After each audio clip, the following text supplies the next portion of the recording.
summer, late summer, he had gone back to Fitzgerald with Debbie, packed up all of his stuff, and Debbie had talked to Colt and said, "Hey, listen, we can do homeschooling down there." And Debbie was retired, and she would just kind of help him through homeschooling and kind of teach him. And actually, Jenny was a part of that conversation as well when they were down there in Fitzgerald. So I spent a time up here in Bethlehem by myself. Okay. The Coley and Jenny, they never had a problem going to school. No, they were Even when they were living up here with you, was there a problem with them getting them registered, getting them in school, and them going to school? No, they now. I want to be clear. This was a joint venture. Now, you know, at this point, I've never been a single dad of 3 kids. I underestimated what it took. I can tell you that right now. It's a lot, and so I had help from Debbie with a lot of the registration. I had help from Debbie's other daughter, Annie, Marcy's little sister. She was engaged in helping me get everybody registered and in school. I was working full time, and so they were of great help. But we were able to get everybody registered. And Jenny and Coley, that is. And did you believe during the 8th grade that Colt was actually doing an online program? Right. So this is where it gets kind of a little complicated for me, even look back on all of that. And so Coley and Jenny were good to go. Colt and I had a conversation after Fitzgerald and homeschooling with Debbie. You know, this is what I want everybody to understand. There's a combination of things here. It was not, for me, it was tough on him. You know, the bullying kind of affected him in 7th and 8th grade, and what's not brought up in this court or any kind of conversation, I find out later that, you know, even the bus ride home for him, kids throwing shampoo bottles at him and milk cartons, and it was very difficult for him through 7th grade. So that's where I initially thought, okay, you know, if he's going to homeschool down there, great. I really wanted to get him involved in middle school with Jenny. But we started down the conversation of online school here in Bethlehem. So he was open to that idea. I had talked to Jenny. I'm like, listen, I'm offering this to your brother. Would you like to do it? She ultimately chose to go to school. It was at that time I was working with Debbie on, like, let's just do it. You know, it was simple down in Ben Hill.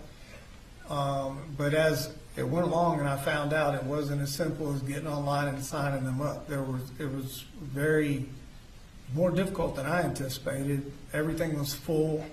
We were getting on into the school year. There were not a lot of options that were open and readily available for him. Did your sister help you find an option? Right. So as time went along, we're pushing through 8th grade, and he's falling further behind, and I realized that. And I had reached out to my sister Lorraine, a retired school teacher, and explained to her the dynamic here, and that I wanted him to be online in school. And what had happened, and it was harder than I anticipated of finding him an open spot. And she said, "Hey, I know you got a lot on your plate. Let me start trying to track down some places where we could send him." So I had that conversation with her, and I think it was Georgia Virtual is where there were 3 schools she said that she had narrowed it down to. Georgia Virtual is what jumps out in my mind that she requested all the stuff that she needed from me, birth certificates and whatnot, to get all of their stuff completed online, which I gave her all that information.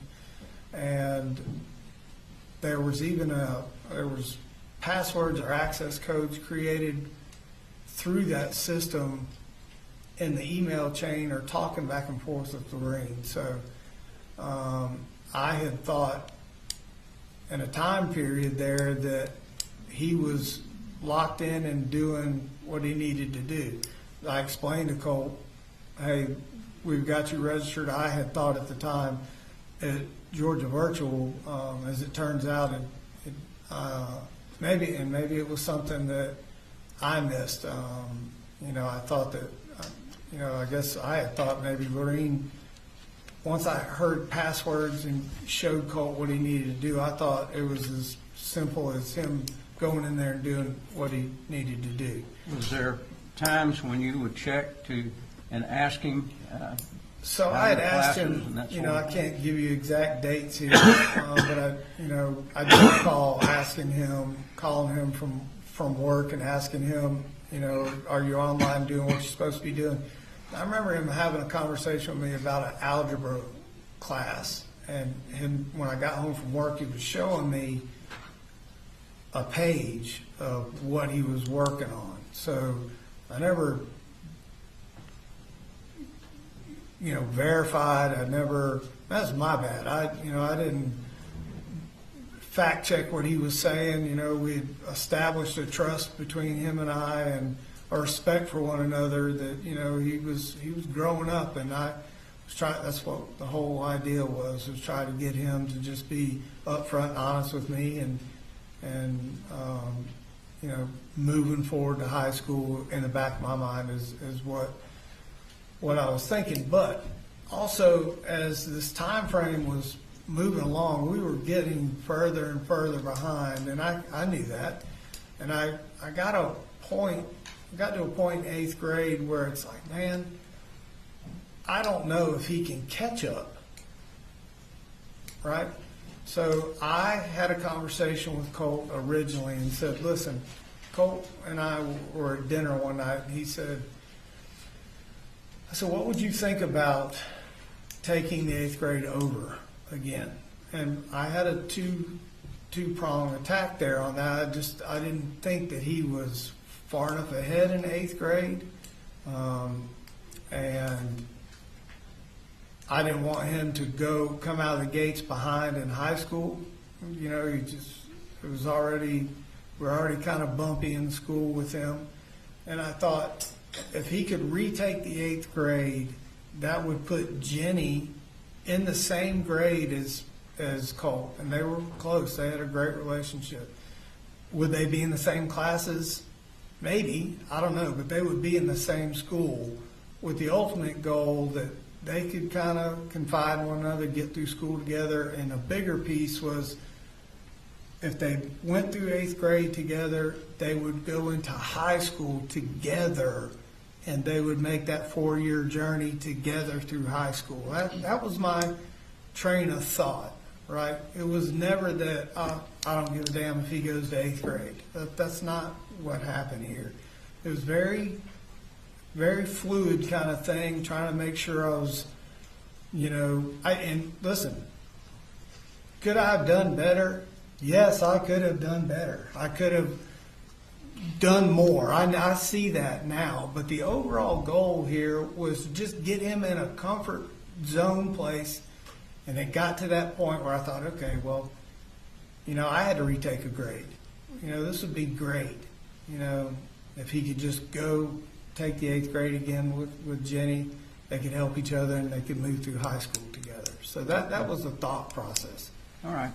Now, was there a time that Colt went down to Fitzgerald to stay with his mother where he got into an altercation with her? Yes. So that would be that summer time frame. I don't have the dates here in front of me. I just know that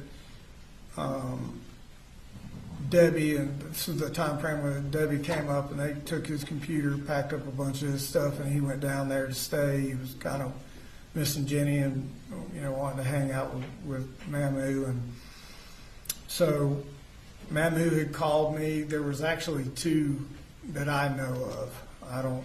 This the only two that I was ever made aware of. The first one was Debbie had called me and said that Marcy had slapped Colt across the face really hard. They were arguing. I don't know what about it, was not there. She just said it was an ugly argument. And I never hit my kids. There's multiple reasons for that. So Debbie said that DeFax was called. I didn't know if she had called or who had called. Ultimately, I find out that it was Annie that had called DeFax in the first episode of the slap, right? So I had talked to Colt and said, listen, you okay? What happened? He said, we just had a knockdown, drag out kind of argument. Mama was drinking and just, she just slapped me. And I said, and Mamu was there. She was standing right there. I was like, okay, that was the first episode. The second one, I don't think. Did he ever tell you in that first episode that he broke a window on a door? He hadn't broken the window or done the damage that we've heard about in court here yet. I believe my time frame was all of that happened after the second episode with Marcy, and it was of all things over chicken nuggets. And what Debbie had called me again and said that she didn't get Colt the right order from McDonald's. And I guess Colt smart alecked her about, you didn't get me the right stuff or whatever. And Debbie said, and Marcy lost it. Her words were, she attacked Colt, and she said, just started hitting on Colt a lot, hitting him wherever she could hit him. And that I had talked to Colt about that. He said she hit me in the face, she hit me in the, and I said, over chicken nuggets. He's like, Dad, I could smell alcohol on her. She's screaming, just out of control kind of stuff. And I said, okay, do you want me to come get you? And she was like, no, I'm going to go. He said, I'm going to stay with Mamu, which when the kids and everybody went down there, they weren't, I know we heard that they were living with her. Now, little Coley did stay with her, but Jenny and Colt, when they went to Fitzgerald, they stayed with Debbie, in their house. That was their place. So I asked him, do you want me to come get you? He said, no, I'm just going to go back to Mamu's and just stay away from her. So it was after that time frame where my understanding was he was breaking the windows. I didn't know about the couch thing until after I went down there to pick him up, and I received a call one day at work from him, middle of the day, and he was in tears, and I'm like, what is wrong? He said he had another falling out with his mother. He said, I slammed the door and broke the window, and it escalated from there. He didn't tell me about him cutting up the couch, or, it's kind of unclear who really did that. One says the other wasn't down there. He said, I just need you to come get me right now. And I said, well, where are you? He said, out behind the house, just kind of staying on this little dirt road. And I said, well, it's going to be 4.5 hours before I can get there, but I'll come get you. He said, Papa Charlie, which is Debbie's husband, he said, Papa Charlie called the police on me. And I said, for what? And he said, because when I broke the window, they said I cut the couch up. And I said, did you cut the couch up? He said, I tore part of the top of the couch off. He said, but they're saying I sliced it all up and broke these windows. He said, I slammed the door and broke one window above the doorknob. He said, and Papa Charlie showed up with Ben Hill County Police and wanted to take me to jail, basically. He said, the police officer was telling Colt that he couldn't act like this and disrespect his mama, grandparents, and if he couldn't get it calmed down, that he would ultimately take him to YDC or whatever. And Colt was upset about that and asked me, hey, I need you to just come down here and get me and bring me back home, which I did. Did you do that? I did. Did you go down that same day? That same day, yeah. And do you remember about what month that was? I don't remember exactly what month that was. I don't. Okay. Shortly thereafter, did you find that Marcy had been put into rehab? I did. So the rehab came after I'd picked Colt back up, and we were kind of resuming what I was just talking about, trying to get him. Now the other two children were not with you. Still at that down point. there. It was just you and Right. Colt. Okay. And Jenny was living with Debbie. She had taken over her mom's old room and whatnot, and that's where she resided every day, every night. Coley was in and out. He just kind of go with the flow kind of kid, and little Coley and Marcy were together a lot. Colt and I were back up here, and that's when I received a call. I think when I was talking to Investigator Smith, I said 2 a.m. I got the phone call. I actually, thinking back on that, I think it was 10-ish because I knew 4 hours it would take me I wouldn't be there till 2 in the morning. So got a call from the DeFax case manager and said, I need you to come down here and pick up your children. Wouldn't get into why. Just said that they were in danger. I explained to her where I lived, how long it would take me to get there. She stated, well, can you just be down here at 7:30 the next morning? We'll meet at a church down the road from their house, and we'll all go over there together. I asked her, I needed to know what this was about. She said, I can't until we go over some paperwork, logistics stuff, and then I'll explain it to everybody all at once. I still did not know.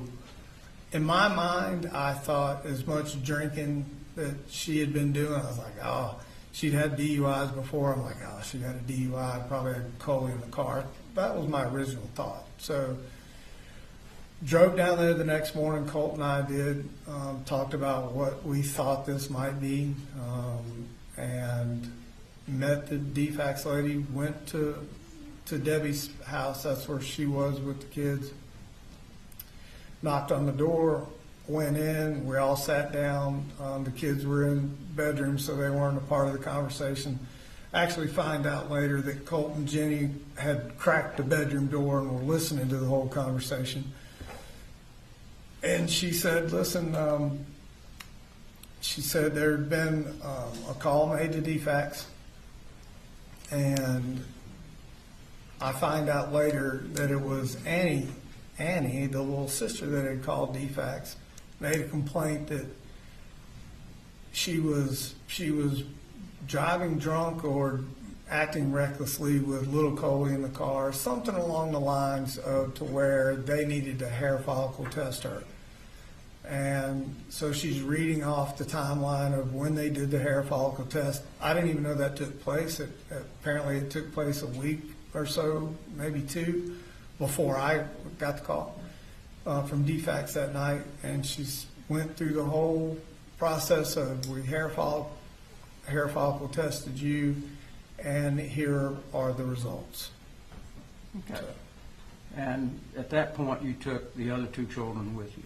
Correct. She stated that I was to take all the children back, that Marcy could have visitation as long as it was supervised.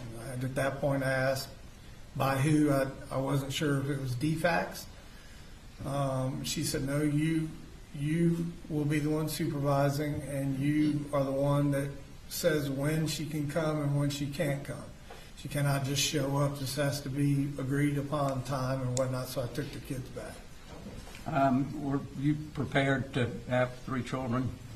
between you No. at that point? No, I said this in passing to so many people. I hear people talk about single moms and whatnot and all the things they go through. And as a dad, I was fortunate enough just to get up and go to work. And, you think is what I'm doing, like that's the hardest thing in the world is get up and go to work, as much as I was working.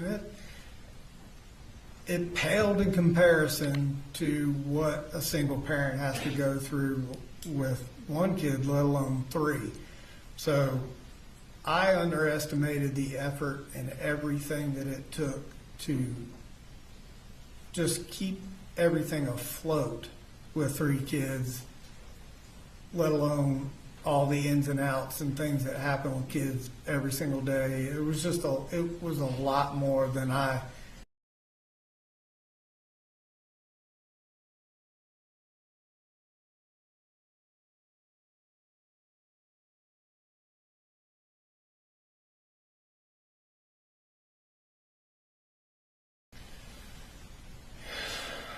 So, yeah.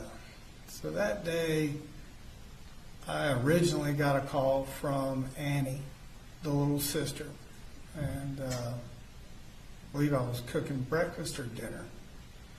And because I know I was cooking something because I have a phone laying on the counter, I just hit speaker. I'm like, hey, and she's crying. I'm like, oh, what's wrong? You okay?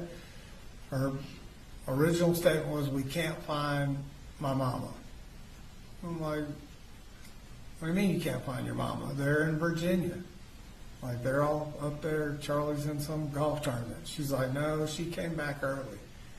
I'm like, well, then she's at the house. She's like, no. She's like, we can't find her. I'm like, well, how long have you been looking? She's like, since yesterday. And I was like, oh, shit.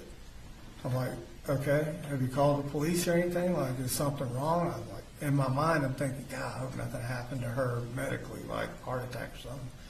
She's like, I've got the neighbor going over to beat on the door. Mary Beth is their neighbor, whatever they grew up with. And if she doesn't answer, she's just going to go in the house. And I'm like, well, call me back. Let me know if they find her, So Colt was like, what do you mean they can't, find her? I was like, I don't know, buddy. I said, you just heard everything I heard. Now, were the other two children with you at this point? Yes, they were with me. Okay. So she calls back sometime later, I don't know exactly the time frame, and says, Mary Beth is in the house, and they found my mom. They found Mamu. I'm like, okay, great. Is she okay? She's like, no. I'm like, okay, well, what do you mean no? Is she in the hospital? What's going on? She said, no. She said Marcy had taped her to the chair in their office. And then not only taped her to the chair, left her there for a couple of days. They found her with soiled pants, and she just basically had to go to the restroom, whatever, just taped to the chair. And that she had taken one of the dog leashes out of the backyard and tied the chair to the sleeper sofa behind her so she couldn't scoot to the phone to call 911. Object to the litany of things that he wasn't even there to know about. Do you have a response, Mr. Gray? I'll try to redirect you. I'll sustain the objection. Thank you. Sure. But was there a time when you found out that Marcy threatened to kill you and Sure. Colt?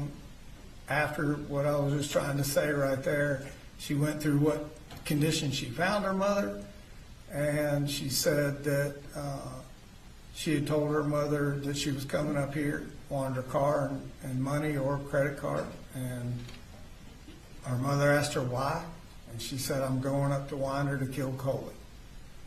And I'm like, to kill me? And Marcy said, yes, she's coming up there to kill you.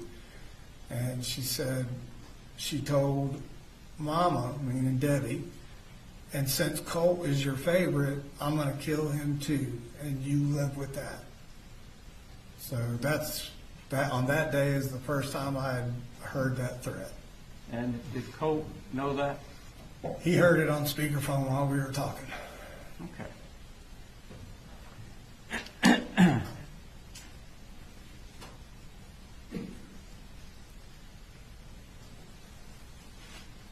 Now, Debbie went to jail for a few months. Was there any contact that you had with Debbie during that time? Marcy. Not Debbie, I'm sorry. Marcy. Marcy had gone to jail. Was there any contact that you had with her when she was in custody? Right, so originally, I did not. And as time went along, Debbie had come up to talk, you know, and hang out with us in Bethlehem, and explained to me what she had went through and what condition Marcy was in and how she was acting, and just felt like whatever she was taking, it just wasn't Marcy. She just had lost her mind. That was her statement, I believe. Did you want to try to bring the family back together? Yeah, so even though she had gone to jail? Yeah, so during that time period, Debbie and I had talked about, you know, her being in jail, and Debbie felt like, felt bad that all that had happened, and that, you know, maybe somewhere along the line she could have seen Marcy, you know, acting and doing the things she was doing while she was down there. I wouldn't say felt bad for her being in jail, but just kind of a little down because her daughter was locked up. My kids were obviously upset. Colt and Jenny had talked about it. I'm not really sure how little Coley got brought into that conversation, but generally known in our house that she was in jail. I tried to keep the super negative stuff away from little Coley, just because he's obviously too young to understand. And I thought, man, you know, I just hate that all this happened for her, and the kids were like, well, we're going to lose our mom kind of thing. And at some point, I just was like, you know, I don't want my kids to think that I'm just going to walk away from their mom. She's the mother of my children. And I didn't condone, obviously, what she did or anything like that, but I thought I could use the time and Marcy reached out, I think, through the jail kind of connection thing, and I think she called me the first time and had apologized for everything, said, you know, she was, I think her comment was, I took a whole bunch of painkillers and I was high on meth, and I just was not myself, and I would never do the things I told my mom I was going to do, you know, and just. Now, during that time period, you had all three kids. Yeah. Were there times when you and Colt would have problems? So after that event right there, we, you know, I wouldn't say we were having problems, but it was more along the lines of Colt. Colt was a good kid. He wasn't very patient with things, and if he wanted something and I didn't buy it right away, he didn't understand. Having the three kids and just, you know, we've heard throughout this trial about how much money I make, and we never really talked about all the things I had to try to cover. And when it was just Colt and I, you know, I could go and go buy a guitar for him and it'd be okay. You know, I want to talk about. It just got to the point where I would have to explain to him why I couldn't spend $15 on a game he wanted to buy, and it would frustrate him. So we would have disagreements about that. You told the officer in one of the interviews that he would bull rush you. Yep. What would bring on that bull rush, or him rushing at you? What would bring that on? Okay. So there were 3 times that I can remember that we, you know, the bull rushing happened. And again, I would never hit Colt or any of them. So I remember The first one was him and Jenny had gotten into an argument.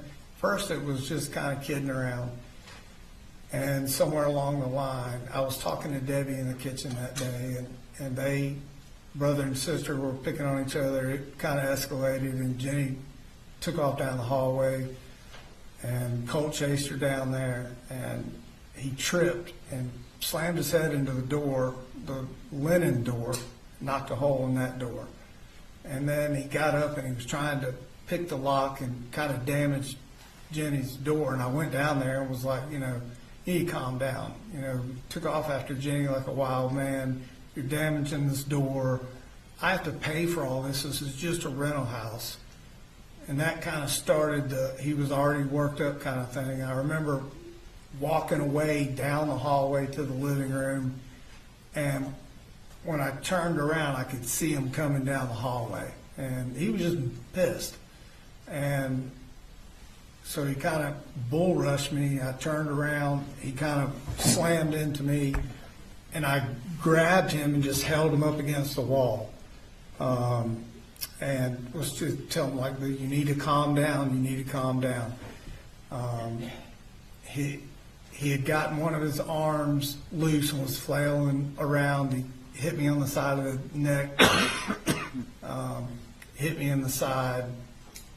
I got his arms together until he calmed down. I just held him in place. The second time that this had happened, we were having a discussion about he thought he needed to take the Zoloft that his mom had given him, and I disagreed with that. So we had a kind of a heated conversation about yes or no, and I told him I don't want this. We need to go see somebody. This is not like taking aspirin. This is different.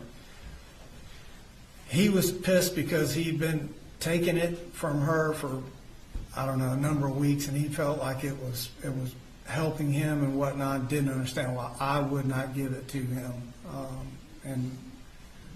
so that was the second time that we had that argument, and the third time it was about moving his bedroom into the laundry room and separating him from his computer to the laundry room. Same type of thing. He would, he never really would challenge me face to face. And in this last episode, I remember like, hey, I want you away from your computer. I just bought him.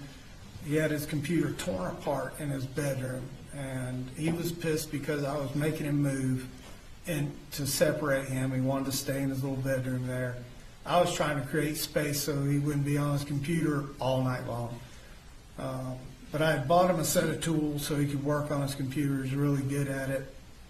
And during this argument, after I did the same thing, I could see him coming. You can see him getting worked up. And I just caught him and held him and said, you need to calm down, get him calmed down. Like, I'm going to let you go. So when you calm down, we can talk about things. I walked back into the kitchen, and he had gone into his bedroom, and I bought the wrong tools, as it turns out, for his computer. And when I was walking into the kitchen, I wasn't even looking at him. He had thrown a screwdriver, ricocheted off the door frame, and hit me. And that was, that was the three bull rush times that I remember that we had. Now we had disagreements and we argued, here and there about normal things. You hate to say normal when you're talking about your kids raising their voice and whatnot, but the bull rushing and fighting was not something that happened as much as has been portrayed here. If it was a disagreement, it was more kind of the yelling and screaming back and forth. Did he ever threaten to kill you? No, he never threatened to kill me. never face to face, never heard that. None of my children, Jenny or anybody, never said, hey, nobody, Marcy, Debbie, nobody ever said, hey, Colt said he's going to kill you. Did he ever use the gun to threaten you or any of the children? Right. So, in these disagreements, this is the thing I need people to understand. The gun was a thing that him and I used to bond with, and I was very clear on the rules, right? No loaded guns in the house ever, and he abided by those rules. He respected the weapon. We didn't have them in a safe. We didn't, have locks on them, as we've all seen here today. But I'm telling you that he had a healthy respect for weapons. They stayed where I told them to stay. And in the heat of the moment, whether it was arguing with me or arguing with his mom, arguing or bull rushing, he never once made a threat to me or his sisters or brother or anybody that I know of going for the gun. He never made that kind of action or movement towards a gun, made a threat, never said anything about a gun. He was pissed about other things, but that gun was an understanding we had that what it was for. Now, was he allowed to have the cartridges in his room? So the magazines were typically kept in my closet. With the ammunition was in there as well. We didn't have stockpiles of ammunition just piled up in the closet. Typically, what would happen we would buy ammunition if we were going to the range a few days before. We'd either shoot it all or not. Bring back the left, and I would always put it up in the closet there. My clips, magazines for the weapons were up in that closet as well. At some point, I think it was for a birthday, he had got a gift card. Debbie said, hey, I'm going to take him to Amazon to get some stuff for his gun. Colt said, hey, Mammy wanted to ask, could she buy me ammunition? And I'm like, yeah, we're going to have it. We'll go to the range. I don't know what that time frame was like. I can't sit here today and tell you, yeah, she can buy the ammunition because we're going to the range the next day. I don't have that time frame. And I said, sure, it's no problem. I did not find out that she had bought him 4 or 5 magazines on that trip to Amazon until after the fact. I saw them in his room, laying on the shelf. They weren't loaded or anything. I'm like, well, where'd you get these magazines? He said, man, we bought them for me. So those magazines, they were empty, but they were in his room. We saw yesterday a photograph of some Winchester cartridges that apparently were sitting on the shelf of the bed. I can't remember. Was that against the rule for him to do that? So the rule was guns, ammunition, unloaded guns, and ammunition. Everything stayed in the top of the closet. I did have a green ammunition box that it did not have a lock on that box.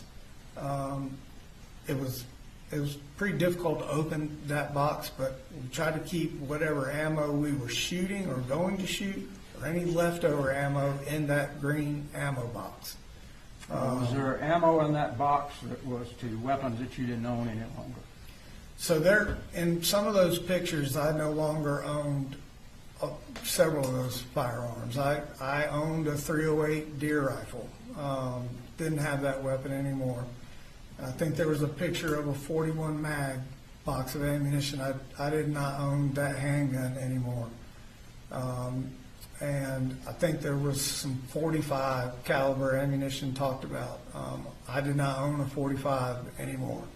And this is consistent with the kind of the way we were all brought up with guns. I did it with Mike. I did it with Elite Pond. It was a lot of buying and trading and selling of guns and upgrading, downgrading. It was just kind of something that I've done, my whole life. So, yes, there was a lot of ammunition that did not fit any weapon that I had in the house. Now, we've heard that you allowed him to have unfettered use of that weapon. but it was always in his room. Was it always in his room? So it wasn't always in his room. And were there times where that rifle was in his room? Yep, there was. And it was just there was never at any point during all of this leading up to what happened, there was never a perceived threat by me with Colt. You know, I never heard or he never spoke to me about doing anything as drastic as he had done. So, you know, typically if the gun was in his room, we were going shooting or had finished shooting. And it may be a few days, a week, or whatever, till we get around cleaning it. But we would always sit down in his bedroom or my bedroom or the living room floor, clean the guns, and you know, I would prefer all the guns. Told him stay in my closet up on that top shelf, and that's where they needed to stay. What guns were on the top shelf? So we had hit the 6 hour in question that we're talking about here. I also owned an AR so him and I could shoot together, and then there was a shotgun. Okay. That was the only 3 weapons in the home? Right. I also had a Glock handgun that was my personal carry that I had on me basically all the time. And that was in the car? It was in the center console when I went to talk to law enforcement the day after, but typically it was either on my person or in my book bag when I went to and from work. We'd been robbed through the years 3 or 4 different times for copper of all things, and I'd, through the years I'd go in at crazy times, work night schedules, that sort of thing. So I always tried to keep, a weapon on me. The state yesterday was pointing out certain days that things were said. Were there many days during the time that Colt was there that everything was smooth? There weren't any problems at all? Yeah, there were. We've heard all, the last couple of weeks about trouble and issues and everything, but there's a lot of times where, Colt, he was a good kid. He was very respectful to me. I just don't. It wasn't an every single day thing where him and I had issues or bull rushing or the yelling and screaming or whatnot. Colt was a very good kid. We talked about a lot. Him and I went to church when it was just him and I originally almost every Sunday. As the other 2 kids came up there, he kind of slacked off going to church with us, but he was a good kid. He was a compassionate little kid, and he was really a thoughtful young man. He would help me fold laundry. He would help me cook. I was trying to teach him to cook. It was a little bit of a disaster at first, but he was respectful, and he appreciated all the things that I would try to buy for him when I could. And he really, the bonding part, which started the whole thing of woods and shooting and all that, really I felt had helped. It helped him and I just, get that father-son bonding that I felt like he was lacking. So, he was really just a good kid for most of the time. I think the jury used the restroom break. Can you use that 10-15 minutes?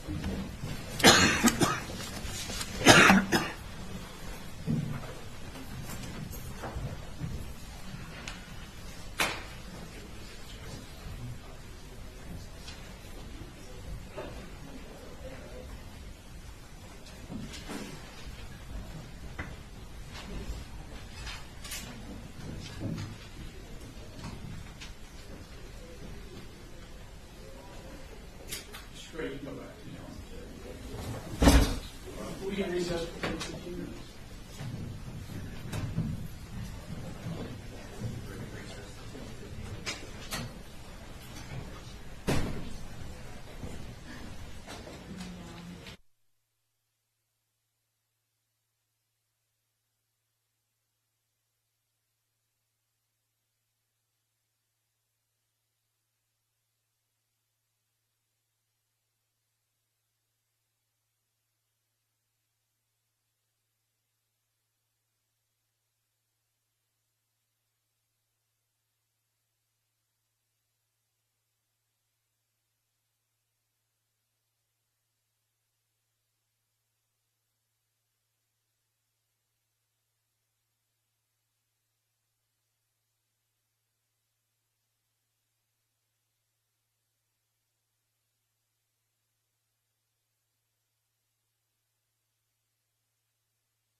breaking point somewhere around 12, that's where we'll go to take lunch.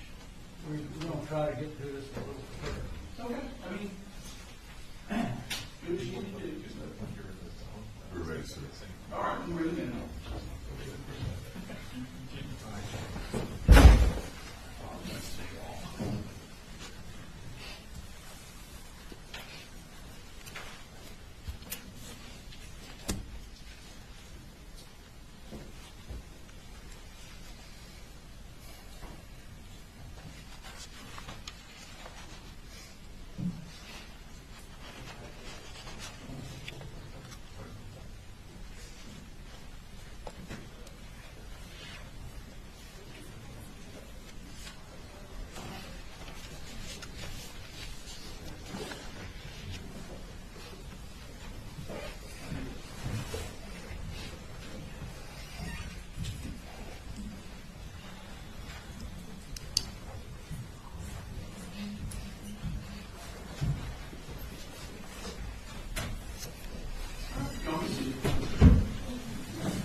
Thank you, Judge. Go ahead and resume your correct. I wanted to ask you, right after the other two children came to live with you, did DeFax come to visit you? They did. Okay. And when they came to visit you, did they talk to you about anything that needed to be done in the home? It was just a general conversation about the safety plan that they all, had put in place, their typical protocol of what they did, and that she would be doing a walk through the house to make sure everything was the way it needed to be.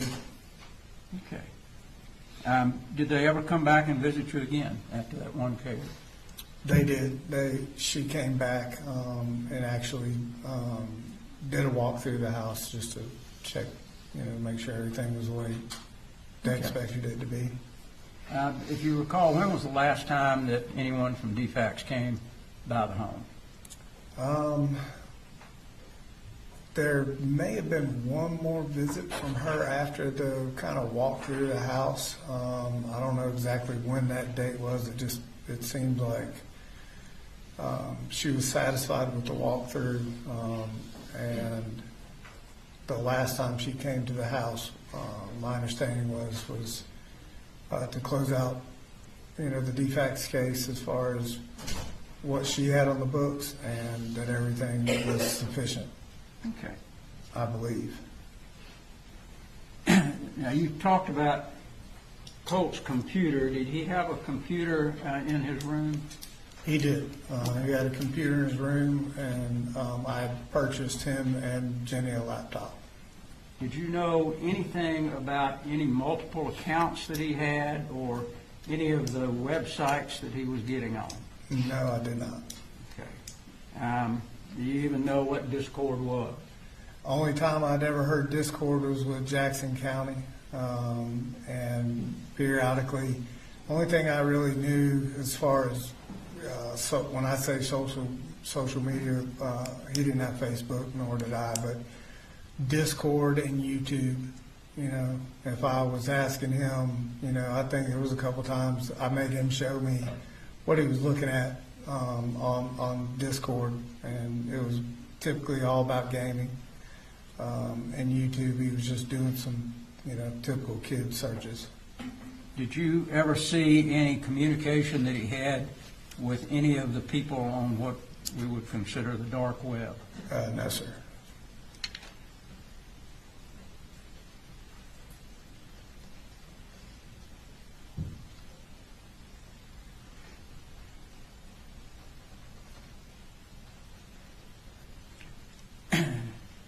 During the time that you and Colt and the three kids were together, did he ever indicate to you that he wanted to hurt anybody? No, sir. Did he ever indicate to you that he wanted to do a school shooting? No, sir. Now, was there a time when Marcy came back and stayed with you and the kids for I won't say an extended period, but for a period of time. After I received a call from her at rehab, it said she had gotten her certain number day chip, and that Mamu and Papa Charlie said it was okay and agreed that if I wanted to come down and pick her up, that I could do so. So I did. And how long did she actually stay with you? I want to say, 4 or 5 weeks, maybe something along those lines. I don't know exactly to the day, the time frame. Did Colt's mood change when Marcy came back? It did, not at first. It did at some point kind of change and become a little difficult between those two. In the beginning, not so much. I know Colt was the one, I had a conversation with about going and picking her back up, and he was all for it. I had that conversation with Jenny. Jenny was not so warm to the idea, and we just kind of really kept. Little Coley was all about his mama and wanting everybody to be together. We didn't really get into in-depth conversations, but in the beginning, Colt and her were okay. I don't know what or when it started to change, but it just became a little more argumentative, I would say. Okay. And were you doing things with the other two kids during that time period too? Were you taking them places, buying them things? I was. I tried to spread it out with everybody as best I could. Did Colt ever get angry about what you might be buying for Jenny? One particular thing that jumps into my mind is we went to the Tanger outlets to buy school clothes for everybody, and I don't know, I spent $400 or $500 in the Nike store, and I bought, instead of buying Jenny a pair of tennis shoes, I bought her 2 pair of Nike tennis shoes so she could alternate, and I think a sweatshirt, and I think I only bought Colt a Georgia sweatshirt and a purple pair of Nikes, and he didn't like them. Okay. Now, would you say that during that time period, did you do telephone calls or text primarily during that time period? With Marcy or the kids? With everybody. So we text a lot. In the beginning, I was not a texter. I'm more of a pick up the phone kind of guy. Our marriage was based on Texas. And, it was just a quicker way for me to communicate with the kids during my day. So I would say the majority was texting. Okay. And when Marcy was there, did there ever come a time where there became a problem between she and Colt? It did. Like I said, in the beginning, it wasn't nothing really than just kind of disagreements, kind of a little bickering here and there, what have you. And then I want to say somewhere along the line, they had a disagreement. I'm trying to think. I want to say August time frame. We had all that going on, trying to get people in school and whatnot, and they did have, initially, they had a bad day, if you want to call it. They argued for most of the day, and then the second day after that, they had a kind of a serious altercation. Okay. We saw a text message from Colt, I think yesterday, about blood on your hands, it's your fault, and that kind of stuff. Yes, sir. What was that in relation to? So the way that I had taken it, and I think Colt and I talked about this afterwards, was there was a disagreement initially about him going to school, and I was siding with his mama like this is what we needed to do kind of thing, and he didn't agree with me taking sides kind of thing. And he always kind of held that card about Marcy gonna, saying she's gonna kill him and kill me.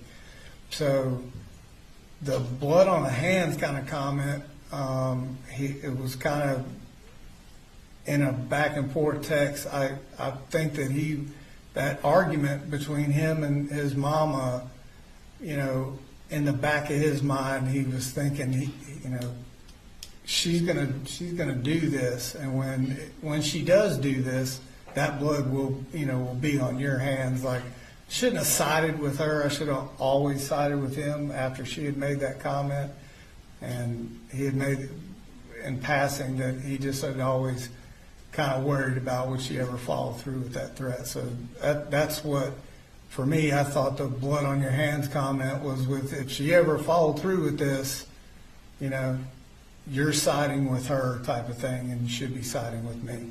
Did you ever think that comment meant that he was going to go out and hurt anybody? No, there was nothing that led me to believe he was out there even thinking about harming anybody. During the time that Marcy was there for that month time period, did she start drinking again? Not that I was aware of. I was pretty dead set on no alcohol or drugs or anything in the house, and just didn't really have it. For my birthday, I was finishing Rockdale County Fire Department, and I had the project manager from Rockdale County for my birthday brought me a pint of Gentleman Jack for my birthday, and I never opened it, and I brought it home initially back in August, and I put it in the cabinet. When Marcy came back, or I knew she was coming back somewhere in that time frame, I hid that bottle above the linen closet in the bathroom, just up on the very top of the cabinet where nobody could see it. But I didn't drink it, never opened it. But once I put it up there, I actually forgot I'd even had the thing. So at some point throughout the years, Marcy had a way of kind of searching through things and finding, medications or alcohol or anything that may be in the house. And she had found, and I didn't know that she had found that bottle. Colt had made the statement. It was either the day before argument or the one where he pushed her down. He had made the statement that she was drunk. And then after they came into the house, GBI did a search. As I was walking out, I saw that empty bottle sitting up there on top of the linen closet where I'd put it. So I don't know how it got empty. I just know I had put it there and it was unopened.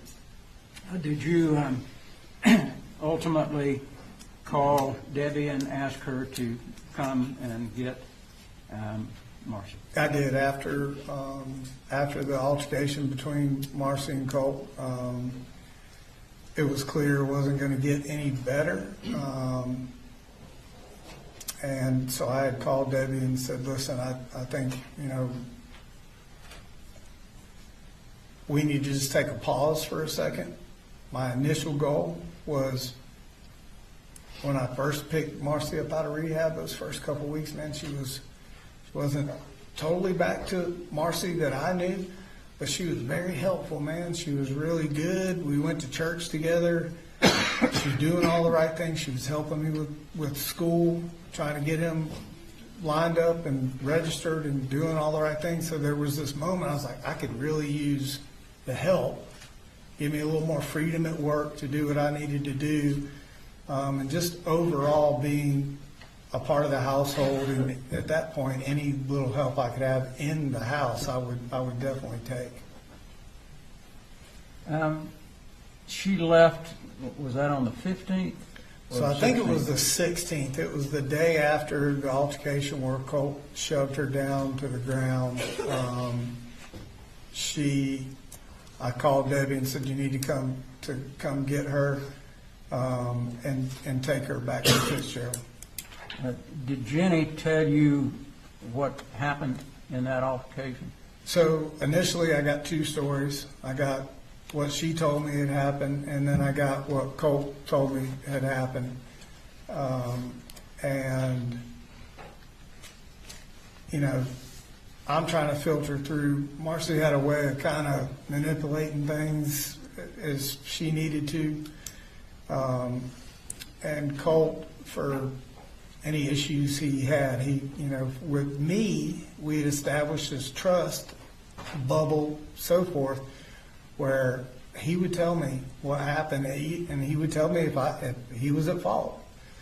So there were two stories I was trying to navigate, which one based on the information I had, and I talked to Jenny, and I'm like, what do you know?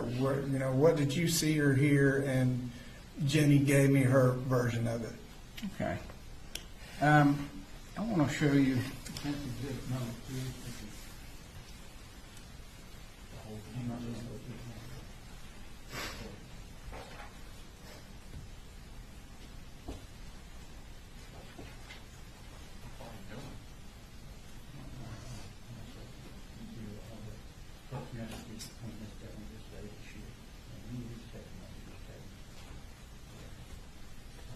Oh, so you're okay.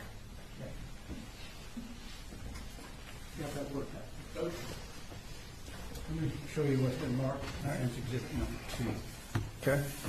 These are all the text messages between you and Marcy.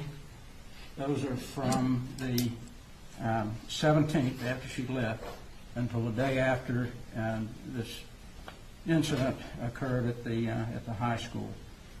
In any of those text messages, did she ever tell you that she felt Colt was homicidal? No, sir. Did she ever tell you that she felt like he was suicidal? No, sir. Did she ever tell you that he was obsessed with school shooters? No, sir. Did she ever tell you that he was obsessed and looking on the internet at Nick Cruz or any other shooter? No, sir. Okay.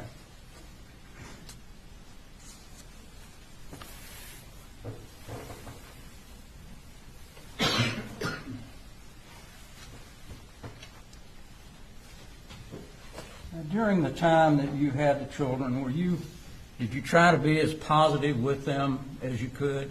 Yes, I really tried to reinforce, even if it was, a bad day or things weren't going right. I always tried to find that. I don't know, they used to kid me. Like, I always give them a pep talk. That was the thing. And did you text them a lot about how much you loved them and how well they were doing? Yep. Did you do that on a daily basis, every other day, or? If it wasn't daily, it wasn't 2 days, 3 days went in between. I always tried to just make sure that they knew I was thinking of them and wanted them to do good, and I was very proud of them. They had persevered through a lot. Okay.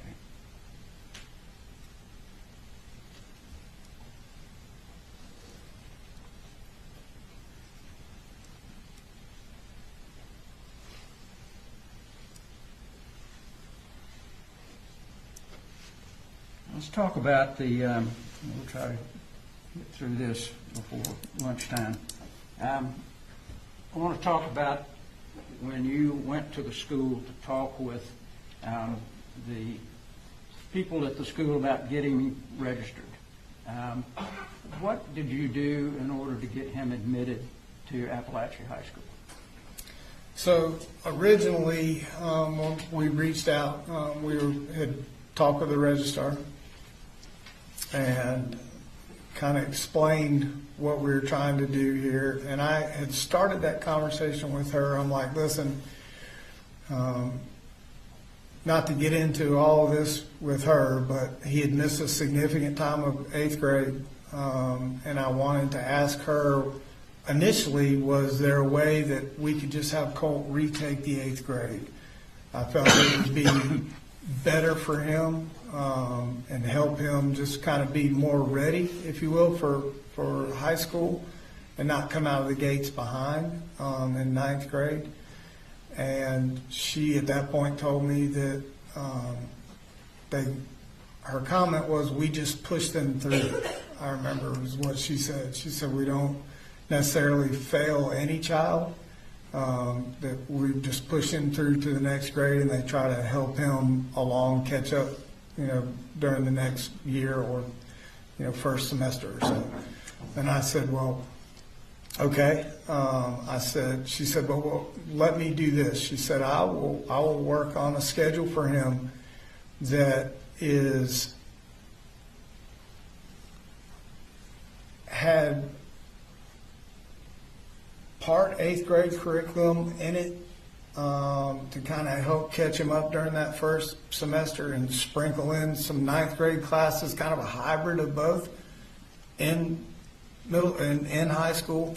And hopefully by the end of the first semester that he would be caught back up and be current with all the other kids in 9th grade. So that was the initial conversation with getting him registered for school. She said, this is going to take me some time to be able to build this schedule, so he's not going to start with everybody else. And I said, okay, well, when will he start? She said, you're probably looking at him starting a couple weeks later than the rest of the classes and kids, but it'd be beneficial for him to have this kind of setup of classes and schedule and have this start date based on what she was going to help me do.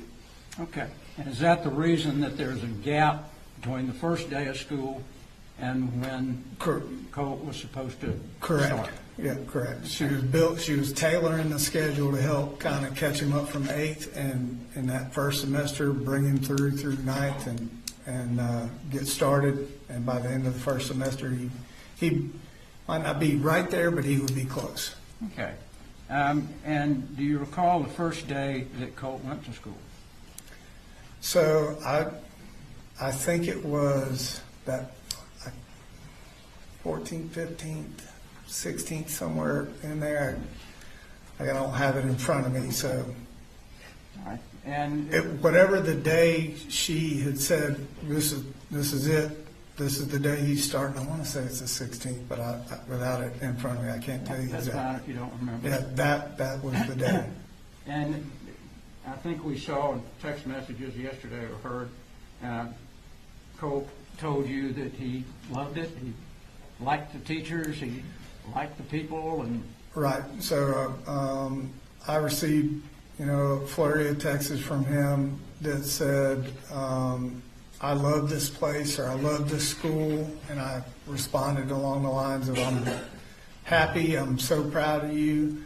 He said, I love the kids here, everybody's so mature. okay. And did there come a time when you had conversations with Lisa Butler? I did. Colt and I met with Lisa Butler. I'll know the exact time frame there. It was in the beginning of school, meeting with her, and I expressed to Lisa Butler that, Colt had been through a lot of things. He had a lot of challenges, and I think in that conversation with her, I want to say I used the word he'd been diagnosed, and that was the wrong choice of words. Talking to her, what I was trying to explain to her is that there were a lot of scenarios, a lot of things that he had been through on many different levels, not, without coming out and saying that what his own mother had said about doing to him. I was kind of new at the whole being the parent, dealing with the school kind of thing, so I was kind of struggling with how to articulate that to her, all of his struggles. But we did meet, kind of went through what Colt was, how he acted, and what our hopes were for him. Did you tell her that you thought he suffered from anxiety and depression? I did. I told her that it was more stress, I believe is what I told her, and the anxiety was fear-based, that he wasn't stand in the middle of the crowd, look at me kind of kid. He was very reserved, and that I felt like he was, we were all struggling with the comments that his mom had made. Did you ever say to Marcy that Colt was a piece of crap kid? No, sir, I don't remember saying that to Marcy. Would you ever say that to Marcy about Colt? Being a piece of crap? No, sir.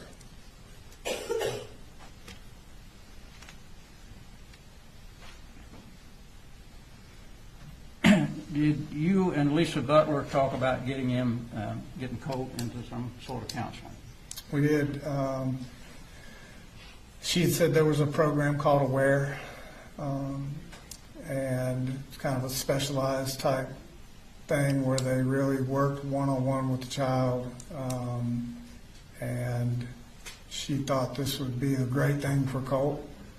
And I explained that I had been compiling several places to think about taking Colt. There was conversations about Athens behavioral, inpatient sort of thing. I had reached out to several people, and that it was a fluid thing. You know, I was, from my side of it, I told her I'm just trying to compile as much information on the best route to make sure Colt was good, so I had as much information as possible. Did you rely on the people at the school to be able to tell you this really would be the better option for you? Yep. By the time I got through talking with Miss Butler, there was twofold. She had some good things to say about Aware, and that had been in the school for a while. It was a great program, good thing.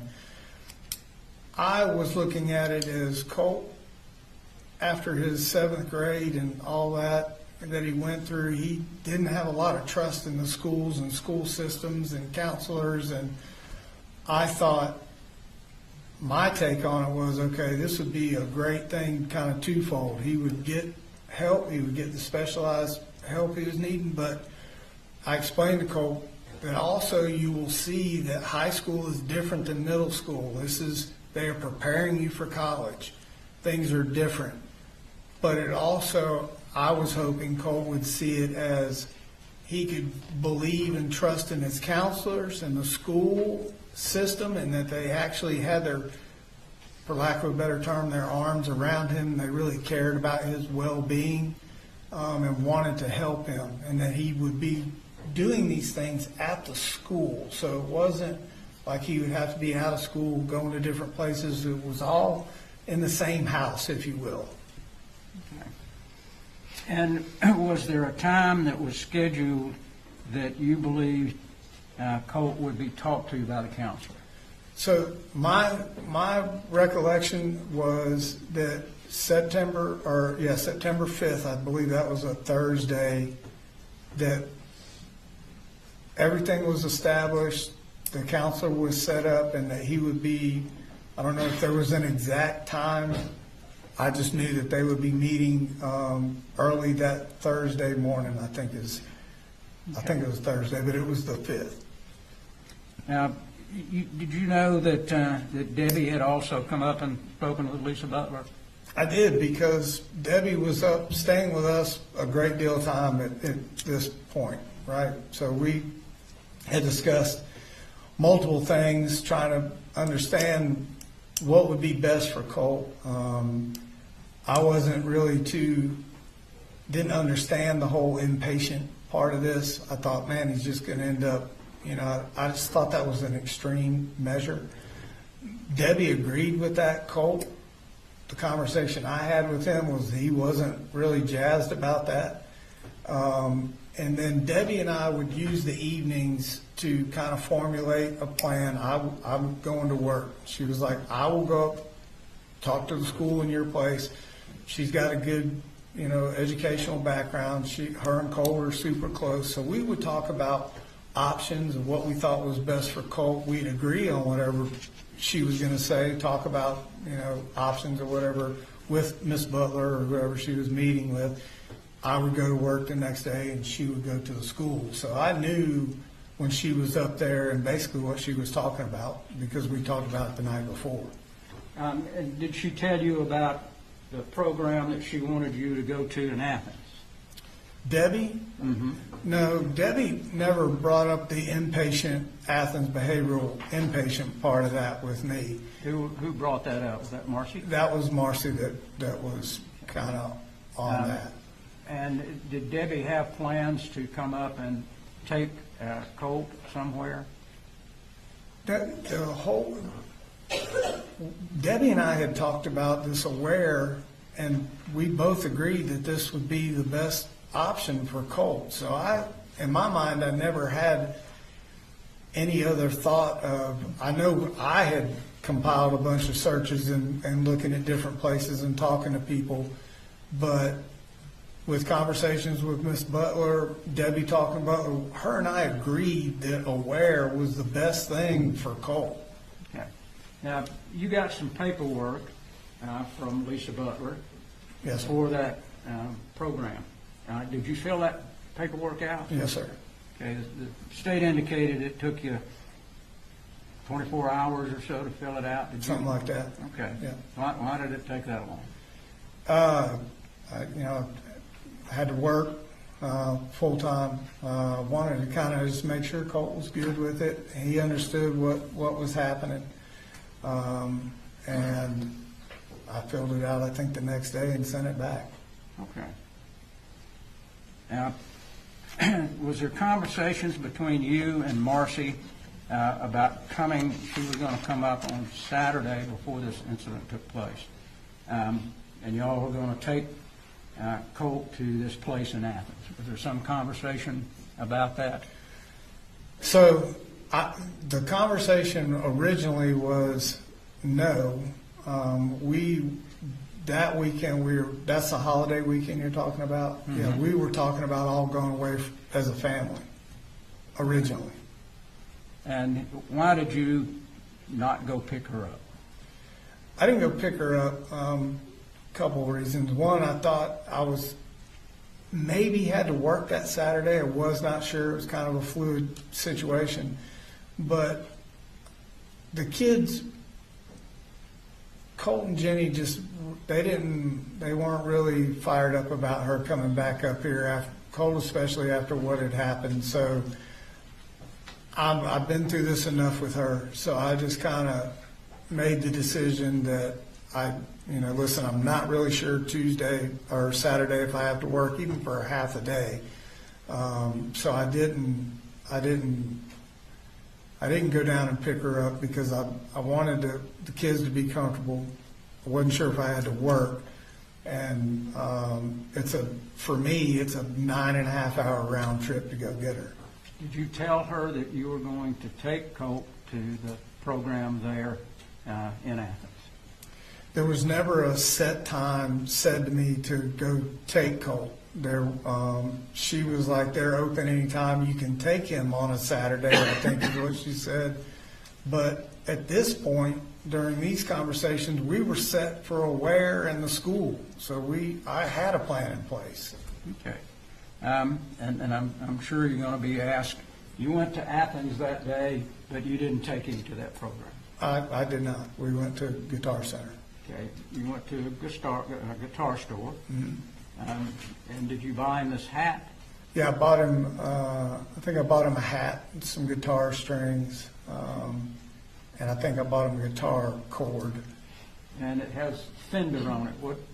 What does Fender mean? So Fender is the two different type guitars I had bought him at that store.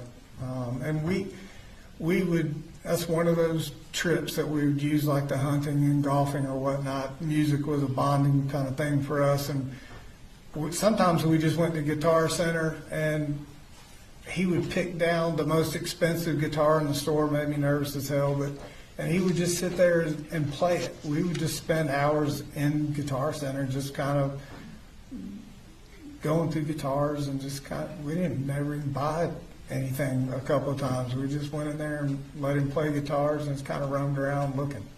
Okay. You heard Marcy testify that you threw Colt's guitar across the road. Did you ever do that? Those guitars are so sacred to that boy, and on top of they're fairly expensive. When I heard her make that statement, I wanted to go have my family get that guitar and bring it in here. There's not a scratch on that thing. I don't care what kind of disagreement I'm having with him or her. I would never do. That was a kind of a very sacred thing between him and I, and we shared a lot of time over guitar. So throwing that thing would not be an option. Okay. Now, let's jump to the day of this horrible incident.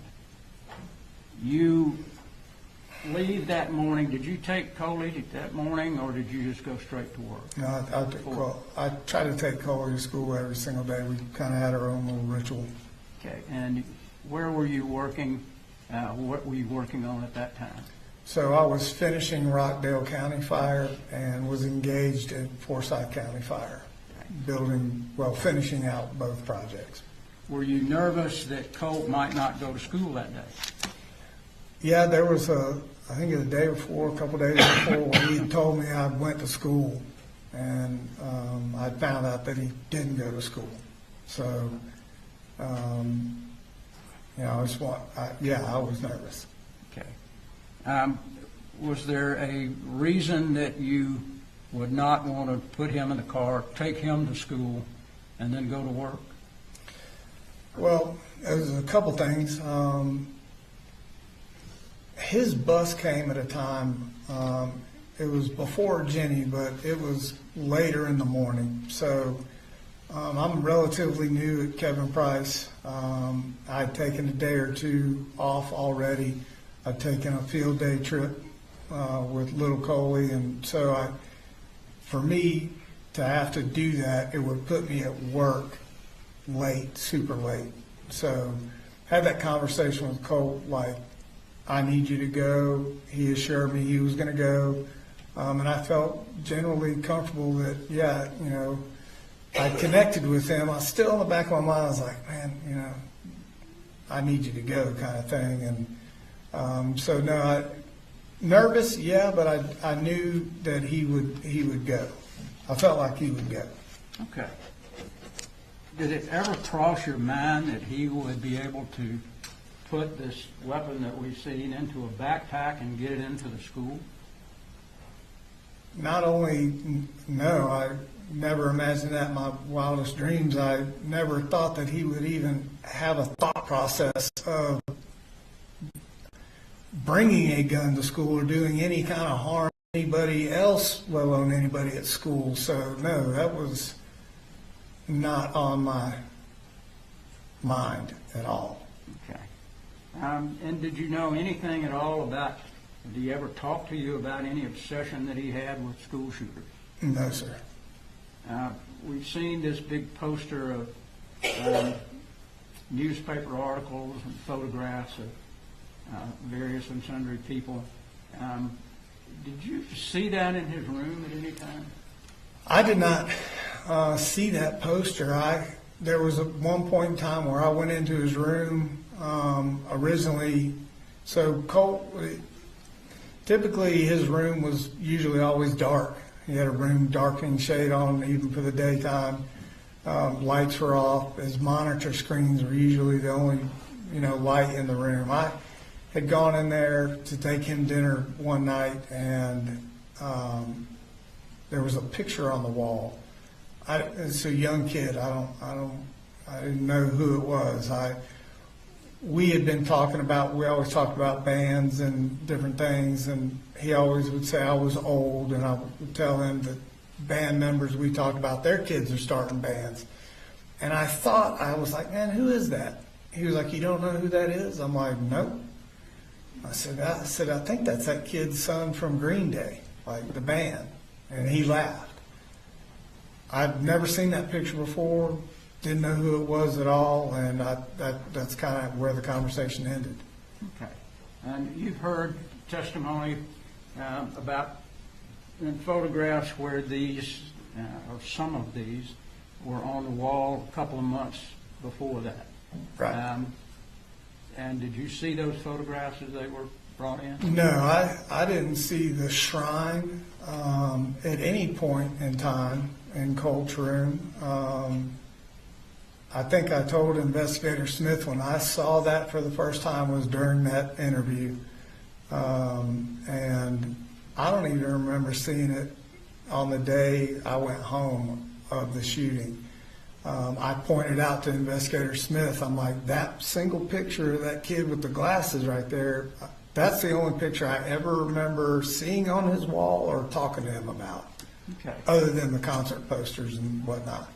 So when you went home that day, before the police got to your home, you didn't see those photographs then?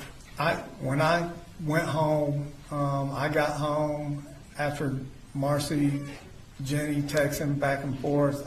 I went to the house, went in.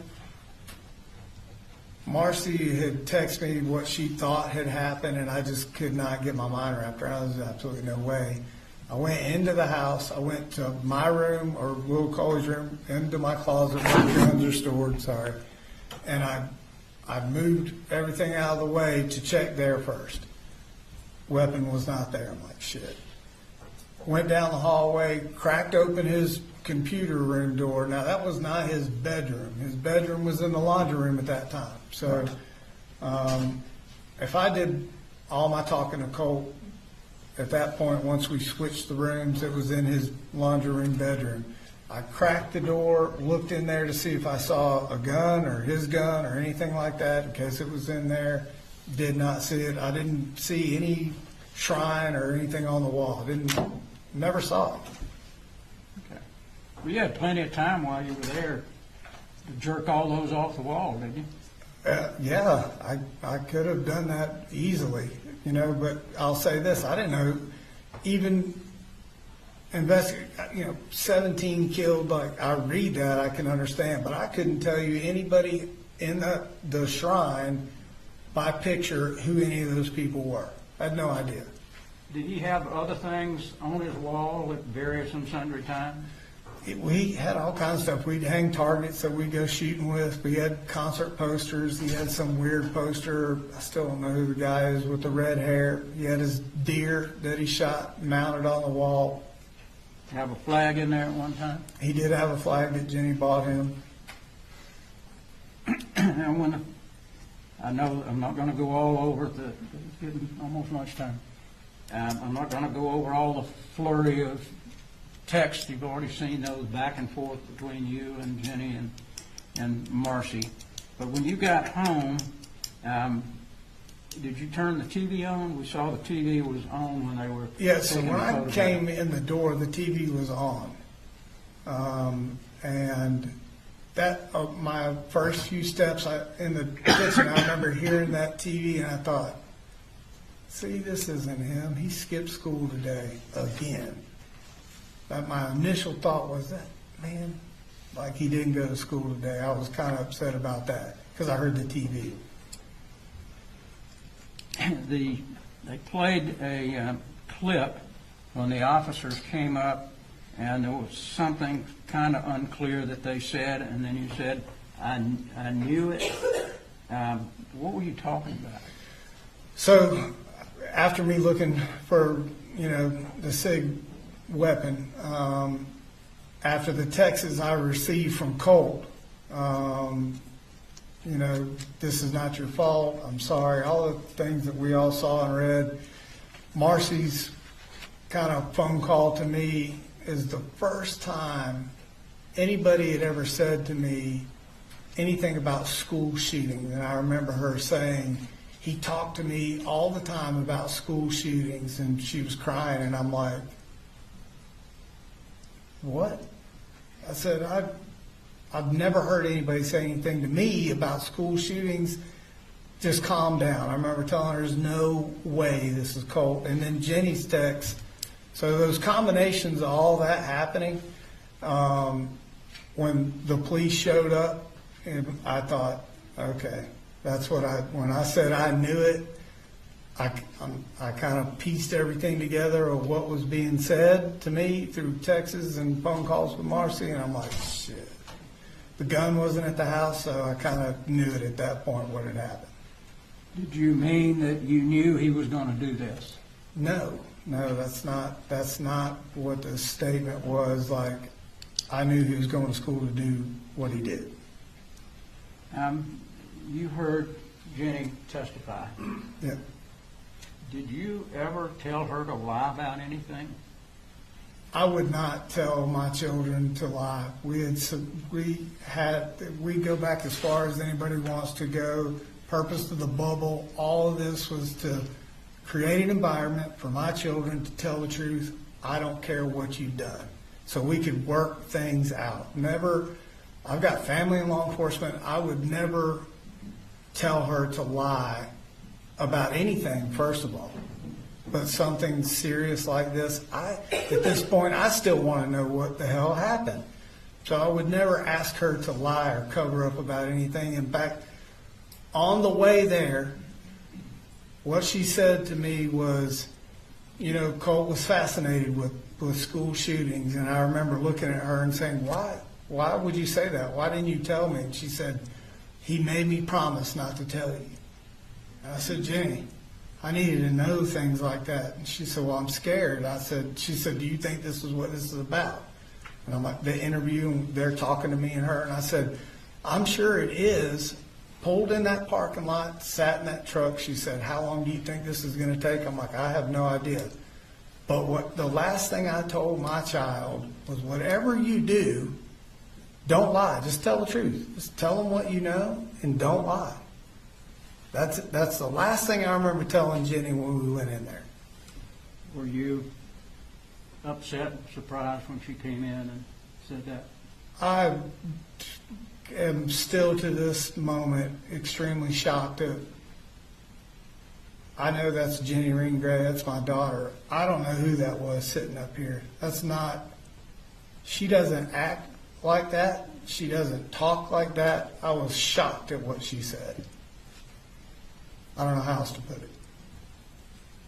When she came to live with you, did you give up your master bedroom for her? So part of the frustration probably with Colt as he saw it, I kind of gave Jenny a little more than I would give the two boys. I come from a family of girls, and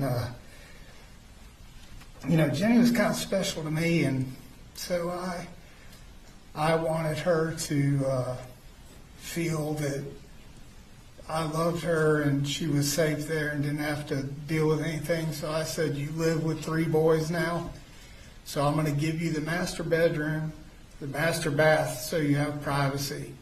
I had heard and listened and been around sisters my whole life, so I know she was reaching that age, and I wanted her to have that privacy, to not have to deal with Colt and all of us. So I made sure she had her own space in there to do whatever she needed to do. So yes, I did.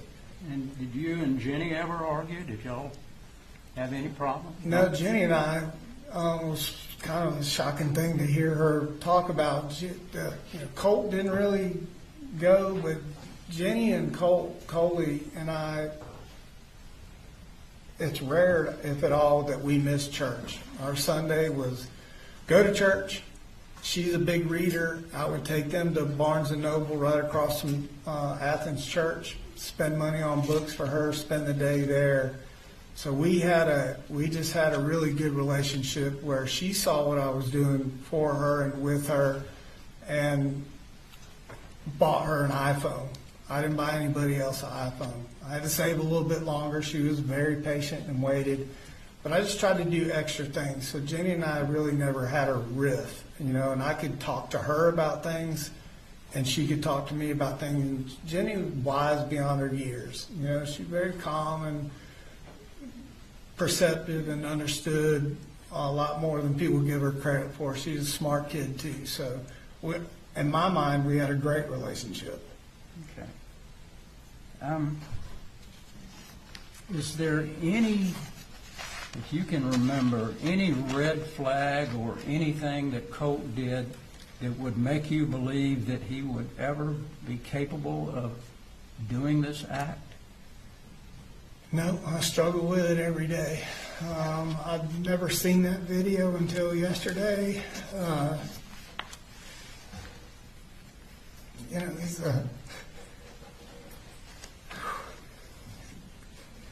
he's a good kid. You know,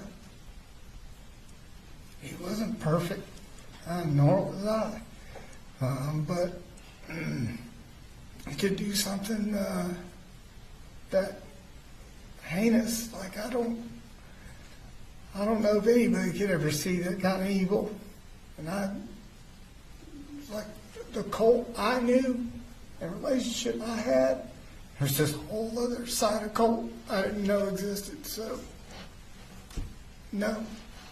Was everything you did for Colt, did you try to placate him and try to make him okay? I did. I just wanted him okay. Thank you.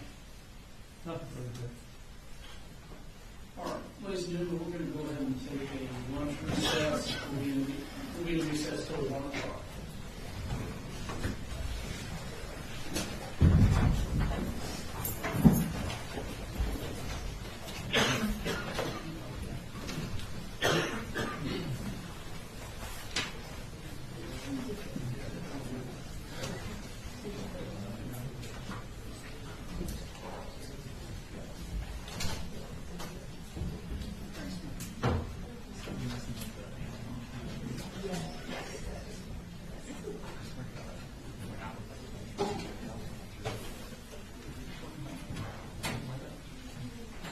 All right, we'll be in recess.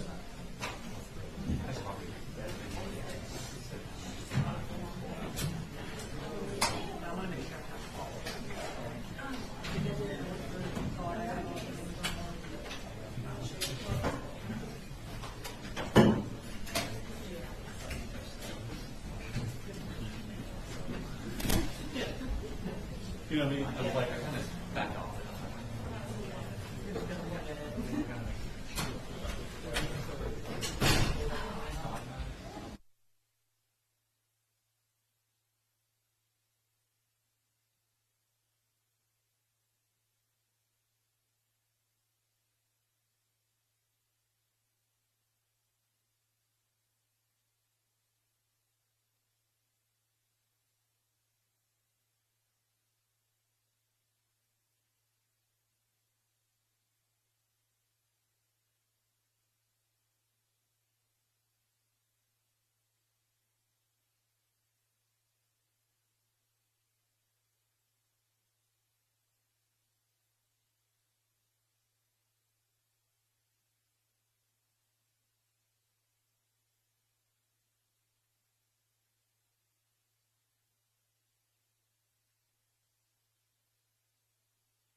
now, sir.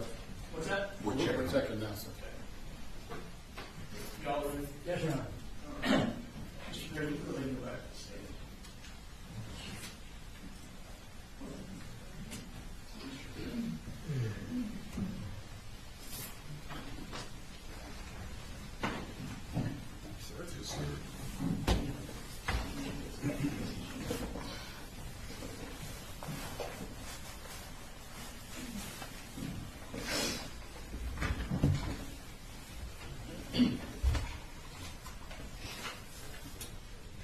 We ready, sir?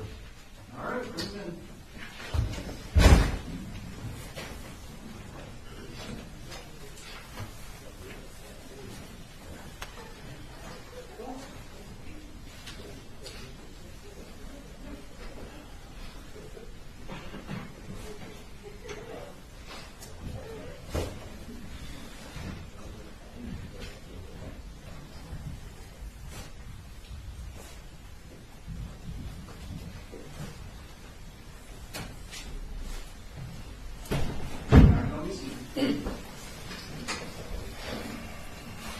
Cross-examination.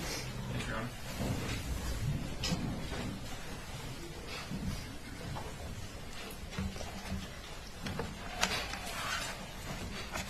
Mr. Gray, I want to go back in time a little bit and go over some things that you left out. In first grade, Colt was going to Statham Elementary School, Yes, sir. and y'all were living at the farm in Statham. Yes, sir.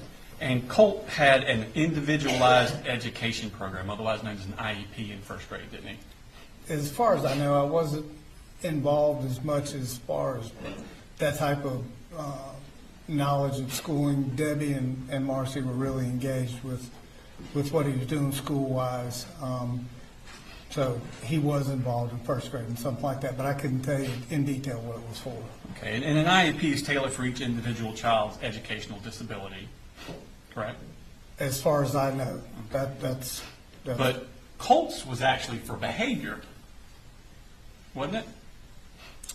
I don't remember that. He had a formalized behavior intervention plan. I wasn't involved in the behavior plan. Okay. Do you remember it saying that he hurts others, hits and kicks, No, sir, I don't. and you didn't know anything about it, and saying that the behavior occurs 2 to 3 times per day? No, sir, I don't. Okay. And that was in first grade. Okay. It sounds like it was in first grade. Do you remember Miss Lee, his first grade teacher? Does that name sound familiar? I believe that was one of his teachers. Okay. And you had to deal with Miss Lee about how y'all would handle his behavior at home. Marcy typically dealt with school issues and the kids at that time, and in our marriage and in their age. Okay. So let's go to second grade. He's still in Statham Elementary School, and his teacher that year was Lori Moore. You remember her? I don't remember that name, no, sir. Okay. Did you know that, do you remember that Lori Moore had behavior issues with Colt throughout second grade? I don't. Again, I wasn't as involved as I later became with their schooling in their younger years. So you don't think you were communicating with Lori Moore? If I was, I can't tell you specifically what I was communicating with her about. Do you remember that she sent an email or tried to communicate with Marcy 6 separate times about Colt's behavior? Maybe to Marcy, but I don't recall that. And do you remember after she couldn't get in touch with Marcy, she started emailing you specifically, and she emailed you 13 times about Colt's behavior in second grade? No, sir, I don't remember that.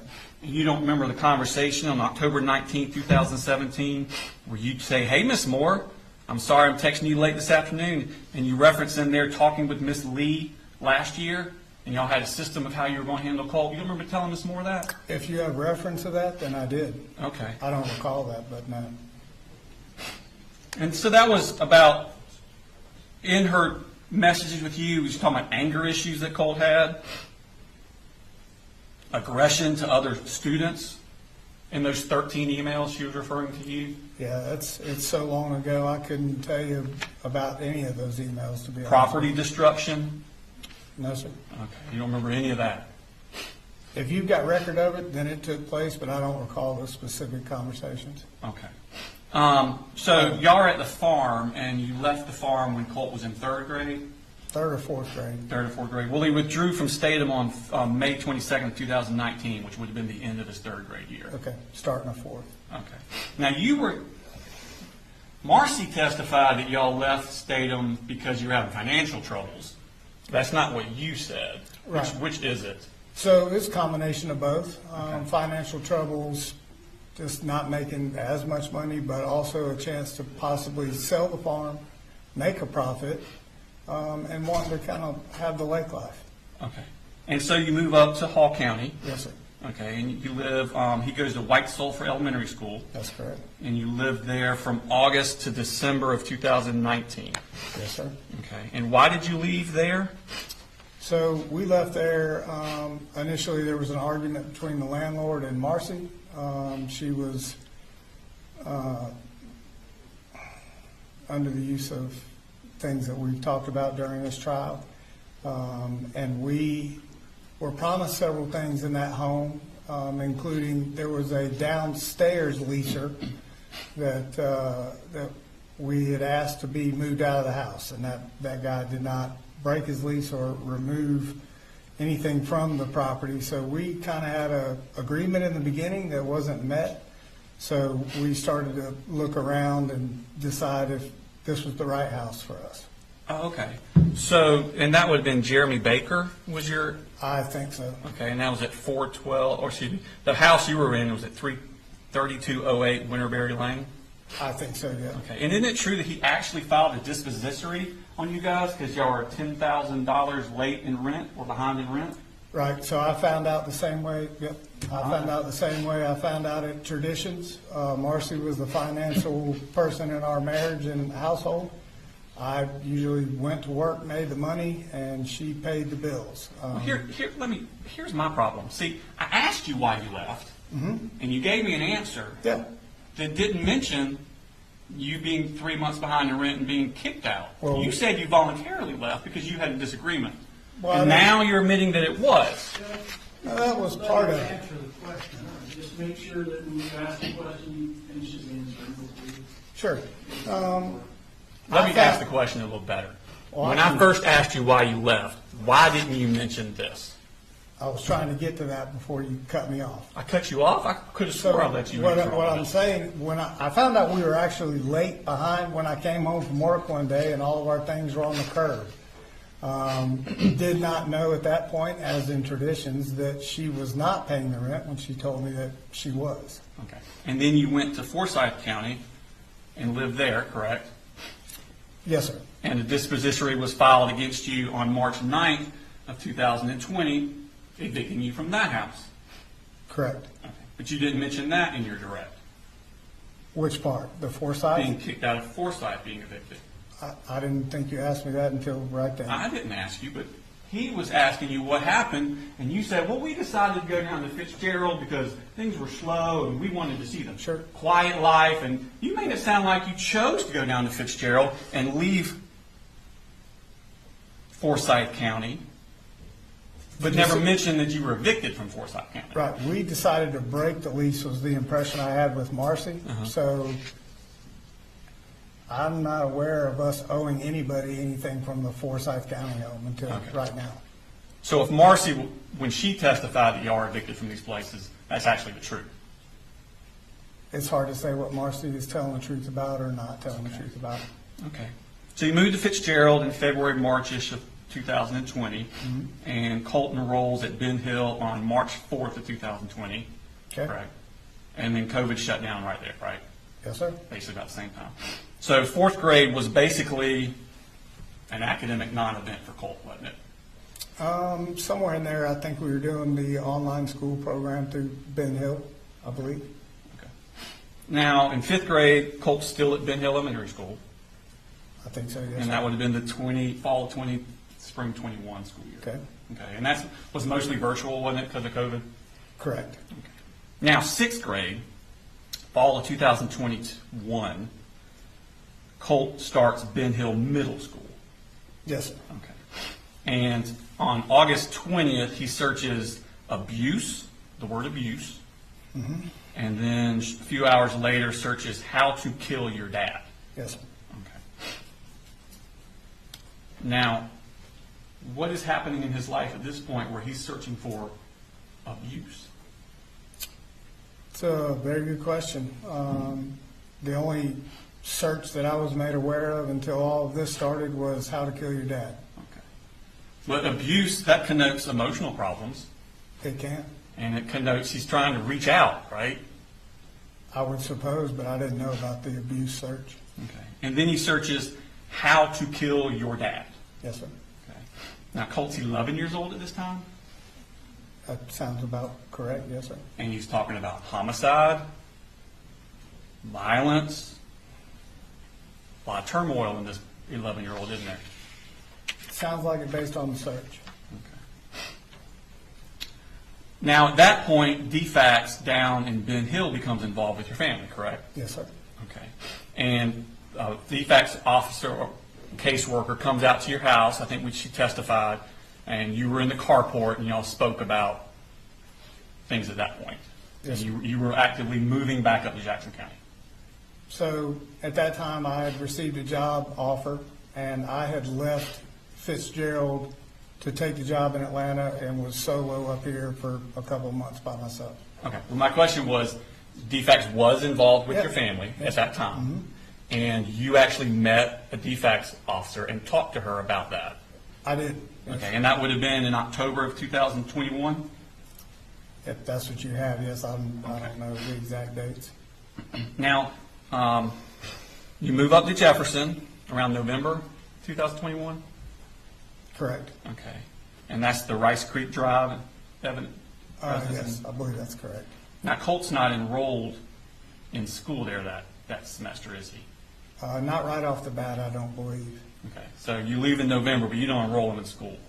I don't enroll. We, like I said, I'm working day to day. She was always the insurance school enroller, things of that nature. That was just kind of the agreement we had. Okay. So Christmas comes and goes. New Year's comes and goes. The kids aren't enrolled in school. In seventh grade. The October, November, or it's 2021 into New Year's of 2022. Kids are not enrolled in school. Not yet. Okay. In fact, we go through January, all of January, kids aren't enrolled in school. So it's been, what, 2.5 months since y'all left Fitzgerald? Sounds like it. Okay, still not enrolled in school. As far as I know now. That's kind of a recurring theme with your family, isn't it? You say so, yes, sir. Okay. So on February 1st of 2022, Colt is still not enrolled in school, and a DeFax referral is made on your family from Ben Hill. In Ben Hill or in Jefferson? Well, Ben Hill's the one that made the referral, but y'all are actually in Jefferson. Okay, yes. Okay. You remember Suzette Giddens testifying about Yeah, that? I remember her. Okay. So it's a week later that he starts, on February 8th, he starts West Jackson Middle School. Remember that? Yes, Okay. So this is finishing out his 6th grade year. correct. Okay. So the beginning of his 6th grade year at Ben Hill, he searches abuse and how to kill your dad, and then now he's starting a new school for the 2nd semester, 6th grade. Okay. And I think you testified on direct that he had no further problems in 6th grade. Correct. Okay.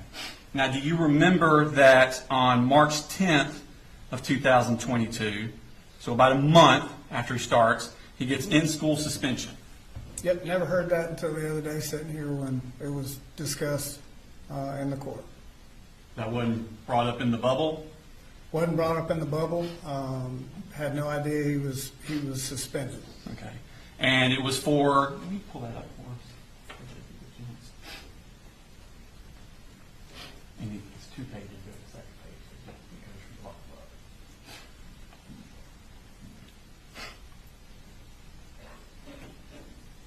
blah. All right, so this is one of those where it kind of goes from the bottom up, I think. Yep. Mr. Green testified to this. So this is going to be on March 10th. He drew swastikas, FU, Yep, Nazi, and Hitler on a school calculator. right. Never told of that Okay. by anybody in the school. So this is the same school year about the how to kill your dad and abuse. Correct.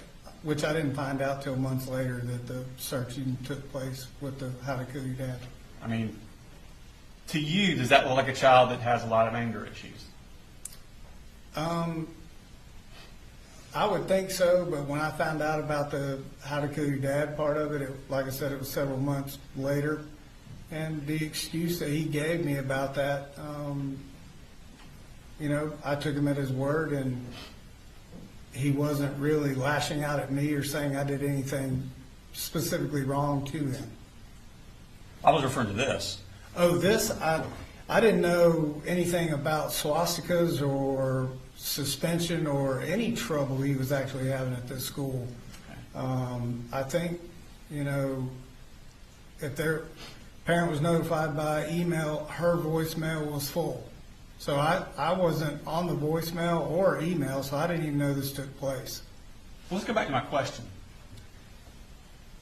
This connotates a child with a Sure. lot of anger. I don't know if this highlighted specifies anger. He's not drawing Pokemon on the school calculator. No, he's not. He's saying F you. Yep. Okay. So Colt, what? He's 12 at this point? Yes, sir. Okay.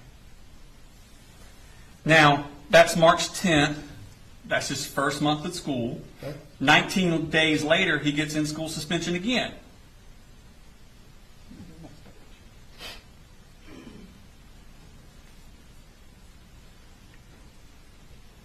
All right, so this is March 29th.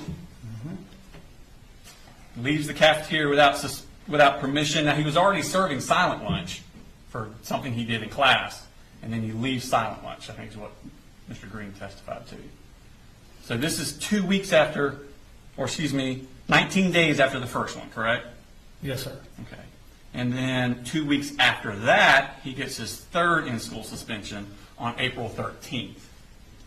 And now he's going hands-on with another student. Correct? Yes, sir. Okay. So let's recap Colt's sixth grade year. He makes inquiries about murdering a parent. Correct? Yes, sir. He misses almost 4 months of school. Correct? Yes, sir. And then gets 3 in-school suspensions in less than 3 months for property damage, disobedience, and physical violence. Correct? Yes, sir. Does Colt seem to be, to you, a child that is out of control? If I had direct knowledge of any of these, then I would say yes. So you're saying he's doing this at school, but there's no manifestations of that at your house? At our house, no. Just a good kid.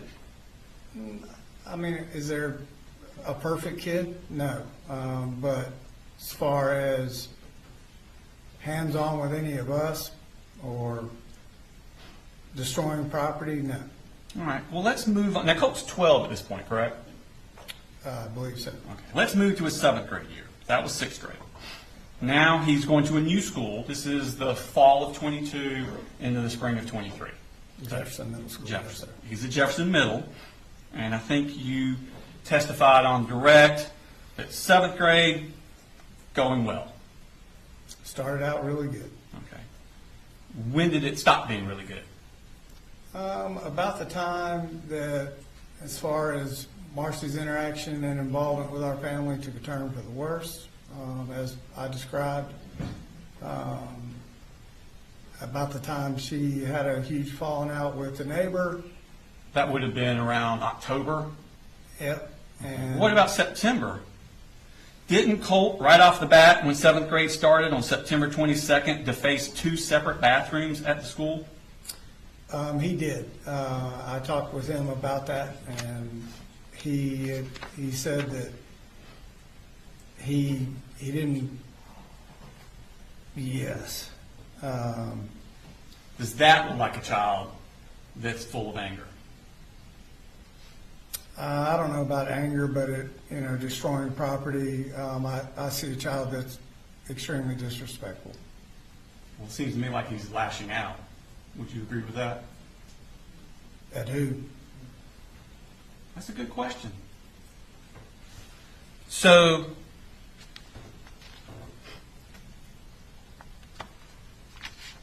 you were talking about Marcy. October with the landlord. DeFax got involved again then, didn't they? They did. I think they got involved, as I stated, with the landlord calling me. I was working a double shift, day and nights, kind of on a project, and she had apparently locked the kids out on Halloween night. So I think the DeFax worker testified that they opened the case on November 2nd. Does that make sense? It sounds timeline-wise. Okay. So we're talking 2 months after that bathroom incident. Okay. Okay. Now, Marcy, Jenny, and Coley, they go back down to Fitzgerald in Ben Hill County. Correct. And you and Colt stay up in Jefferson. Correct. The choice was up to them, and Marcy had to leave the premises. Okay. So- Now, you mentioned that you bought the Rock River Arms rifle for Christmas, and it's going to be that Christmas, correct? Indirect? I don't know if that's when I bought the Rock River rifle. Didn't you say in direct that you bought it for them for Christmas? You didn't give it to them at Christmas, it was after presents were That over was with? the Bushmaster 450. That's a Bushmaster? What's the Rock River Arms rifle? That is my rifle. That's your rifle, okay. Now, you said you gave it to him for Christmas because he was doing good in school. Correct. I think I told Investigator Smith I was using it as a carrot for him to continue to make a strong effort. So Christmas of 2022, he's doing good in school. He's doing better. There was room for improvement, and I was just, again, trying to give him, something to work towards. Do you remember the principal of Jefferson Middle School coming and testifying and saying that they were trying to email you all the time because Colt was up to double-digit absences in school? I do remember talking with that principal several times. Okay. And y'all had that attendance meeting, she testified, on January 11th, 2023. Correct. So by January 11th, which is obviously he hadn't had much school second semester, he had already had double-digit absences, so basically first semester. Correct. And I heard in testimony that, I don't know who he was talking to, but he was telling me he was at school, but would miss the bus and stay home. But they're sending you these emails Correct. and trying to get in touch with you about all his absences. Right. And Are you getting those? I was getting those and doing everything I could to be involved with the school and figure out what was going on. But Colt was doing so good in school, you got him that rifle. He wasn't doing so good that it was a work towards kind of thing. Oh, okay. Now, you said that bullying started midway through school year. 7th grade-ish. Can you give me more of a month? I can't. If you have something that you can show me to refresh memory, that would be good. Well, you were referring to your conversations with Colt, so Right. I didn't know if you. I don't know exactly what month or date. It was just, it was a conversation where he came home and didn't want to go back to school. Okay. And I'm trying to understand why, and that's where the bullying came in. Well, taken literally, middle of the school year would have been the Christmas break, and I'm not taking you literally. So, No, do you know if it was before or after Christmas break? I'm not sure. Okay. Would it have been right around Christmas break? It could have been. I don't know exact dates or time. Okay. Well, let me ask you this: how long? And I understood what his impression of bullying was that I reached out to the school. How long would you think that was before when he first started mentioning it till you reached out to the school? I'm not sure. Would it have been a month? In the time frame, I don't know. It's been quite a while since that happened, so I can't tell you when exactly I reached out to the school. Would it have been more than a month? I'm not sure. Weeks? I'm not sure. It would have been. Days? It would have been relatively, after we talked about it and I understood the full totality of what bullying was to him and what was actually going on. Well, I understand, but I'm trying to get you to narrow it down Yeah, a little bit I more. don't- You can't give me anything better than middle of the school year? Yeah, I can't give you an exact day or time when that happened. Okay. Well, we talked about earlier that when Marcy was found in November of that year, Sure. that Marcy was found and DeFax opened a case. Do you remember in March, Michaela Anderson come into your house as a DeFax worker to meet with you. I do. I think I stated at one point that I don't remember that, but after I saw her walk in here, I do remember talking with her. Okay. Several times, actually. Okay. So she came to your house the first time on March 9th, 2023. Yep. And she tells you she's with DeFax. Yep. And she's there to monitor Colt, make sure he's doing good. Right. Okay. She asks you about school. Yep. Okay. Yes, And sir. you tell her, going great. Well, I didn't tell her it was going great. I told her, you know, we're moving through school, and you know he's doing good. Okay. You didn't mention to her anything about having this attendance meeting because you've missed double-digit school. I didn't tell her that. No, sir. Okay. You don't think maybe she could have helped with that with Colt? I don't think it crossed my mind that DeFax would get involved with absentees. Okay. And you don't mention anything about Colt being bullied at school? With her, no, sir. No. And this is March 9th. Correct. That's kind of why I was asking you to give me a time frame. Yeah. Because if I Colt's got you. getting bullied in January, why wouldn't you have told her in March? Yeah, I understand what you're going at there, but you know, I think by the time I talked to her, I'd been engaged with the school on the bullying issue, talking to them, meeting with them, counselors, teachers, all of that. Okay. Would it help you? Did she tell you that she'd be checking in monthly? She did. Okay. Yeah. And so I think her next was on April 12th of 2023. Mm-hmm. Okay. And she talks to you about Colt needing counseling or therapy. So it was a suggestion. Yeah. And you told her you didn't think he needed it. Based on what Cole and I talked about and how I felt like the school told me they were going to respond, that we were good. He was involved with counselors at school. Okay. And you didn't tell her about all these outbursts he'd been having at school and the property damage? From sixth grade, Sure. no, sir. You didn't think he needed any therapy? I mean, his mom had just been taken down to Fitzgerald and had that whole drunk in the, you didn't think he needed some therapy for that? Well, to be honest with you, this is kind of my first steps into being a single parent. So, you know, I didn't really have every, you know, thing that I needed to do and know what to do. I'm trying to figure it out as we went along, trying to do the best I could. So this is April 12th, and again, you say, she asked about school, and you say Colt is doing good in school, and he likes going to school. In the beginning, he did, yes, sir. Well, no, she's asking about how things are going April 12th. That's kind of towards the end, isn't it? I think so. Okay. Middle of school, yeah. April 12th, that's what you consider the middle of school? I'm sitting here trying to think, so school ends what? What do you have? June, July, August, somewhere in there?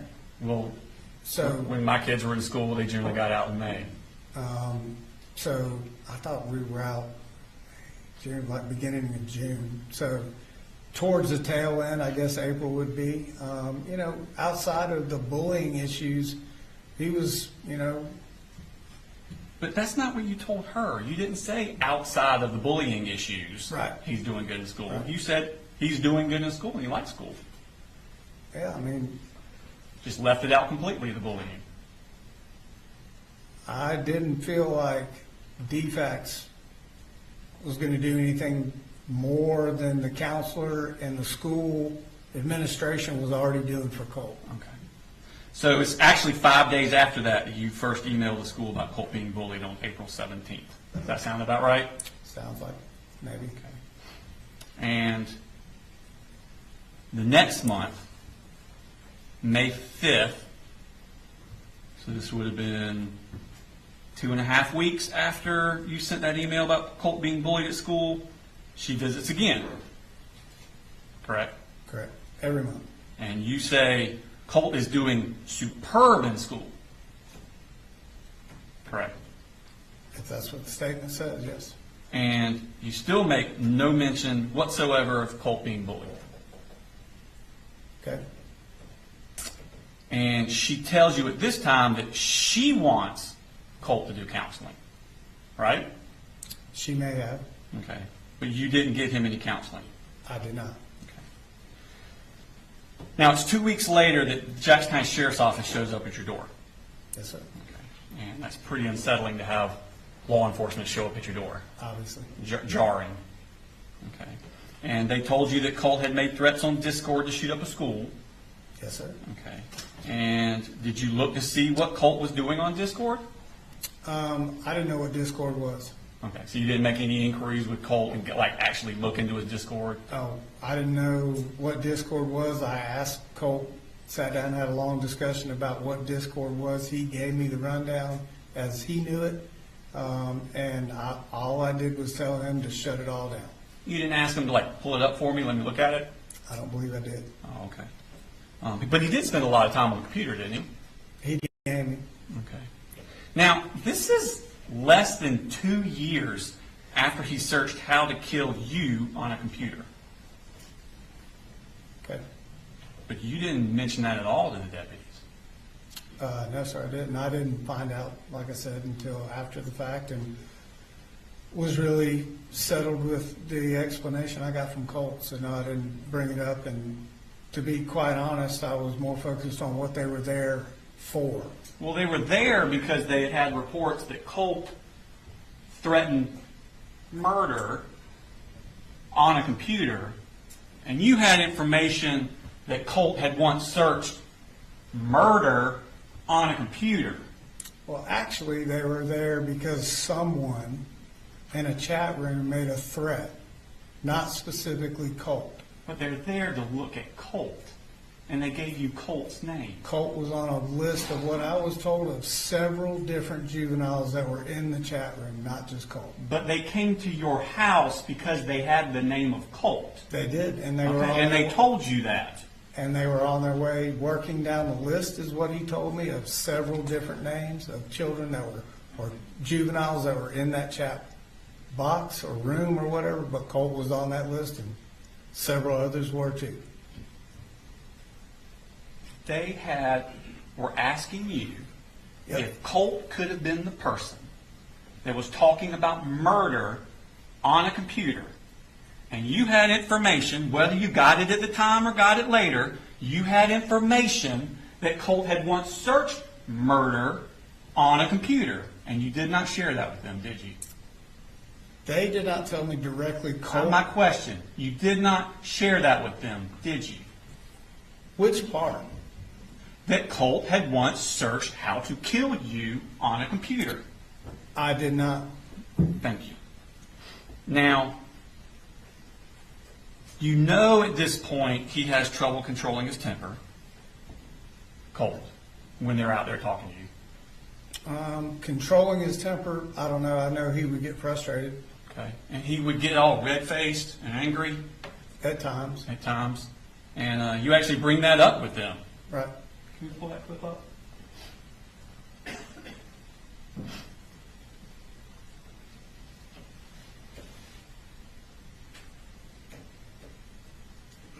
Can we pull it up, sound?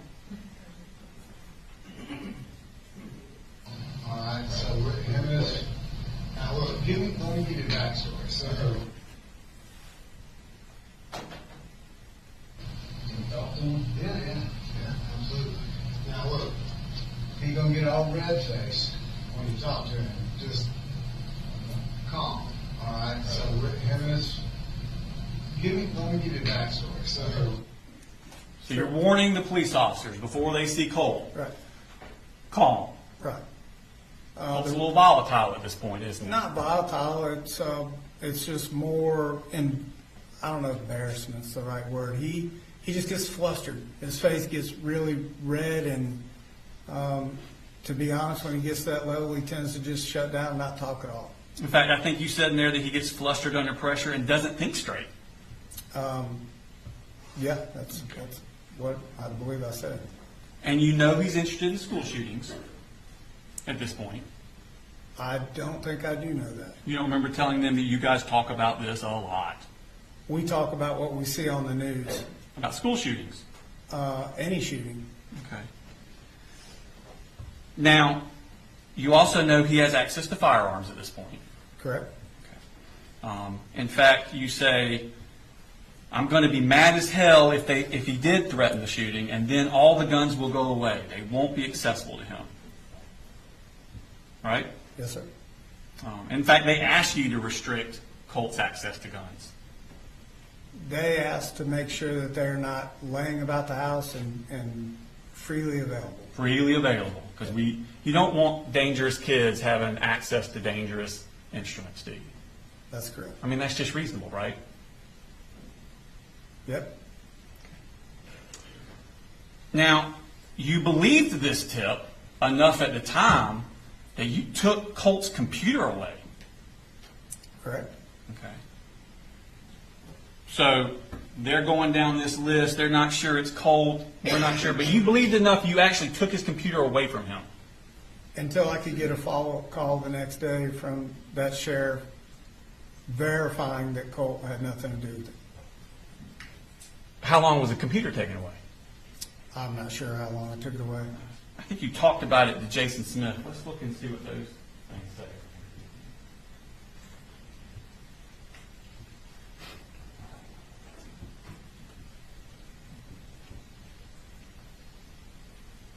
I have kids. Yep. And again, you just say I didn't work in law enforcement. To me, as a regular dad, if the law enforcement comes to, no matter who they are, law enforcement comes to my house and tells me that my son was in a room where they were talking about committing a school shooting, that is going to be a giant red flag. Oh, and it was. No matter what my kid says, because kids can lie, right? That's right. That's right. Yeah. And it was. That's a huge red flag. Yep. It was. And I talked to that officer. I'm probably going. You're not going to have a computer. You're not going to have a phone. You're not going to be on internet. Is that right? Was you guys? It was done. No. You took his computer. Yeah, we just like. Right. Just like when you took your times after you cut stuff. Everybody take a break. Right. And when you feel like coming back and being normal, let me know. We'll talk about all this. Right. Along those lines. Yeah. Till you come back being normal. Right. You didn't say anything to him about when they cleared him the next day. It sounds more like a longer period of time there. Yeah, I'm not sure, he was asking a time frame at that moment, and ultimately there was a lot of other things running through my mind other than how long I took his computer away at that moment. I think I can bring it up again later in the conversation, see if it sheds any more light.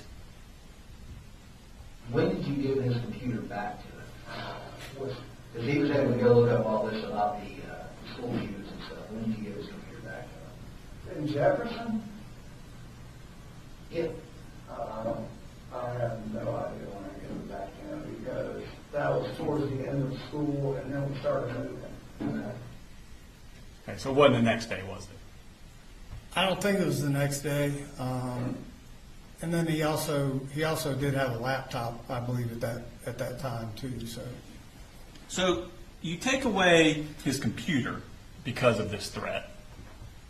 You take away his ability to talk about school shootings, but you don't take away his ability to commit school shootings?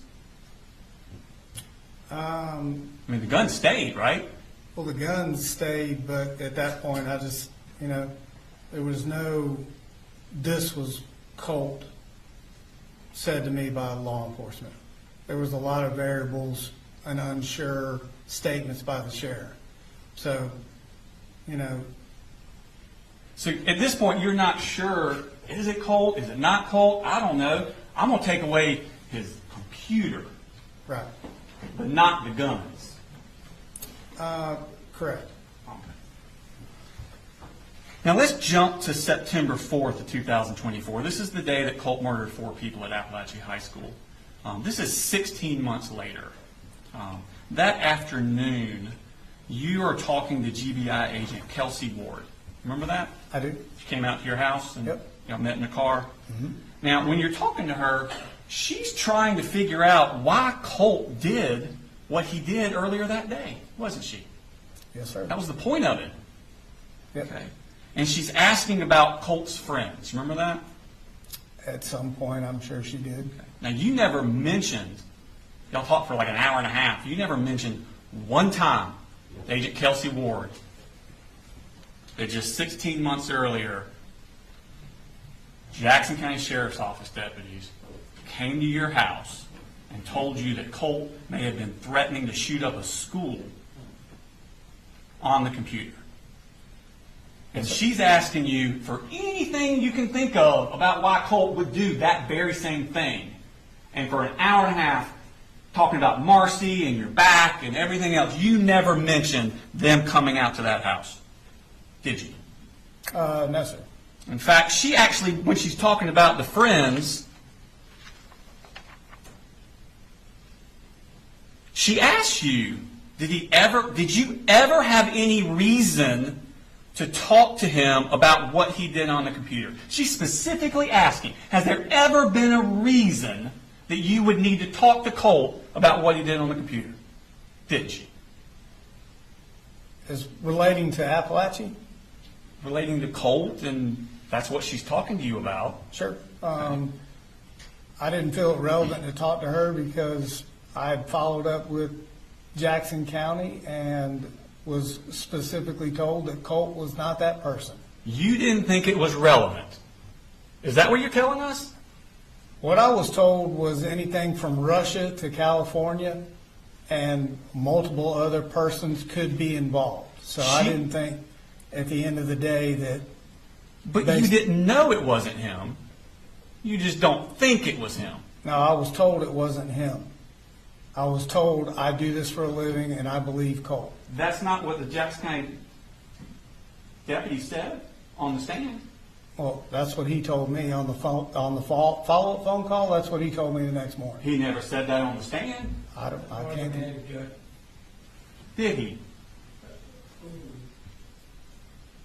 No, he didn't say that. Okay. And then Agent Ward asked you if Colt had ever done anything that would cause you to want to monitor who he talks to on the computer. And you say, no. Okay. Right? Yes, sir. Why don't we play that clip?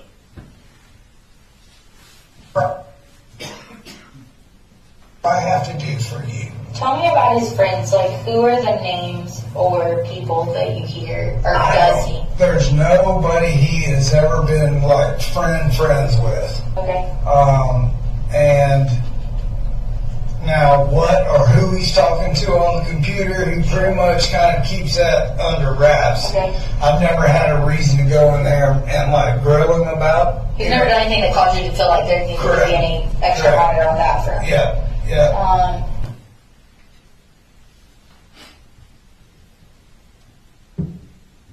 Now, you do bring it up with Investigator Smith, correct? Yes, sir. Okay. But that was an hour and a half into the interview, wasn't it? Okay. Before you first bring it up with him. Okay. Okay. And you meet with Investigator Smith on September 5th at around 3 o'clock, right? I'm not sure of the time. Does that sound about right? Because you remember you took Jenny first. Correct. Okay, so around 3 o'clock sound about Sure, right? yeah. Okay. And it's around noon of that day that Marcy sends you that text asking what the hell is this, and has the picture of the FBI where it says you didn't come out to your house. Yes, sir. I remember that text. So at noon on the 5th, you know the world knows about it. And then in your interview, then it becomes relevant again? The world knows about. That they'd come to your house. Oh, the FBI? Well, Jackson County for the FBI. Oh, yeah. Not necessarily that the world knew. Marcy sent me that text. I didn't make her aware of the situation for obvious reasons. Okay. So on the 4th, when you're talking to Kelsey Ward, it's not relevant. On the 5th at around noonish, you get that text from Marcy where you find out people know this now. And at 3 o'clock with Investigator Smith, an hour and a half into it, now all of a sudden it's relevant. I don't know, relevant is the right word. I believe talking to Kelsey, we're talking a matter of hours, short time after the shooting. I'm still in a state of shock, trying to process what all happened. Okay. To be able to sit and recollect every single thing that has happened. I understand. Like little things would be hard to remember. Not little things, everything. This was I was doing my best just to just get through what questions they were asking, and it was several. It was the next day when I talked to Investigator Smith and had time to kind of process everything. Well, let me ask you this. The entire conversation with Agent Ward and with Investigator Smith Okay? was all about Colt committing a school shooting. Yeah, I agree. And this is the only information you've ever had in your life up to this point about Colt and school shooting. And it's police coming to your house. And that didn't pop in your mind. The way that I left it with Jackson County, Colt was never told to me to be the one that actually did this. Wasn't it true you were just hiding it from them because then they would think you knew this was coming? No, sir. Now, let's go back. We were go back in time. I want to go through this chronologically. The sheriff's office has just come to your house, and that was May 21st, 2023, correct? Yes, sir. Okay. Now, less than 3 weeks later, on June 9th of 2023, Michaela Anderson with DeFax comes back out to your house for those monthly checks on Colt, doesn't she? Mm-hmm. And she asks you, how's Colt's behavior been? And you say Colt's behavior's been okay. You don't mention to her that Jackson County came out to your house 2.5 weeks before. No, sir, I did not. Okay. And she asks you again, do you think Colt needs counseling? And you say, nope. Right? Correct? Okay. You also don't say anything to Michaela Anderson about planning to move to Barrow County, do you? I don't think at that point I had actually found a place where we were moving at all. The overall goal originally was try to get to as close to Statham as we could. So I didn't have a dead set place yet. Right, but that's not what I asked you. I said you didn't say anything to Michaela Anderson about planning to move to Barrow County. Did you? No, I don't think I did. It was again, nothing set in stone. No, you just said the final address wasn't set in stone, but you were searching for places near Statham in Barrow County. You just said that. I did just say that. Thank There you. was nothing set in stone. It had to be Barrow County. But you never said anything to her about planning to move, did you? I did not. And this is the woman who told you in March she would be coming to your house monthly to check on Colt. Correct. It was her job to do this. Correct. 2 weeks later, you signed the lease at 896 Harrison Mill Road. Yes, sir. And you don't let anyone at DeFax ever know about your change of address, do you? I don't. I think the last conversation I had with Michaela was she was satisfied with everything that was going on. That I think she worded it that I was more than helpful. Colt was polite. I was very pleasant to meet with and looked like we were on the right track. So I did not. Well, let me ask you this. Do you remember testifying at a bond hearing here in court? In the very beginning of all this, Mm-hmm. Yes. Okay, you swore to tell the truth, the whole truth, and the truth, so help you God? Yep. You did that? Okay. Do you remember me asking you about DeFax coming out to your house, specifically about Michaela Anderson coming out to your house? In the beginning, I do believe so. You may have asked that question. Okay. In fact, I asked, so while you were at 954 River Mist Circle in Jefferson, a DeFax case was opened on your family in November of 2022. And your response was, I wasn't aware of that. Yeah, I remember that conversation with you. And to further that conversation, you also had asked me if I had ever been arrested. And I had stated that I had not. And in fact, there had been some things 30 years ago, roughly, that had happened. There had been a lot that happened at that point. I've been, arrested. I've been in jail now for a year and a half. And so I'm trying to still process what exactly happened with my son and me being locked up for it. So if I did not remember every single detail that you were asking me at that point, that is my bad. That's your bad. Okay. I did, at the end of the day, we had so many meetings with DeFax here and there, I couldn't, I wasn't sure when I met with her. All right, well, let me say, so my next question to you was, after you said I wasn't aware of that, I asked, You don't remember them coming out to your house and interviewing you after November of 2022 into May of 2023. Now, this is November-ish of, or October-ish of 24 that I'm asking this question. It's just been 2 years. And you said, DeFax never interviewed me at that time. Yeah. And there wasn't I don't remember, or I can't recall. Right. You said they never interviewed me at that time. Yeah, after 2 years, I didn't remember Yeah. that, honestly. And then I asked, between November of 2022 and May of 2023, they never did a home visit and spoke with you at your home in Jefferson? And you said, no, sir. Remember that? Yeah, I remember that, yes, sir. And then I said, in May of 2023, was there a home visit by DeFax where they told you there would be monthly home visits? And you said, no, sir, not at that location. So then I asked, well, not at that location. What location did you have contact with DeFax?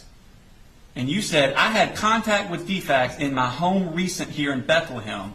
I received a phone call at 10:30 at night from a DeFax caseworker that gave me instructions to get in my car and come pick up my younger children. So you're referring to when Tamika Mitchum called you. Correct. Again, just completely leaving out the Michaela Anderson stuff. Totally agree. The Shonda Goolsby stuff. Yep, there were multiple DeFax people. Multiple. And But- you said, no, sir. Let him answer the question. Go ahead. Sorry, there were multiple DeFax. So for me to be able to try to keep track of who all and when I met them without having everything in front of me, I may have misspoke to you, but it was not in an effort to deceive you or anything. I really was just trying to process being arrested, what had happened, and I just, I couldn't remember what DeFax I talked to and when. Okay. Well, I understand completely if there's multiple DeFax involvements, which you just said. Sure. Correct? Yep. If you have multiple DeFax involvements, getting confused as to which is which. I understand that. But I'm asking you, and you said, no, you only had one contact with DeFax, and that was at your house in Bethlehem when they called to tell you to come pick up your kids. Most recently. Yep. That's not confusing multiple. That's saying there's only one. Yeah, I think I was referencing in the moment, like who I was dealing with currently. So I actually asked you that. So this would have been after June 23rd of 2023. And you said, yes, sir. And then my last question was, and you're saying that you had no contact with DeFax prior to that? And you said, no, sir. You sound pretty adamant, not confused. Okay. Let's move on to 8th grade. Now, Colt registers on August 8th, 2023 at Heyman Morris Middle School, correct? Yes, sir. But then he withdraws 3 days later on August 11th, correct? Yes, sir. And he never actually went there. Correct. Okay. And then he moves back to Fitzgerald with his mom, I moved back with Debbie. but that's where his mom is, right? Correct. Okay. And he never attended Heyman Morris before he went down there. No, sir. Did he attend school in Fitzgerald? No, the plan was Debbie was going to sign him up for homeschooling. Okay. But he never went to school in Fitzgerald? Not that I'm aware of. Okay. And it's down there that Colt begins cutting himself. So I found that out in a weekend trip back home after I was up in Atlanta. Yes, sir. But that's your understanding of when it was started? Somewhere in that time frame. Yes, sir. Okay. And I think they show you the pictures Yes, sir. Saw it. of Colt's arm? Yes, sir. We showed those on the thing? Yep. Okay. And is that what they look like when he showed them to you? He did. That's what they look like. Yep. Okay. And were you aware of these photos on Colt's phone? Were you aware of this photo on his phone? No, I don't think so. No, sir. Okay. Do these look familiar to you, though? Yeah, those are the ones that were on his arm. Okay. And those are pretty substantial cuts, aren't they? Yes, sir. I mean, the ones from the other picture were from the September 4th, and This happened almost a year before, so Yeah. a year later, it's got a pretty wicked scar still. Yes, sir. Okay. And you took that seriously, didn't you? I took that serious enough when I went back. This happened when I was in Atlanta. When I went back home, Marcy brought it to my attention. I asked Colt what happened, what he was doing. He said, he was just sitting in his room, kind of spacing out, did it with his pocket knife, and I took his pocket knives. He did that spacing out? Yeah, he said, I asked him if it was an anger issue or was there something like wrong? Was he, try to give me the backstory? He couldn't really give me a good answer as to why he did it. I think he said something along the lines, I just did it, and I said, okay.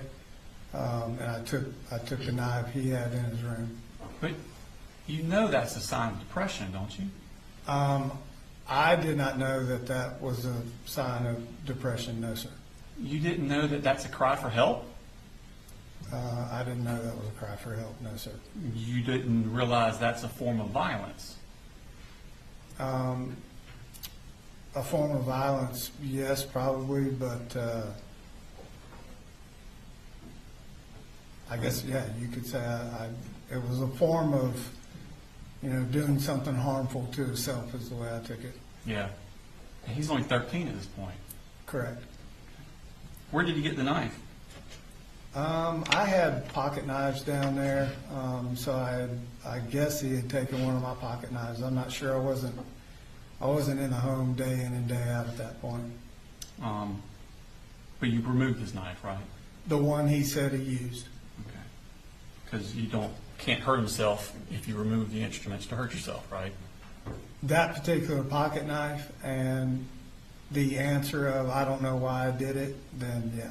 I mean, like we said earlier, children that are dangerous shouldn't have access to dangerous things, right? If they can't tell me why they're doing what they're doing, then yeah, I would take the pocket knife. Yeah, it's just reasonable, right? If you're harming yourself, yes. Okay. Or if you're a danger to harm yourself. Correct, but like I said, the answer was I don't know why I did it. Okay. Just kind of spacing out. So you told Investigator Smith that Colt stopped cutting himself after that summer. Yeah, that was the only issue I've ever seen where he did anything like that. Did you ever check into that? What measures did you take to check into if he continued cutting himself? It's as far as I knew, it stopped right then. He never made any other attempts or cut himself, to my knowledge, after that. I understand, but what I'm asking is what steps did you take to monitor that? I didn't monitor it because I wasn't in the home daily. I was up here, pretty much gone. No, he was only down there for a few weeks. Right. After he comes back, is when you don't even know he's cutting down there, do you? No, I didn't know he was cutting down So there. you find out when he's here. No, I find out when I went home on a weekend visit from Atlanta and saw those cuts on his arm. And he's here at that point. No, he's in Fitzgerald. He's still in Fitzgerald? Yes, sir. Okay. How shortly after that did he come back to live with you? I'm not sure what that time frame was. He was only there for a few weeks. Maybe I can't tell you exactly when he came back. It was less than a month? I'm not sure. Less than 2 months? I'm not sure of the dates. I just know what happened to make me go get him. But you don't know when that was? No. But, back to my original question. Yep. Now that he has come to live with you, shortly after you find out he's been cutting himself, Yep. he's in your house now, Yes, sir. what do you do to monitor, check up on, to make sure he's not still cutting himself? I don't think we ever had a conversation about it. There was no further discussion from anybody else in the family that he was cutting himself. I talked to Colt a lot. We had a pool in the backyard at Harrison Mill. Saw him with his shirt off all the time, playing in the pool. I didn't see any further evidence that he was cutting himself. Okay. Were you aware of this picture that was taken on April 1st, 2024? No, this is the first time I'm actually ever seeing this picture. Oh, okay. So you didn't know that he was cutting himself in April of 2024. He lived with you then, didn't he? Yes, sir. Now, let's move on. We're going back to Fitzgerald. This is October 3rd of 2023. Colt has that juvenile complaint form where he broke windows, stabbed cardboard. I think you testified about that on direct. That Yeah. whole incident down Oh, there. yeah, yes, sir. Okay. After Marcy beat him over chicken nuggets, yes, sir. Yeah. So breaking windows, Broke a window. stabbing things with knives. Marcy made the claim that he cut the couch. Okay. And he says he didn't. He said he didn't. And you just always take Colt's word for these things? Over Marcy, yes. Oh, okay. You don't ever check into it? I believe my son more than I believe his mother. Okay. Now, we're talking about more violence and improper use of a knife, correct? As Marcy alleged. Okay. But you have knowledge of this, these allegations, that you've been told about them. Correct. Okay. Through Marcy. And Colt comes back to live with you in Barrow County, Correct. and that's October 3rd, or roundish early October. Yeah, ish. Okay. Now, he's not going to school at this point. Correct. He's not enrolled anywhere, is he? No, sir. Okay. So you just go to work every day, and there he is. Correct. He's in the house. Okay. Then on October 13th, that's when DeFax calls and says, come get your other two kids. Correct. Okay. And you drive down the next day, and now you have custody of all three kids, That's right. and Marcy does not. Right. Okay. You call the shots when it comes to the kids. Yes, sir. All right. Now, the caseworker talks to you while you're down there, Yes, sir. and that's Tamika Mitchell. Yep. And she tells you to get these kids in school ASAP and into therapy, Yes, sir. didn't she? Okay. And you told the caseworker that the whole family will be going to therapy, Correct. but you don't put them in school, do you? Initially, no, sir. Okay. And you don't put them in therapy, do you? Initially, no, sir. Okay. Now, you also talked to Tamika on the phone on October 18th, so a week later, and you tell her over the phone that Colt and Jenny want to do homeschooling, but the school doesn't have room, so they have to go physically. Right? Yes. Okay. That sounds like what I was talking about with her. And she tells you to get the kids in therapy. So this is the second time she's told you to get kids in therapy. Right? She asked if I had them in therapy. Okay. And you tell her that you and the kids will be going to therapy. Yes, I tell her I'm currently trying to make that happen. Okay. And then approximately a week and a half later is when the Barrow County DeFax worker comes out to your house to look at your house. Correct? Yes, sir.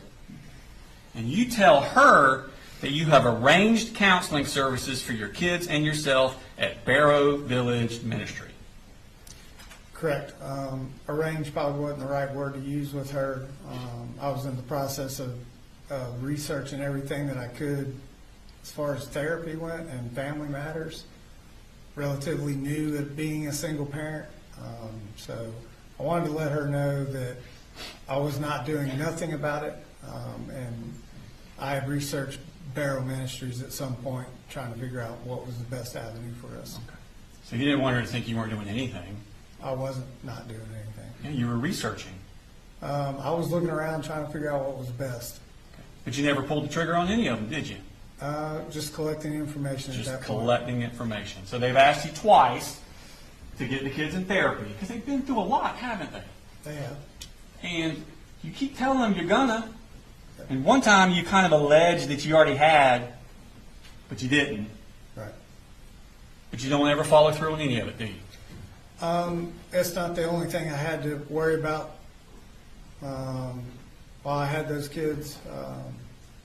There was a lot I was learning on the fly, being a single parent, working full time, just trying to get my feet under me on how to do all of this by myself. So that's a no. That's just a fact. So if you consider it a no, then it's a no. Did you? No, ever put I them did not in actually enroll them or myself in therapy. Thank you. Now, they also asked about weapons, and you say that you have weapons, but they are stored and locked away out of the reach of the children. Okay? And again, that's not true, is it? I don't remember saying locked away. I just remember saying they were stored and out of reach of the children. But that's not true, is it? The lock part, no. Stored and out of reach, yes. Out of reach is true? For the most part, yeah, they were out of reach of, they weren't readily available for just laying around the house. Colt couldn't reach that shelf in your closet. I guess that he could if he stood on something, but even I have to reach up and over to get it. But I mean, obviously, to DeFax, they're concerned about weapons being accessible to the children. And you're assuring them that they're not accessible. But they are, aren't they? Right, and I'm being forthcoming and open and letting them know I do have weapons in the house as well. But didn't you also tell her that this was the first time you had ever had DeFax contact? I don't know if I told her that or not. Like I said, there were multiple DeFax people I was talking Pull that about. up for me. Remember, she made a summary right there. Yep. See if I can find it. So down there at the bottom, the next to the bottom one, BFA, that's you, biological father, never had CPS involvement and felt appreciated that CM's help and made it easier for the children to feel safe. So you told her you'd never had DeFax involvement, didn't you? That's what I told her. Isn't that eerily the same lie you said here in the courtroom at your bond hearing? Again, this was not a lie. I mean, this is the same year. This was not an outright lie as in deception. There was just a lot of things going on, and I didn't recall, certain meetings with DeFax. Okay. So this is October 30th of 23. The very next day, DeFax closes their case, don't they? Yes. And that's because you told them that you were getting counseling and that the kids had no access to the guns. Told them I was working on counseling, and That's not what she recorded. I don't know why she recorded what she recorded. I know that I told her I was working through multiple avenues of therapy, not locked into one. I never signed anything to go specifically to a counselor. I was compiling information. Yeah, doing a lot of research you were. Let's go to November 4th of 2023. Marcy comes up, and that's when she keys your truck and gets arrested. Correct. All right. So, that's been a very stressful summer and fall for Colt, hasn't it? It has for all of us. It starts with Jackson County coming to the door about school shooter threats. Then it goes to him cutting himself. And then shortly thereafter, he gets the juvenile complaint for breaking the windows and cutting the couch. Then his mother, a few weeks after that, loses custody for drug use. Then a month or so after that, she gets arrested for keying the truck. He's not in school. He's not in counseling. That's a rough summer and fall, isn't it? For all of us. For a 13-year-old. For a 50-year-old. For all of us. And on November 17th, you buy him that 6-hour M400 rifle. In November, I actually purchased the weapon for me, and was going to use that weapon as something that he and I could bond over with. I thought it was his Christmas present. It was not directly a Christmas present. It was something I told him he could use. I had one. We could shoot together. And at a later date, when he was of legal age, I would give him that gun. So this was not his Christmas present? This was a part of his Christmas. This was not a, here is your gun. The conversation was, I bought this weapon. This is one that you can use to shoot when we go to the range or hunting. All right. Well, first off, before we get into that, you did purchase it on November 7th. Yes, sir. Okay. And that is 7 months after Jackson County asked you to restrict his access to guns? Correct? Not sure they asked me to restrict his access, just to make sure that they weren't readily available. and 18 days after DeFax, after you told DeFax Colt didn't have access to guns. Correct. He's about to. The gun was not for him, so it wasn't his gun. Okay. Let's play what you told Agent Ward about it. The weapon that he had was a AR-15, it's a 223, and it was a Sig Sauer. And that was kind of like his big Christmas present, where I said, Well, you cut it off with what I said. Oh, did I? I'm sorry. Do you want to play the whole thing? I'm not going to play an hour and a half interview. Well, that's the part where I said this is a gun that I bought that you can use when we go to the shooting range or hunting. Right. Well, I didn't say you weren't saying that. Right. But it was his big Christmas present. It was a part of his Christmas. Thank you. Now, at this point, had you given the knife back to him from cutting himself? No, I don't remember giving him a specific knife. Okay. I mean, well, you took away his knife. You testified to that. Yeah, I took away a pocket knife he had down in Fitzgerald. Did you ever give it back to him? I did not. Okay. Now, Colt is 13 years old at this point. This would have been 23, Christmas 23. Yeah, he's 13 at this Yes, point. Okay. And you let him keep the gun in his room? At times. Okay. Well, right after Christmas, he got to keep it in the room. He did. Okay. And on December 19th, you ordered that laser sight for the rifle on Amazon. Which one?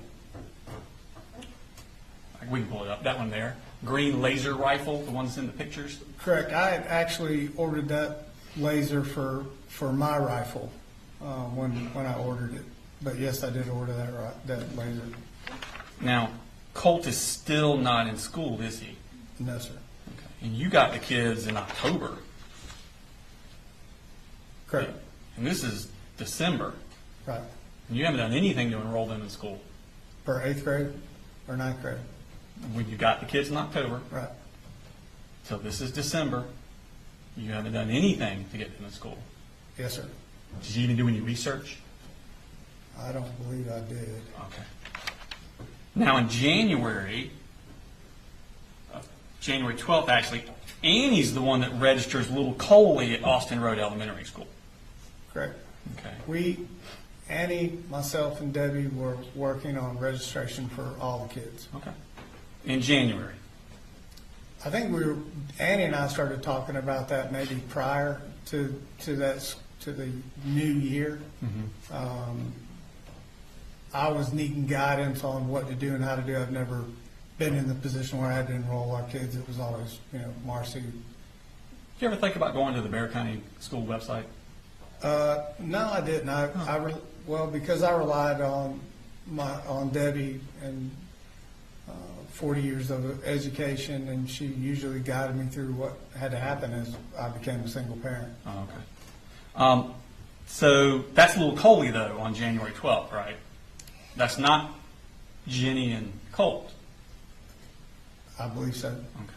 In fact, on January 25th, that's when Lorene sends you those emails giving you a step-by-step guide of how to get them in school, virtual school, or online. And she tells you exactly how to do it, doesn't she? Yes, And she even volunteers to pay for it, doesn't she? she does. And you don't do it, do you? I don't do it. Jenny and I were in a conversation of did she want to do it, and she opted to want to go to public school. Okay. So Jenny's registered on February 2nd, correct? Yes, sir. And this is second semester, correct? Yes, sir. She'd already missed the entire first semester of school, didn't she? Yes, sir. Okay. Now, on the 6th, the school emails you with a start date for Jenny and Colt, correct? I believe so. Okay. And you email back that Jenny's sick with a fever and will start on Thursday, right? Sounds correct. But Colt never attends. He does not. In fact, at that point, on the 13th of February, you emailed the school and say you're going to sign Colt up for online classes at this time. Yes, sir. And you actually said at this time. Yes, sir. So on February 13th, well into the second semester, you hadn't done anything to get Colt enrolled in online classes. No, sir. It was kind of an ongoing Yeah. operation. In fact, you never signed him up for online, do you? So I had, in talking with my sister, I had thought there was email communication back and forth that Georgia Virtual was where he was enrolled. There were access codes sent in an email, and I remember talking with Colt saying, we have you registered, I thought at the time, at Georgia Virtual, here's the access codes, and you should be good to go. But you never did anything to get him enrolled, did you? I physically did not do anything, no, sir. I think you testified on direct. That was your bad. Yeah, I was needing as much help as I could get. There was a lot I was responsible in trying to cover a lot of things. Now, that's on the 13th is when you tell them that Colt's not going to school. Yep. On the 29th, you, Colt, and Jenny go to Wilson Shoals Gun Range. Yes, sir. And that's a school day, right? Maybe it was, I'm not sure. Is school not very important to you? It is. Okay. Now, it's around this time that Colt's aggression is escalating, isn't it? Maybe, I'm not sure. You don't remember when it was? I don't. You don't remember when he starts fighting with you physically? Physically, I think I mentioned it 3 times. I don't know when the exact date of those were. I would say that aggression-wise, just more temper, kind of short-tempered, more than he would normally be. Do you remember telling Kelsey Ward on September 4th that probably 5, 6, 7 months ago his attitude escalated to the point where he would be like cussing and talking to me like you shouldn't talk to your parents, and he's like gone to hands-on trying to fight me? Yeah, that's correct. So you said 5 to 6, 7 months ago. That was in September, so Right. 7 months would be around February, Right. going into March. Yeah. Okay, so around this time that we're talking about. Sounds like it. Okay. And you told her that he went so far as to strike you in the face. In one of our scuffles, yes, sir. Okay. Does he Side of appear him. to you to start being out of control? It was not an everyday thing. It was more based on if he didn't get his way about something or we had a disagreement. It was arguing and cussing most of the time, and we did have separate instances where, like I said, he would bull rush me. I think when you did on direct, when you were describing the bull rush, you said you could see him kind of building up in him, One time I could see him getting angry. getting all worked up. Just, not agreeing with what, I was saying, and I could tell by the tone of his voice that, it was escalate. His anger is building up, isn't it? It was in that moment on that particular day. To the point he lashed out in a violent physical way. He just bull rushed me. Yes, sir. Struck you in the face. He was flailing all about it. He didn't strike me in the face. He struck me like right there. Just, I don't think he was aiming. He was just more kind of flailing around. So where again was it? Just right here. So the neck, Right. not the face? Right there. Well, how would you describe that? The neck or the face? Well, it depends on what part of the neck. Maybe bottom of my face, top of my neck. Right. I'm asking how you would refer to that. I would refer that to neck or face. Okay. When you talked to Agent Ward, you referred to it as face, didn't you? Yeah, it sounds like that's what I said to her. In fact, you said, so we've probably had 3 or 4 of these kind of altercations where he's gotten above aggressive with me. Above aggressive. I call it a bull rush. The second to last time, he hit me in the face. Yep, I remember telling her that. Okay. And then I think you actually referred to this when you talked to Jason Smith the next day, the bull rushing again. Yes, sir. Okay. And second time, he was kind of like flailing around and he hit me in the side of the head, and I told him, don't hit me in the face ever again. Remember that? I do. So it was the face. It was face. Thank you. Now, so this is all happening the end of February going into March. March 8th of 2024, you buy that Sightmark UltraShot RSP, correct? The sight? Mm-hmm. Yes, sir. Okay. And that was for Colt's gun. That was- $150. That was for the city, yes, sir. Okay. It was found in Colt's closet. The box box. was. Okay. And 3 weeks later, on March 28th, 2024, you buy him that bungee sling. I actually bought the bungee sling for my rifle. But it was Colt take it for his? I saw it in the picture hanging in his closet, but that was a purchase I made for my rifle. Okay. But Colt had it in his closet. In that picture, that's the first time I've seen it in his closet, yes. Okay. And on that same date, you buy the Hornady, if I'm pronouncing that right, Custom 223 Remington 5.5. Ammunition, yes, sir. Okay. And that's found in Colt's bedroom. That's, yes, where it ended up. Okay. And that's all around this same time that the bull rushing is starting. In that time frame, yes. Okay. Now let's move to May of 2024. Tell me about Elite Pawn and Jewelry in Conyers. What is that? Pawn shop and gun store. Okay. And why do you go there? I purchased 2 guns. Okay. So the first one is on May 3rd. You buy a gun for $794.80. Yes, sir. Okay. That's on May 3rd. You go back on May 10th and make another purchase of $449.34. That also a gun. Yes, sir. Okay. On May 17th, a week after that, you go back and you make 2 purchases, both of $52.95. What's that? For $52? And 95 cents. But it's 2 of those. Yeah, I'm not sure what that was. Okay. And then you go back the very next week and make another purchase for $52.95. Okay, Is that correct? sounds like it. So you're going on the 3rd, the 10th, the 17th, and the 24th. Okay. Basically every same day, every week. Yep, Okay. And that's $1,400 in 1 month at Elite Pawn and Jewelry. okay. And they're all gun related? Sounds like it, yes, sir. Okay. I'm not sure what the $52 were. Okay. And on the 31st of that month, you order the high-powered laser sights and accessory rail set from Amazon. Correct. And that's the one that's on Colt's rifle. It's on his rifle and my rifle. Okay, it's pieces that you can put on different rifles. Correct. Okay. Part of them went on mine, part of them went on his. Okay. And then let's move on to June. So that was May 31st, so the last day of May. First day of June, June 1st, you order the bore sight 223 from Amazon. Yes, sir. Okay. Now, it's also sometime in early June that Colt throws this screwdriver at you. Correct? Sounds like it, yes, sir. And that was during a fight. I was during an argument. Okay. And he throws it at you. Must have been right around before June 7th because you make an email, text message about it on June 7th. Yes, sir.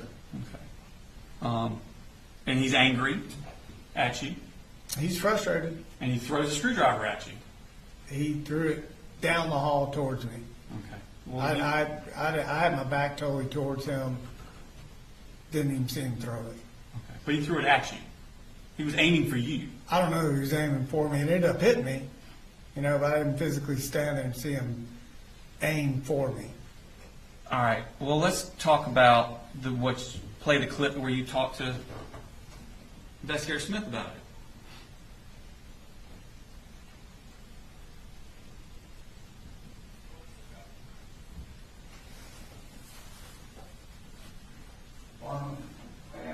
And Jenny described seeing him kick you, punch you, hit you. That was the second time.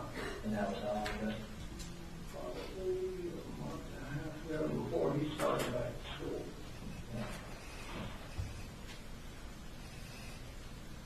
And that's when I pulled in every, Did you ever throw anything at you? say, hey, threw a screwdriver at me. What? So at the beginning of that, he says, Jenny described seeing him kick you and punch you and hit you. And you said, that was the second time. Right. You didn't say that didn't happen. What's that? You didn't say that didn't happen. That he kicked you, punched you, and hit you. Right, that was Jenny's statement. And you said, yeah, that was the second time. Meaning the hitting part. Oh, okay. And then he threw the screwdriver at you. He did throw that screwdriver, down the hallway towards me. All right. Well, let's look at the text message you sent to Colt about it on June 7th. Mm-hmm. And that's you. Hey, Bubba, hear what I'm saying right now, okay? What I'm about to ask you is not trying to start anything. Make sure you understand that, okay? Are you worried about his anger there? I was worried about him taking it as far as he did, yes, sir. Okay. Well, like, even with just sending him this text message, you seem like you're worried about him getting angry. Yeah, I'm worried about, we'd established a close bond at this point, and I thought that I'd created avenues for him to be able to come and talk to me before it got to this point. Okay. And then the next one you say, okay, question I have is this. Did you tell Mamu that you had the screwdriver in your hand for self-defense? Right. Please tell me the truth, because we both know I wasn't even looking at you when you threw it at me. Right. Okay. So he threw it at you. Right. All right. So that's on the 7th. 3 days later, on the 10th, you ordered him that tactical vest from Amazon. Yes. And Colt had asked you about that. Get it for him. The tactical vest, yeah. He wanted. Go ahead. I'm sorry. No, he wanted to use it. He saw people at the range using it, so he thought it looked neat and asked me to buy it for him.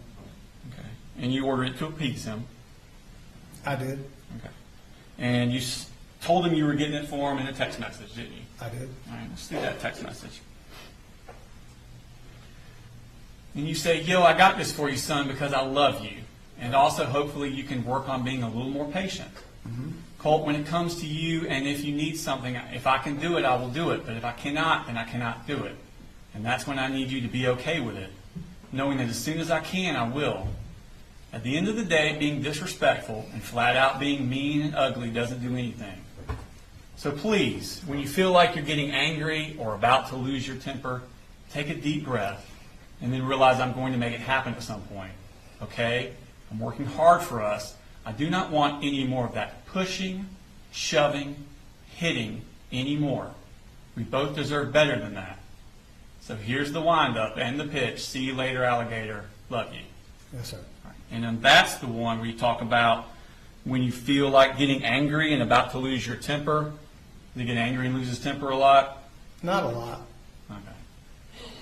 And you'd say you don't want any more of that pushing, shoving, hitting. Yes, sir. So he's physically violent. Not all the time, no, sir. Well, I know he's not all the time, but there are times that he's physically violent.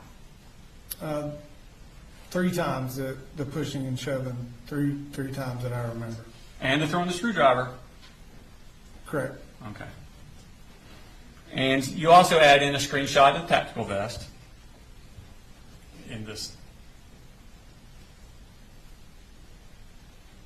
Hold on, we have to pull it up. Yeah, there you go. And that's the one there. Yes, sir. And then he sends a photo of him in the vest.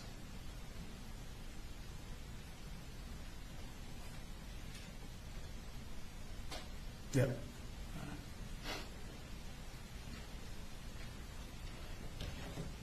Now, on the 28th of June, you purchased a knife for Colt at Academy Sports. That was a purchase for me. For you. Yes. So, this knife, Brown handle. that's Yes, the sir. one. That's your knife. I purchased that knife.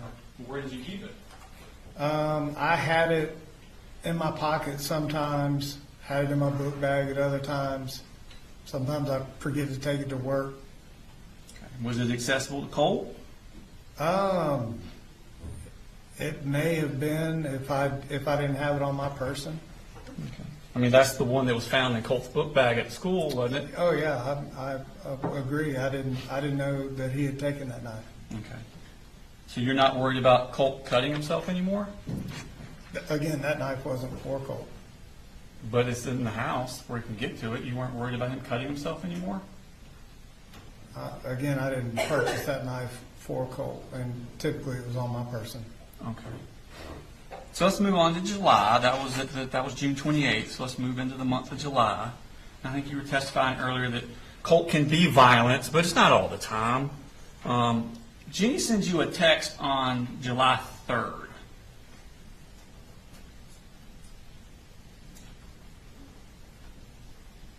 And she says, "Hey, I think he calmed down." Mhm. And you say, "He doesn't calm down that quick." And Jenny, "I can't live like this. Right. It's seriously not good. Mhm. It tears me up. I just want him happy. And man, he calls me everything in the book." Yes, sir. How many good days is he having if you seriously can't live like this? It's just that I couldn't reach him. You know, that was the part I was trying to, I guess, convey to Jenny is, you know, I wanted him to not get as upset as he would over silly things. So, Does he have trouble calming himself down? no, not typically. Even after one of our dust-ups, he would relatively calm down. Real quick. Okay. Do you want to read your statement again? Which part? Where you say he doesn't calm down that quick? Yeah, I mean, it doesn't take days or anything, you know, for him to calm down, but he doesn't calm down in 5 minutes either.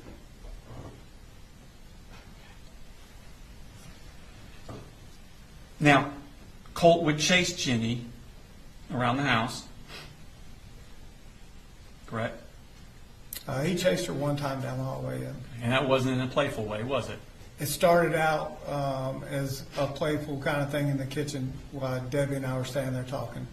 So they're playing around in the kitchen, Yeah. and then all of a sudden Colt Yeah, isn't playing anymore. Yeah, Jenny did something, I don't know what exactly she did, but as soon as she did it, she took off down the hallway and he chased her. In a violent way.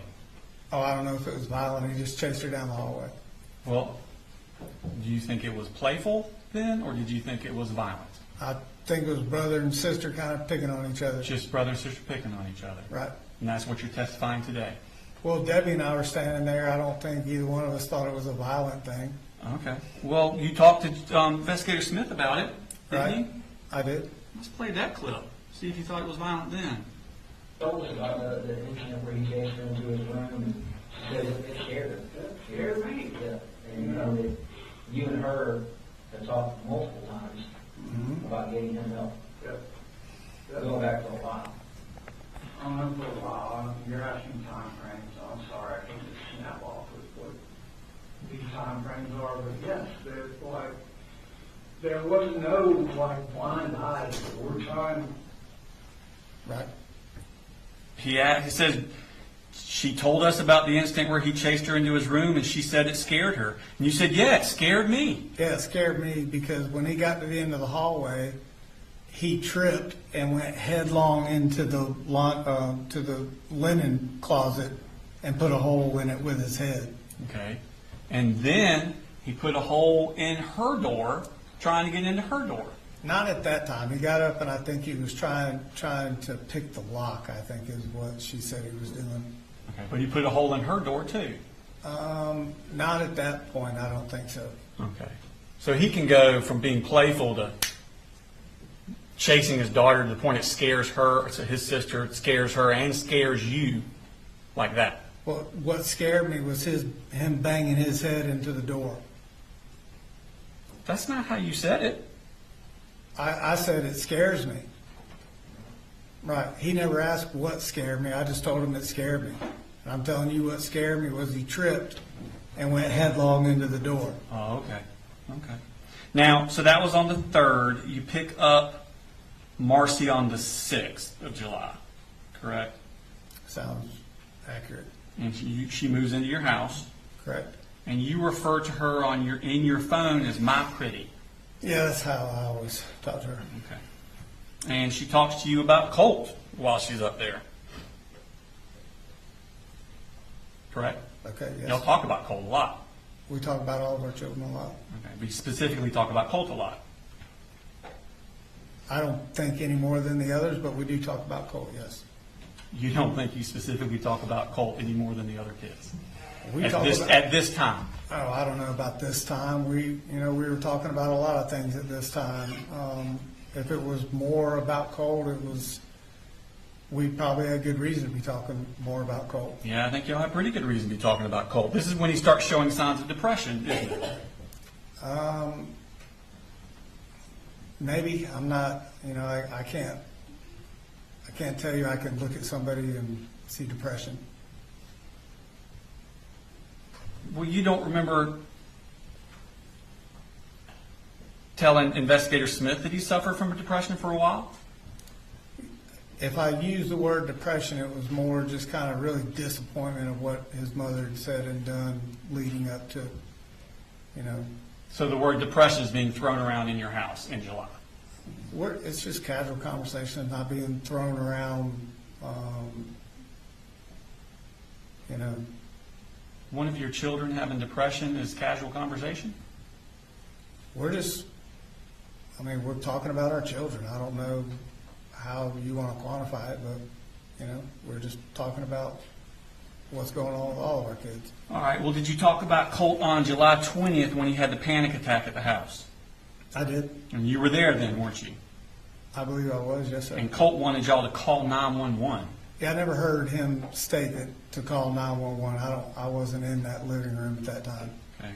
But he was acting bad? Not bad. I didn't mean mad. Bad. Oh. He was having a bad time of it. That particular night, I came out of the shower, I believe, and he was in the kitchen with Marcy in tears. Yes, sir. Okay. And y'all have been talking about depression. We've been talking a lot of things, not specifically only about depression, but Well, I know you don't talk only about depression, but y'all have been talking about depression. in conversation, yes, we've talked about depression and a lot of things. And now he's crying, wanting to call 911, having a panic attack in your house. Yeah, when I found him, he was crying. I didn't know it was a panic attack. I've never seen a panic attack. So at that point, I didn't know that's what And there it was discussion about taking him to the doctor the next week, I believe there was. but y'all never took him to the doctor, did you? No, Marcy took him in the bedroom and got him to calm down. I asked her what she thought it was. She had made mention of a panic attack. I think I said something along the lines, I've never seen one. So Did it scare you? it scared me to the point where I've never seen him, cry really like that. But you didn't take him to the doctor. I did not, no, sir. Okay. Now, 4 days later, that's when Marcy starts giving him Zoloft. I'm not sure when she started giving him Zoloft, Okay. to be very honest with you. You remember getting the text on July 24th where she texts you and says, I started Colt on Zoloft today. Don't say anything about it unless he brings it up. I remember that text. Okay. And now that's Marcy's prescription, right? Yes, sir. Okay. You didn't take him to the doctor? I did not, no, sir. Okay. And did you think he needed medicine?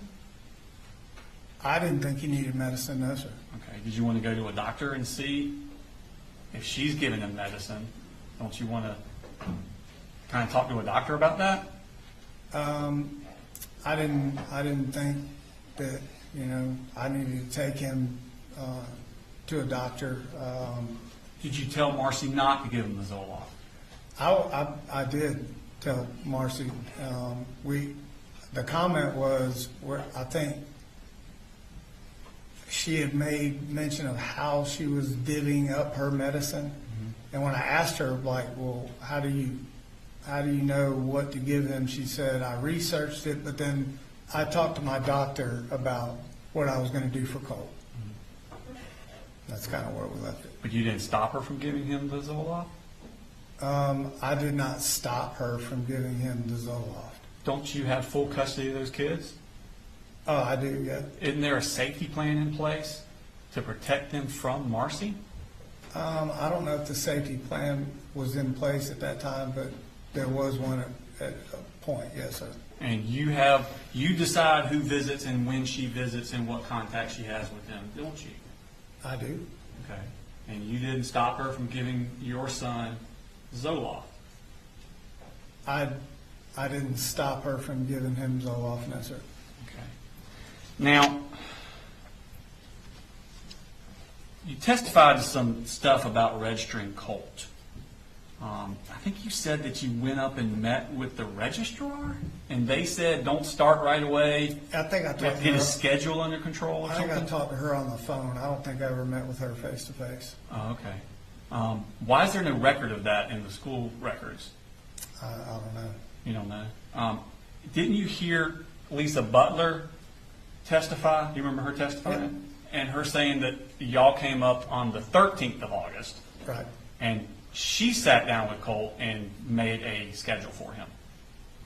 We were talking about the schedule and when his start date was. And that's on the 13th. I believe so. Okay. It's been a minute. Okay. So the first day of school was on the 1st. Right. Y'all actually, according to the school paperwork, you signed the registration papers on the 6th. Marcy finished them up on the 12th. And then you met with Lisa Butler on the 13th. Right. And Colt's first day was on the 14th. The 14th. So 2 weeks after school started. Right. Okay. Now, on August 11th, so August 6th is when he's registered for Apalachee. August 11th, Colt at 11:22 a.m. texts you to stop by Academy and pick up a 150 round pack of 5.56 or 2.23. You remember that? Yep. Okay. Why would Colt be asking you for ammunition? The only reason we would be ever talking about ammunition is we had talked or were planning to go to the shooting range. But didn't you say that you kept the ammunition away from Colt? I did, in my closet up there with the weapons. So how would he have any idea how much ammunition or if you needed any ammunition? Because we had been shooting before, and I think with the holiday weekend coming up, we had talked about going to the range, and he knew what kind of ammunition. When did you last go to the range? I'm not sure at that point. Because the last record we have would have been in 2023. And what range? Let me see. No, it was 24. March of 24. What range? I think it's the Wilson Shoals. Is that the only record you have? Yeah. Of you taking the kids? Yeah, go to the range. Yeah. That's it? That's all we got. Okay. Well, there was another range, Charlie Elliott. I saw your name At Charlie in that Elliott. one, but not the kids. Right. Colt. Never took Jenny to that range, but Colt and I did attend Charlie Elliott shooting ranges. Why wouldn't Colt's name be on the register? I don't know. Okay. And when was that? I'm not sure when that time frame was. Okay. We did attend Charlie Elliott a couple times, though. Okay. So on August 11th, the Colt asked you for a 150 round pack of 5.56 or 2.23. Sounds like it, yes, sir. Did you say what he wanted it for? He did. Okay. Did his request raise any alarms with you? No, because we had made mention of the holiday weekend coming up. Okay. And was he still being physically violent at this time? Physically, I can't remember when the last time we were physical with each other, but we were having disagreements here and there, but it wasn't a ongoing thing. Okay. Do you remember talking to Jason Smith on the 5th, and you said this was probably about 3 weeks ago. We had an argument or whatnot, and I was like, where I would get a fuck you and a slam the door kind of shit. He just wouldn't let it, like he wouldn't let it go. It just seemed like he was wanting to, instead of back off a fight, like he was really wanting to fight. That's what I told Smith. On the 5th. And you said it was probably about 3 weeks ago, which would put it around August 11th time. Yeah, and I think I told Smith too.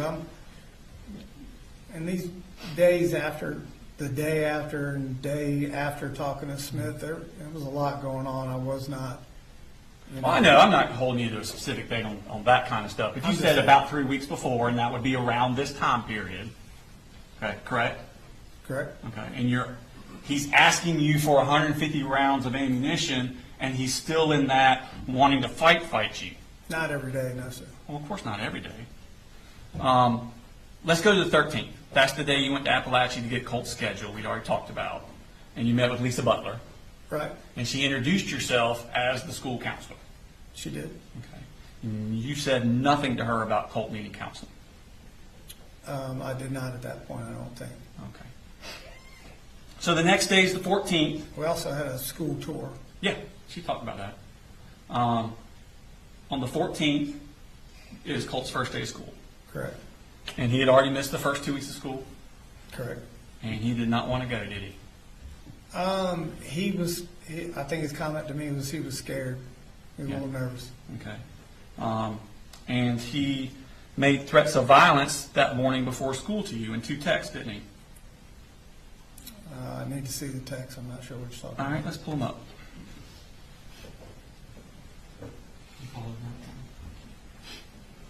Yeah. Those?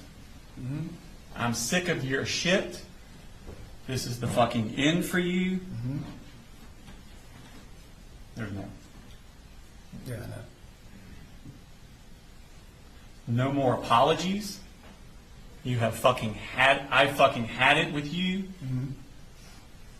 The way you twist shit is so old. I have no idea what ATP means. Me either. Okay. But I'm being told it means at this point. Oh, okay. Thank you. And then you fucking caused this. Okay. No mention of Marcy. Whenever something happens, just know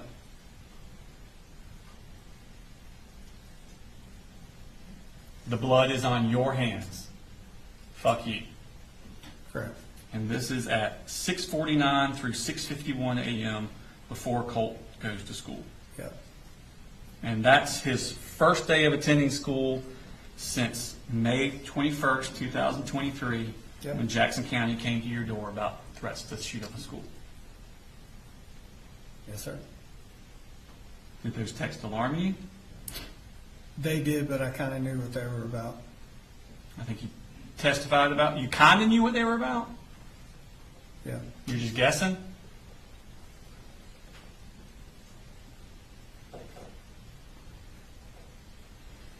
Does Colt still have the rifle in his room at this time?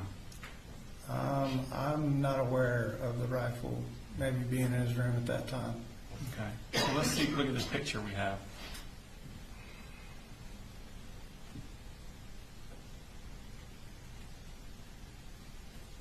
That was modified on August 3rd. That's Colt's room, isn't it? That is his room. And that's the tactical vest you ordered for him. Correct. Now, you took Colt to school that morning, didn't you? I believe I did on his first day. I can't really remember. But you did not go inside to tell anyone about those texts? I did not. And I wasn't aware of that picture either. I understand. But the rifle is in his room, isn't it? In that picture, it is. I don't know when it was taken. I don't know where I was. Well, sometime after he dyed his hair Yep. and before August 3rd. In that time frame, I don't know where I was, what time it was. I had no idea that picture existed till I saw it the other day sitting in his courtroom. And now at this time, you and Marcy had been talking about Colt needing serious psychological help, weren't you? Marcy was bringing that up. Yes, sir. Okay. And she was telling you, y'all discussed inpatient treatment for him. She did. She did, not you. Yes, I didn't believe he needed inpatient treatment at that point. All right. And you actually talked to Investigator Smith, and he says, have you been in communication with Marcy about any kind of stuff for him, any kind of like mental health? And you said, yeah, her and I talked about that. And she was like, he needs help at another level. And Smith asked, what does she mean by that? And you say, she means like checked into a place. Mm-hmm. And he says, when does she make that comment? And you say, recently, while this has been going on. So she's telling you Colt needs to be checked into a place. She is. Okay. Now the next day, on August 15th, so this was his first day at school where he says the blood will be on your hands. And now we moved on to the next day, Colt skipped school, correct? I was told I think by Colt, I'm in school. But he wasn't. I found out later that he was not. So he skipped school his second day. Yep. I received a text, I believe, from him, said he was at school. I texted him and asked, did you go to school? He said yes. And I think I said, have a good day. I'm proud of you. Okay. And him and Marcy have a physical confrontation. And what was that date? August 15th. Yeah, that's It's a the Thursday. day. That's the day they had the issue. Okay. And the issue was about the gun in his room. No. Originally, I thought the issue was about, Colt made mention to me that she was either drunk or high. Okay. That's Colt's version. That's Colt telling me in the very beginning. Okay. But she told you that it was about the gun in his room, and she wanted it put away and out of the house. That she was actually in the house, that staying with us. I thought that he had went to school. Text, as stated, she did not even know that he had not left the house and went to school. So the version I got from her was, yes, he and I had an argument, I think is how she posed that, and then somehow she said something about the gun and Colt not wanting to give it to her or something. I'm not sure exactly how that story went. Okay. You remember telling Investigator Smith that she said something about the way you're acting, I'm going to talk to your daddy and we're going to have to take these guns and get them out of the house. And what she said is he flew off the bed. She said she went down in there and said, you need to get your shit straight, go to school, and we need to just get these guns put up. And that's when they went from bad to worse. And she said she was going out of his bedroom and he pushed her and she hit the door of the wall and the side of her head, and it's like, okay, I'm on the way home. You remember telling Investigator Smith that? Yes, sir, I do. Okay. So she's telling you that she wanted the guns out of the house. He loses his mind, flies off the bed at her, and pushes her, and she hits her head. That's what you're being told by her. That's her version of it, yes, sir. Okay. And Colt texts you at 11:04 that a.m. and tells you about that. Correct? Part of it, yes, sir. So let's pull up the mama. Okay, so at 11:04, he's texting you, Mama just attacked me. Yes, sir. Okay. And then tried to grab my gun. Yes, sir. Okay, so that's kind of accurate to what she was saying. No, she was saying that he had his gun or was doing something with his gun, and his version of it was he was nowhere near his gun. It was just sitting in the corner of his room, and she came in and went for it, is what he said for me. But it was an argument about his gun. I think it was an argument about school, his attitude, not wanting to go, just a kind of a rift that they had always had, to be honest with you. Okay. But this is an argument involving the gun. Yeah, this is the first time, to my knowledge, that we had ever had any issue with a gun being in our house. Nobody ever went for a gun, used it aggressively, or even in our arguments Colt and I had, the gun was never, ever touched, made reference to. The first time the gun ever was involved was when Marcy went for it, according to Colt. So never, never, never, ever, ever, never until this day. As far as in an aggressive or negative manner. Okay. And this is the day after he made that text about the blood being on your hands.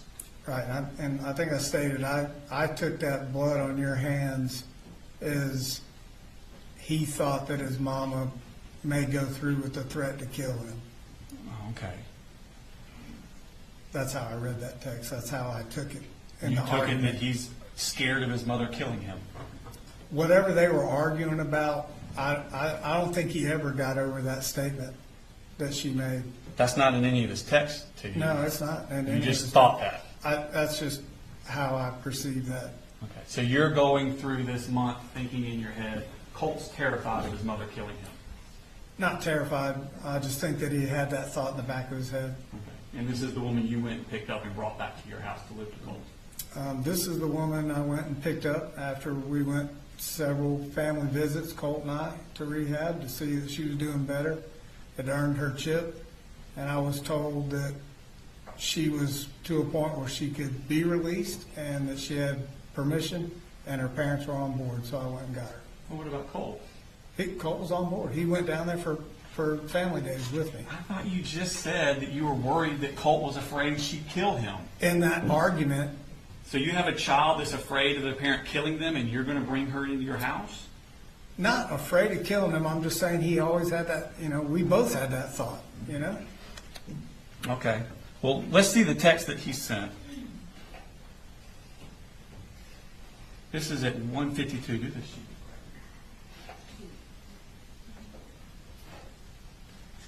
So Colt texts you, she was grabbing for my rifle. I didn't know what she planned to do with it, so I kind of acted in flight or fight. Correct? Yep, Okay.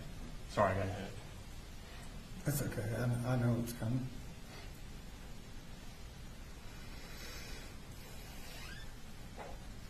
And then you say, it's all good. Why was the gun involved? Yes, sir. I mean, that kind of disturbs you that there's a gun involved in this, doesn't it? Yeah, that's the first time that a gun was, involved in any kind of argument or altercation. Okay.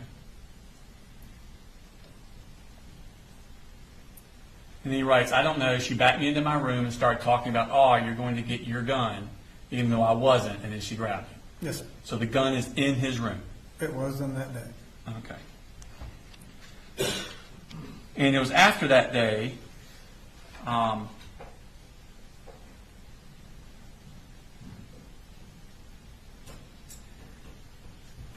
that she asked you to get rid of the guns. She asked me to put the guns up. And you agreed that you would do that. Yep, put them up where they normally are up, and there's not been an issue. And you didn't do any of that. I did. I put them all back up in my closet, In your closet. in that top shelf Okay. where they've sat. And so I think you talked to Smith. What did Marcy ask you about the guns? What did she say to you about the guns? And you said, she just said after the confrontation she had with Colt, she was like, you just need to put them up or get rid of them. And I said, okay. And he says, did you put them up or get rid of them? And you said, they're up. And I didn't. My thought was, I'm going to have a conversation with Colt about this. So putting them up for you is in an unlocked closet Yes, sir. on a shelf. Yes, sir. And you're not home during the day. Not home during the day. Colt is. He was. And you didn't do anything else to make the guns more secure from Colt. No, sir. To that point, I didn't.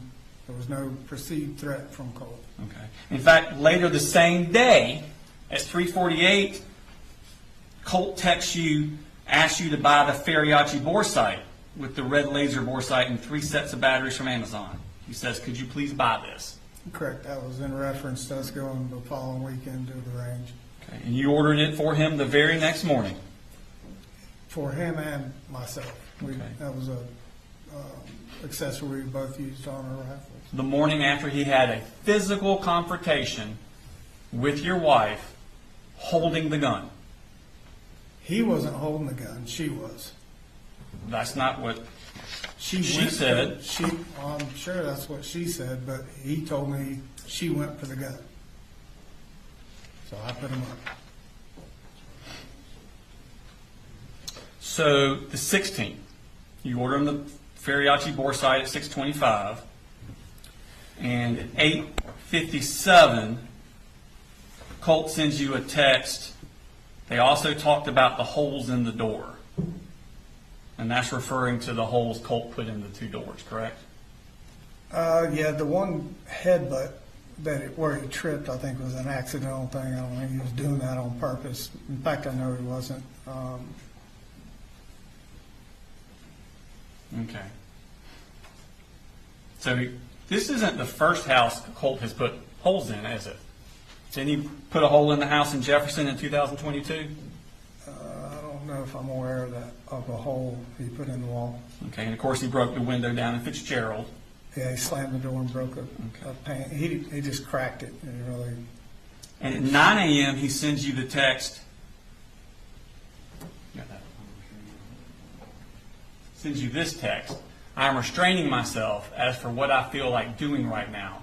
I have barely any control over. So he's telling you he's losing control over himself, isn't he? I wasn't sure what was happening with him at that moment. I was not there. Okay. So that's the day that Marcy leaves and goes back to Fitzgerald. So that's the day we all thought he was in school. Marcy was in the house, didn't know he went to school. Debbie, Charlie, everybody comes up. Yep. He's hiding in the closet. Right. And I later learned what those texts were about. He was sitting there listening to the conversations going on in the house. Yep. Yes, sir. Okay. And when they go to leave, he comes flying out of the house and has a violent outburst with them. I heard multiple stories of what happened. Okay. I heard Colt and I heard Marcy's version of it. Okay. That would have been his second violent outburst in 2 days. According to Marcy. Okay. And when Marcy and Charlie and Debbie leave, they come to your work. They do. There. They come to the Rockdale Fire Station I was building. Where you were, and they meet you. Correct. And they tell you about what Colt had done, come flying out, threatening to kill them, and all that kind of stuff. Yes, she didn't necessarily, I don't think she mentioned the word kill or anything like that. She said that they were taken back, didn't know that he was in the house till he showed up at the door, and I think he was cursing at Charlie about being in our house. Did Debbie talk to you about those awful emails that we went over in court that day that she got from Colt? Do you have them? I don't have them with me, but do you remember when she testified all about the fuck you and your God and all that, hope you all die? Oh, to Debbie? To Debbie. I remember. And that was in the aftermath of this, wasn't it? I believe it was. And did you see those? Did they talk to you about that? I don't think Debbie talked to me about those emails at all. Okay. When they come meet with you, do they tell you about Colt acting this way? What they had told me was he came to the door, surprised everybody, and was pissed off about Charlie being in the house, and Namu talking about calling DeFax on me. Well, let me ask you this. What they described to you of how Colt was acting, did it disturb you? I wasn't surprised he was mad. I wasn't surprised at that. I was actually mad that what was happening inside of the house. I was also upset that he had lied about going to school again. So there were multiple things I was upset about, actually. But what he was telling me was going on, being said in the house, I was upset. Yes, sir. Okay. Well, let's talk about specifically your thoughts about Colt. Okay. As they're talking to you at this fire station that you're working at. Does it worry you, what they're describing, does it worry you about Colt, about how he is in his emotional state? It didn't worry me to the point because I knew he was pissed about Charlie, because Charlie had threatened and had called the police on him prior down in Fitzgerald. They did not like each other and had multiple run-ins. Okay. So your testimony today is that you were not worried about Colt being like a troubled teen or upset or anything like that? Well, I was concerned about him being upset for sure. I was concerned about him not being in school again. So, yeah, to say I was not concerned, no, I was concerned. Okay. But you were worried about Colt's emotional state at this point, based on what they told you? I was worried about him being upset again after I've worked really hard to kind of keep things calm, and upset about him not being in school. Okay. And they gave you the Zoloft for Colt to keep giving him the Zoloft, didn't they? Yes, she gave me a Ziploc bag of broken up little pills. I wasn't sure what they were at the time. Okay, so I want to pull up a text that Debbie sent to Colt. I think it's already in evidence at 10:21 a.m.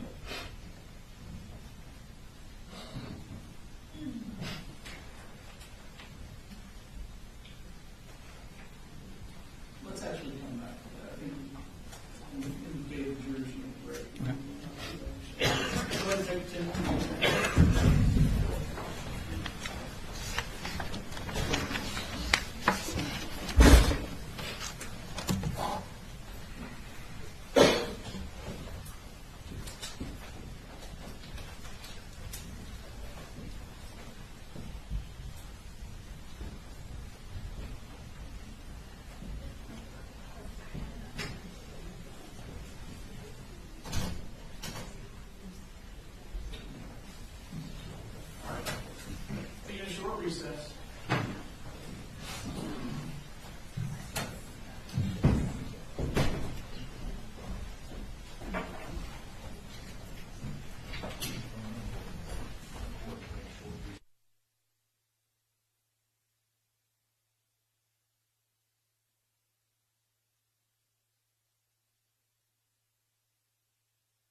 sir. Let me know when you're ready.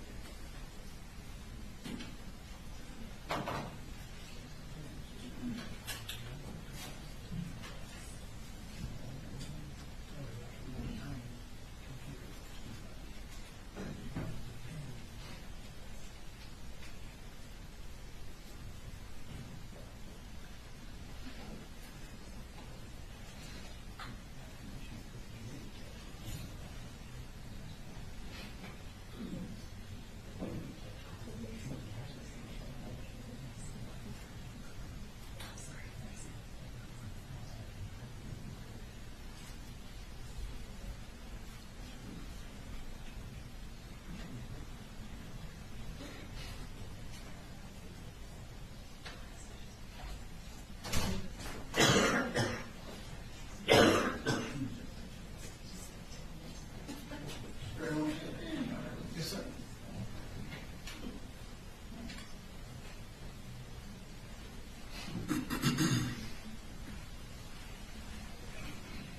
Yes, sir. Yes, sir.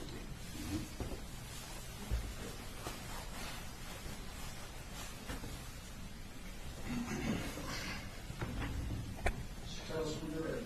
Yes, sir. Yes, sir.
sir.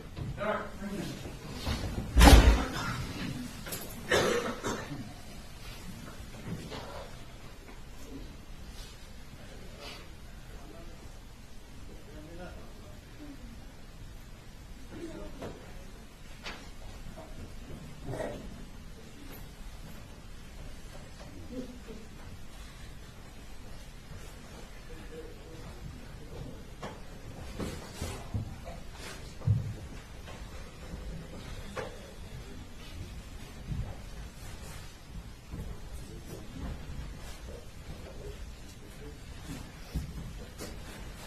Don't be silly.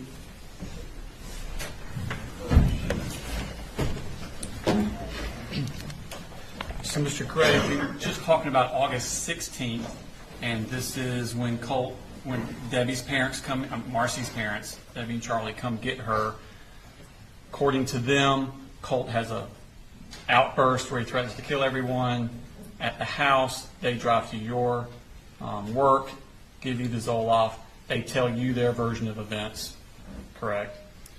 I don't know about the threat to kill everybody in the house. That's not what I was told, but the rest of this is accurate. Okay. And I'm not showing this so much to go to the contents, it's more the timing. Okay. So this is sent at 10:21, because remember it says UTC plus 0, we're UTC minus 4. Okay. So it's actually 10:21, not 2:21. So this is still mid-morning. Okay. And she's saying we gave your medicine to your dad. So this would have been after you've had that encounter with Debbie and Marcy and Charlie, correct? Assuming that's correct.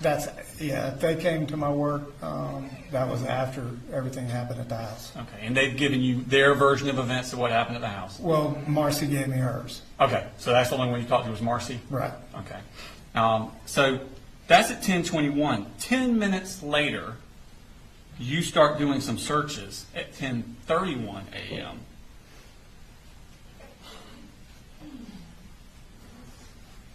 You search troubled teen options near Athens, Georgia. That's at 10:31. So you kind of believed Marcy a little bit, didn't you? Well, this was the ongoing conversations that we were having where I was trying to figure out what would be best for Colt. Because he's a troubled teen, isn't he? I think they all have been through more, all of the children and myself, than the normal person would, yes. Okay, so after you look here, you then visit at 10:32 Eagle Overlook Recovery. Correct. Okay, and we're going to go to that website there. And that's a treatment center for teens in Georgia. Correct. Okay, and then you go to Wolf Creek Academy, and that is here. Right. Now, that's a boarding school. Right. Okay. Now, at 11:46, so that would have been around 10:30 or whatever, at 11:46, so about an hour later, in the midst of your searching for psychiatric options, Colt texts you again, hey, if we could get 150 rounds, that's fine, but could we get at least 50? So you haven't taken the guns away, and he's pestering you for more ammunition. About the upcoming weekend to go shooting. And you know he's emotionally unstable. I know that he's in my thought process that, he may have temper issues. Okay. So at 11:55, so 10 minutes after that, you search child psychology. Right. And then at 12:24, you search hope anger management, help overcome personal emotions. Right. Okay. And you found the counselor center you liked, Enlightenment Counseling. It's the one I decided to reach out to. I wouldn't say liked, it's just the one I picked to reach out to. Okay, and that was at 12:41, so we're still that midday of the 16th. Right. You send a submission contact form to Enlightenment Counseling. Yes, sir. And it says, I'm a working dad of 3. Colt is my oldest, 14 years old. We've had a very difficult past couple of years, and he needs help. Anger, anxiety, quick to be volatile. Yep. I don't know what to do. I have United Healthcare. Can you help? Right. Anger, anxiety, quick to be volatile. Does that sound like a child who should have access to an assault rifle? To that point, even with his anger and being volatile at points and times, there was never any kind of threat or comment made from him about using a weapon negatively or otherwise. Okay. And she responds pretty quick to you, 37 minutes later. Yep. Thank you so much for reaching out. Would you mind sending me your number? I can give you a call, discuss services. It would be a good fit for Colt. I've definitely worked with teenagers before that. You have gone through the things he's experiencing. It sounds good. I can go ahead and send out paperwork and get services started for him. Right. So she's good to go, right? Yep. Okay. And you respond back to her about getting a number, and if you miss it, please leave a message, and you will call ASAP. Right. Now, at 2:06, skip down the line. So 30 minutes later, Colt texts you, "Did you see my text?" All right, and he's referring to that earlier text about getting the ammunition. Correct. Okay. That one's 11:46. And you respond at 2:07, "Yes, later. I need to pay for everything first, but we will." Right. We will. You're actively looking for psychiatric treatment, but you're going to get him more ammunition. I'm actively looking for anger management to try to help calm him down in ways I could deal with that. And the ammunition was in regards to what we were planning to do the following weekend on the holiday. Okay. Which, But then at 2:52, you look for gun safes online. that's right. So this is all in that same time period. Yeah.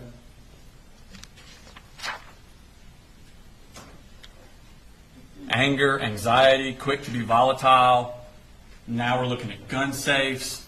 Yeah, we're looking at gun safes because the first time that the gun had ever come into play in any kind of issue that I've ever had at my house was when Marcy was there and she went for the gun. So up until that point, there was never a threat, never any kind of thought process of him doing anything with a gun. Are you saying that you looked at this because you were afraid of Marcy with the gun? No, I was just looking at options to put my guns up maybe in a better manner than in my closet. Right. Because Marcy's already left and gone home to Fitzgerald. Correct. Okay. So this is gun safes because you know things have changed and you need to do something to lock those guns up better than you are. This was a search, again, that, I started looking around because I knew Marcy would be back at some point, and there'd never been an issue with a gun in my house, however it was stored. So I started looking around at what we could do. And Are you trying to insinuate that you're doing this because you're afraid of Marcy with the gun? Judge, that's already I'm asking him a question. there. Is that what you're saying? No, I'm not putting the blame on anybody. I'm just saying the gun came into play for the first time. Right, because Marcy came up there because you went and got her and brought her up there, and now she's gone. And the only way for her to get back up there is for you to allow it. So the gun safe's not for her, is it? Well, no, she had showed up at the house unannounced before, and Debbie would bring her up to the house whether I had planned for it or not. So Not that summer. I'm just talking over the past. Over the past 17 years you were married to her? Like, what are we talking about here? I don't know. I can't give you exact dates. Not that summer. That summer, you picked her up from the rehab, brought her to your house, Right. and she stayed there until her parents came and took her back. And you have authority of whether or not she comes back to your house. I went and picked her up under the understanding that she had crossed certain hurdles and horizons in rehab, and she was going to continue those efforts and wanted to be near her kids, and I was trying to, help her with that. And the gun safe was just something I thought after that episode, no matter whose fault, the gun came into play for the first time that, in an argument situation. So I started looking around for gun safes. Yeah. Because at that point, none of it had ever been locked up. They had never been locked up in a safe, and they had never come into play in any type of argument or heated situation. So let's show a clip of you had with Jason Smith on the 5th, where you were talking about the gun safe and stuff. With what had happened, for me to tell you, it was an agreement. We never had those weapons in our house. We had a long conversation with Colt, but they had never been there. And it was just like a story of blood of life. These are historic games. We go over the words and we just get through all of this. I was just sitting here thinking, we sitting here telling you I threw them up in my closet, and they were up and out of reach and out of sight. Like, that, it just comes across in this camera film, I guess, like, I should have done more, yeah. And I'm like, Do you feel like you should have done more? well, as soon as I felt like something was different, like with him, that's immediate when I was like, I need to buy this gun case, and if he continues to kind of not be who he said he was When going did to you buy the gun case? it's sitting in my heart, and I couldn't afford it. Well, what was the catalyst for that? I remember you telling me about that. I was saying that I could just, him going back to school. Was that after Marcy told you to put the guns up? This was after him and her had that big old thing. There was a red flag that went off for you, like, hey, I need to lock this gun up. Well, there was okay, until we can get him some help and everybody calm, I just need to do the right thing and get him put up or out of the house. Like, either way. Like, and that was known. That was coming. I had to pay $78 more bucks for sweet to buy it. So it's still sitting on Amazon card for $134. And that was after the incident last week With Marcy. Okay. Him and his mom. So You really, said last week. yeah, and really I was debating like this week, like, well, if he goes to school, then I may just come home and take everything out to my, just trying to hold on to him for a while, just to like make sure everybody's like. Why didn't you do that last week? Okay. So, Jason Smith asked you, do you feel like you should have done more? And you said, as soon as I felt something was different, like with him, that immediately when I was like, I need to buy this gun case. And if he continues to kind of not be who he said he was going to be, that was the catalyst for getting the gun safe. Him. Him being who he was supposed to be was more going to school, doing the things he said he was going to be, and the gun safe catalyst is the gun coming even into play or being a part of an argument between anybody in the house.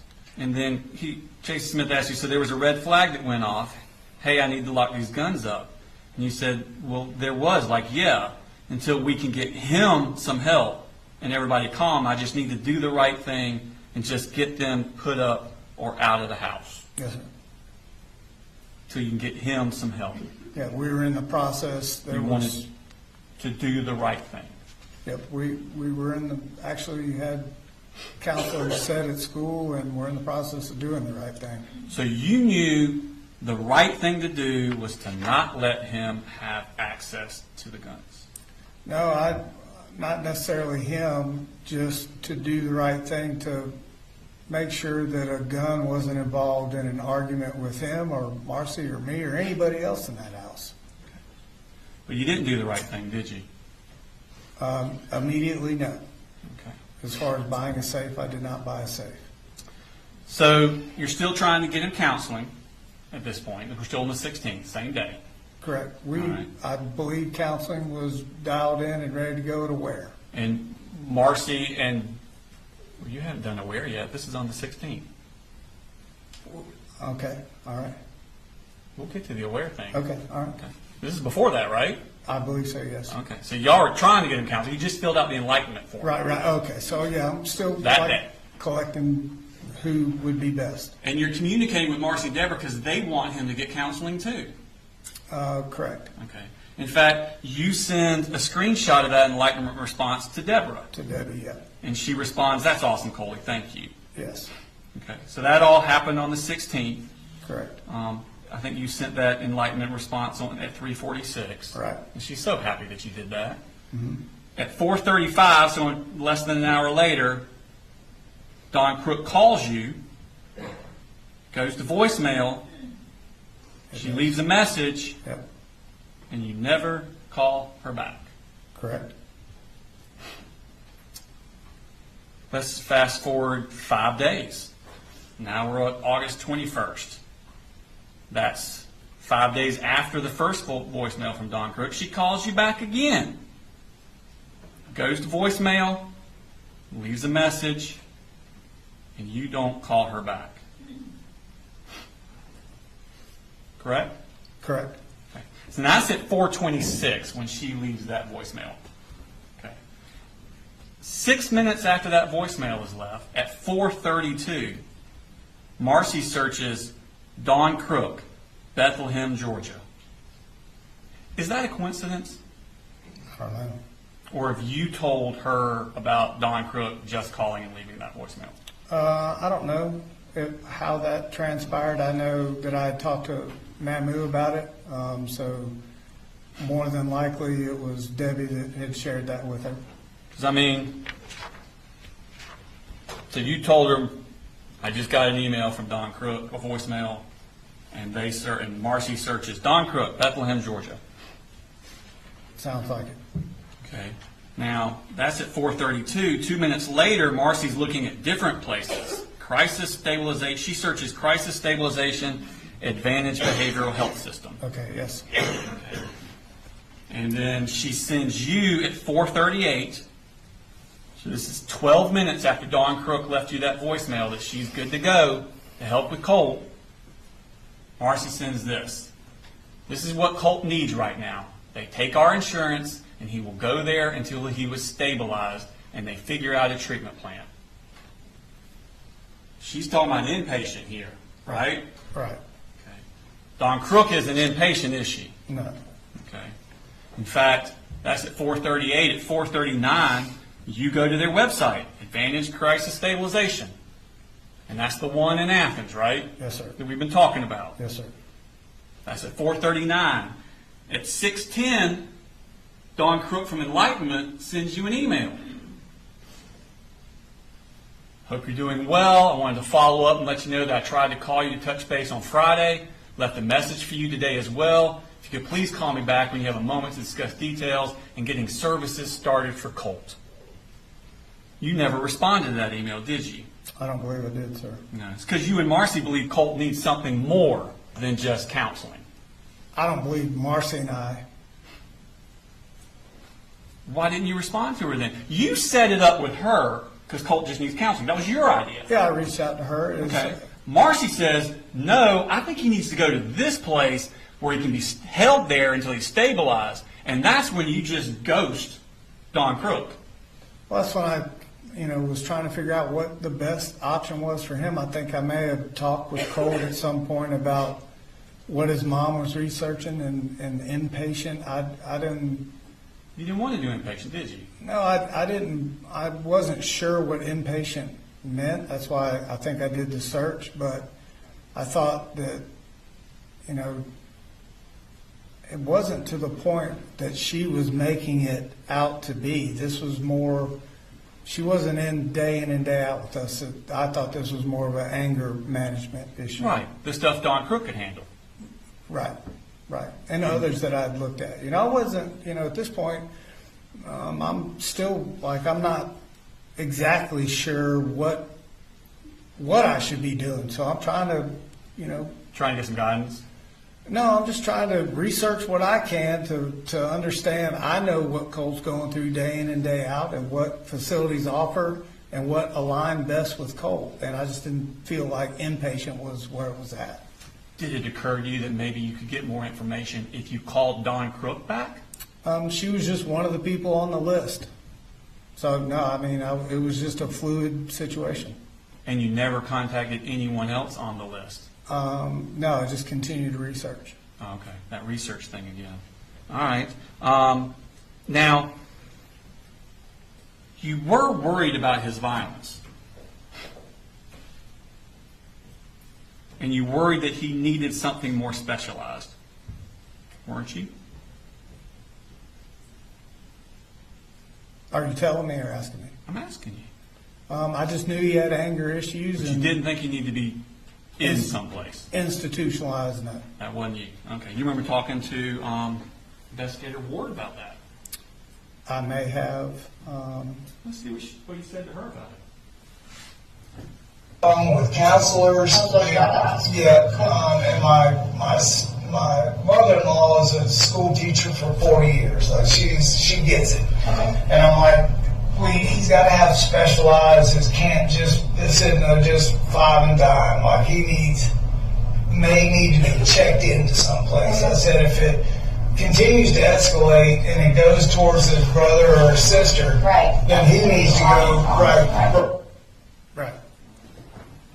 Again, so you're telling Agent Ward, he can't just have this five and dime. He needs to be checked into someplace. Yeah, I was kind of going over the whole thing with her after, trying to explain to her what I was researching, what I was looking at for him, and as far as escalating to his brother and sister, in my mind it was still the anger issue, and if he ever went to hit or do something to his brother and sister, then obviously, okay, that would be a. Well, let's piece this through a little bit. Isn't that so? You said so. We've been on the phone with counselors. That's not true. You've not been on the phone with anybody. Not on the phone. I think I left that email with Dawn and may have misspoke right there. May have misspoke. Okay. We're talking about an hour or so after the tragedy had happened. Okay. So to sit and think that I'm having a line-by-line conversation with the GBI in my front yard and can recall every single thing I was doing in phone calls, that's.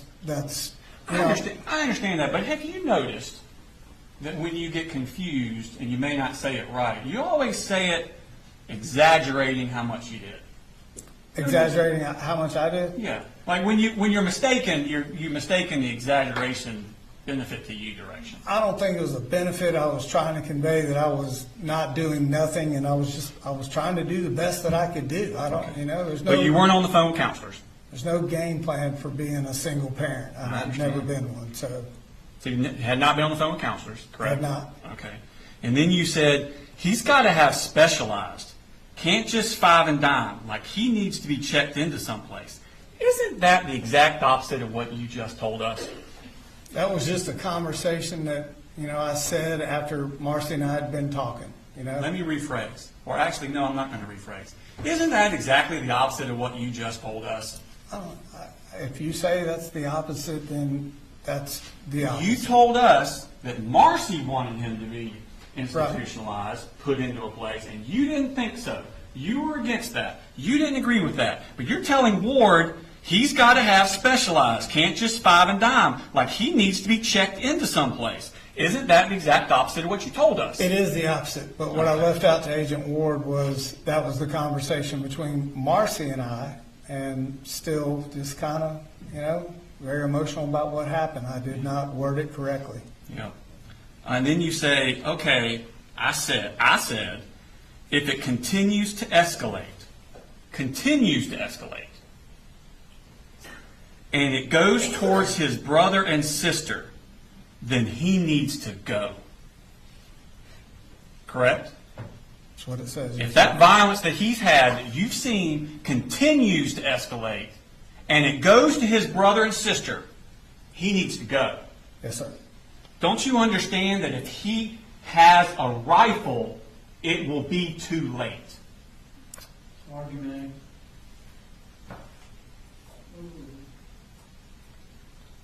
again, the rifle never came into play with anything that we were ever arguing or going through in that house. And the escalation was towards me, not his brother and sister. Colt told you he wanted to be in an insane asylum, that he needed to be in an insane asylum. I believe he either texted or told me that in passing that it was something him and his mother were talking about, and he was kind of off the cuff with it.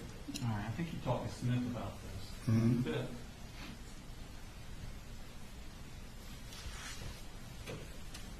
Some years ago, he was suffering from mania. No, this is what just came up and with his mama. This is a hypothesis. That's roughly years. No, this just happened. Like this just happened. She was up here last week, whatever, like here recently, last week. But Colt never told you he was suffering from mania. To me, never heard that. How do you think Colt was telling me he was suffering? I don't know why he would say that, but I'm going to tell you where I heard it. Marcy comes up, or she's going home, wanted to, we start having a conversation about Colt. I'm like, when I got that kind of said to me, we were talking about counselors in school, and she's like, well, this is what he asked me. I'm like, okay. He said, she said, I was talking to him, he said, do you think I need to be, what is it? Do you think I need to be, or how do you get into an insane asylum? When did he say that? Here recently, to his mama. And she said that to me. And I'm like, what is that? So that's kind of like another thing where, like I'm telling you, I can feel something is off. Mhm. Like this is not getting better. But for you, that all feeling's only been in the past month or so. Like we need to do something immediately. Like, yeah. Right. So you felt like y'all needed to do something immediately. She's telling you feel something is off, Right. and y'all need to do something immediately. That's what you felt. Right. But you didn't do something immediately. I didn't do it immediately. Okay. Skip to the next. Not the word one.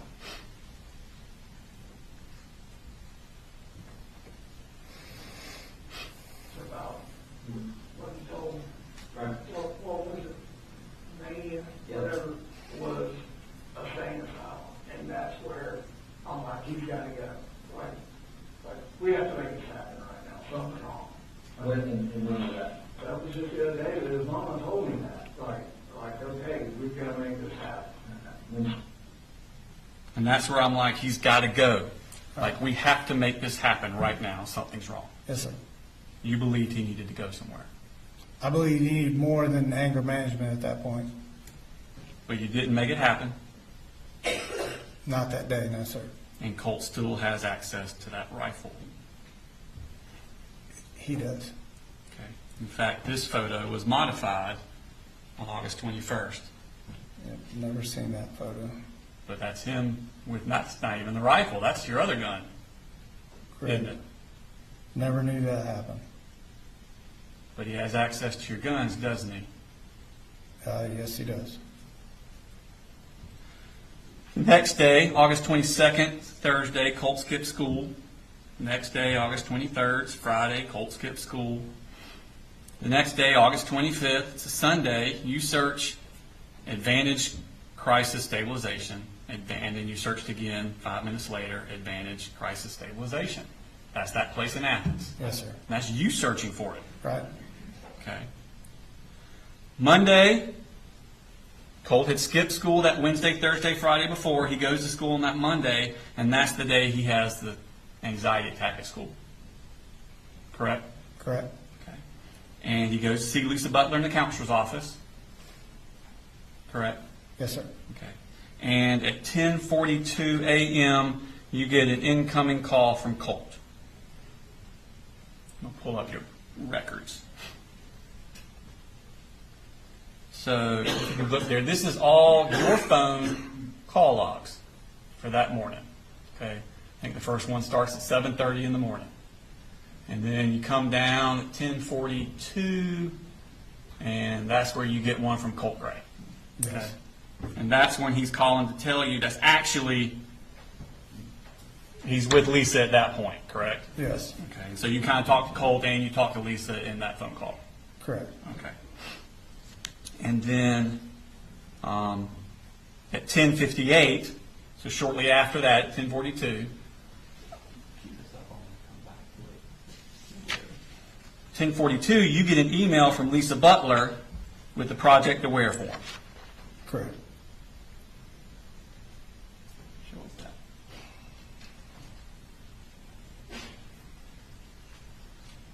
Okay? So this is at 10:42. She sends you, and you see up there at the top says attachment, Project Aware, consent for services. That's right.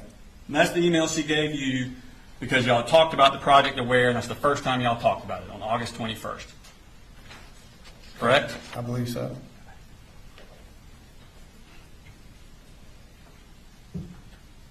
So going back to your phone calls that morning, you got from Colt Gray, from George Clackham. Leave it up. Uncall. I'm just going from the top. From George Clackham, to Andrew Harrington. Who's Andrew Harrington? Somebody you work with? I think it was a subcontractor that worked Okay. for me. Okay, so that's work. Then you got a couple of My Pretty, and that's Marcy. And then again, there you go, 10:42, Colt Gray. Okay, and then some more My Pretty, Colt Gray. So you did not call up to the school that day. The school calls you through Colt, correct? I don't think she had the right numbers that she was calling me from, so when Colt called, I answered. But you don't call up there. I didn't know to call. She didn't have the right number. I answered Colt's phone call. What I'm saying is you didn't call the school that day. I don't think I had a reason to call the school that day until Colt called me. So you became Project Aware. You became aware of Project Aware because Colt has an anxiety attack. Lisa Butler reaches out to you through Colt, sends you the form. Right. That's not what you told Jason Smith, is it? Again, there was a lot going on. Everything, I think I told Jason Smith the same thing. Everything that we talked about, timestamp, dates, it may not have been correct. It was, Yeah. I'd been up all night with Jenny and may have got orders wrong of what was going on. So Yeah. if you're about to show something that Now we're going to play something. I said different, then I Yeah, did. it's a little different. I could not convince him to go back to school after he came back that second time. I don't know what to do at this point, so I called up there and said, I want him to see the in-house counselor. Can we do this and set it up? What's the counselor's name? Lisa, I need to look at my phone. Lisa Hughes, I think she sent me an email and said, hey, they made contact at the school, and she said we would like to bring in a third party, the Aware. Bring like third-party therapist, Yes, or psychologist or something? Yeah, the awareness is account. Okay. When were they going to do that? This week, I had to fill out all the paperwork, which I did Thursday and Friday. So you had an appointment this week? Giving them all permission, like bring everybody, bring a specialized person, like. And what were they specifically like treating them for? Like, They were going to talk to him about coming to school, not worrying about what people are saying, don't be a loner, come on, get back in the swing, take it to the school. and Try to a lot of find- people were saying it was at the stuff about his mom Yeah. being bad, was it, and all that. And then he was more worried about everybody knowing that he, mom was in his head, and that his biggest fear was failing and falling behind once he was in high school. So the appointment this week, I'm assuming goes for like today or tomorrow? Yep, so they needed me to get permission. I filled out all the paperwork online, sent it, and said, thank you so much for this. Okay. You just told him that you called up to the school because Colt needed counseling, and you talked to the counselor when you called up school. Correct. What I should have told him was this was the time that Debbie and I were working together on this, formulating the plan in the evening on what to do. Debbie was actually the one going to the school and communicating. No, this is before Debbie. We'll get to that in a second. Was Debbie it? hadn't come up yet. Okay. So there was a lot of things moving at that point in time, but as far as me calling, I don't guess I did call the school. I was trying to communicate to Jason that I had some plan in place for Colt. Okay. So again, your confusion leads towards you looking more proactive than you actually are. You don't call up to the school, and you tell them that the reason that you wanted the Project Aware came out, what they were going to talk about, was making sure Colt came to school and he felt good at school. You don't mention anything to Jason Smith that what precipitated this was a panic attack at the school, where he had to spend the entire day at the school nurse's office. I didn't tell him that. No. You didn't tell him that. And then you make the phrase, I filled out all the paperwork on Thursday and Friday. I think you've said that a couple times where your attorneys have said that through court. You filled out all the paperwork, correct? Isn't it true that the form is one page? That's it? It's paperwork. That's what you consider all the paperwork. But you filled out Thursday and Friday is what you said. Colt's name. That's what I filled out. Correct. Now at 12:03, so that was in the morning, 10 something. At 12:03, you get an email from Karen Hope about offering Colt counseling through the school. Correct. Correct. Okay. Could you pull that up for me? Karen Hope. Glad to have you aboard. I'm Karen Hope. She gives her email and phone number. Do you ever call those or text any of the email? I did not reach out to her. No, I never reached out to her. So at 12:18, you get a text from Marcy that says, been texting with Colt. He seems okay, but they have him in a conference room until he feels stable. So, I mean, that's not a good text to get. Until he feels stable. Colt had a pretty rough day at school, didn't he? It sounds like he just had a kind of, like I had referred to, he doesn't like being put in the spotlight and, doesn't like everybody looking at him. So I think he kind of had a panic attack about that, yes. Yeah. So that night at 7:59, you order that unisex half mask. Yeah, I don't remember ordering that half mask for him. I've seen that picture. I don't remember doing that for him. Okay. But you don't just dispute your Amazon account records that we showed earlier. And my bank records, but that wasn't the first time where Colt had purchased something without me knowing. Don't you get an email from them when they tell you? Well, if Colt is, I'm not saying Colt did it. I'm just saying that I don't remember buying that for him. okay. Mask arrives a couple days later, and let's go to the 27th. So that was the 26th. We'll go to the next day. Colt skipped school. In fact, he didn't go back to school that week. Does he? No, sir. In fact, he doesn't go back to school at all until the day of the shooting, after that panic attack, does he? I don't believe so. Okay. Now, Deborah Polhamus. Hang on, I am not sure that, and I'll have to look. There may have been some days in there where I was told or thought he was going to school. Okay. But that day, the 27th, the day after his panic attack, that's the day Deborah Polhamus arrives at your residence. Yes, sir. And that's when y'all start talking about what we're going to do about Colt. Right. With Deborah. Y'all were getting those plans together, I think you talked about.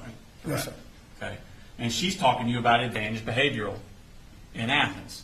Her and I were talking about it because I said, hey, this is what Marcy had brought up, and I was just uncomfortable with the inpatient, so her and I were talking about that.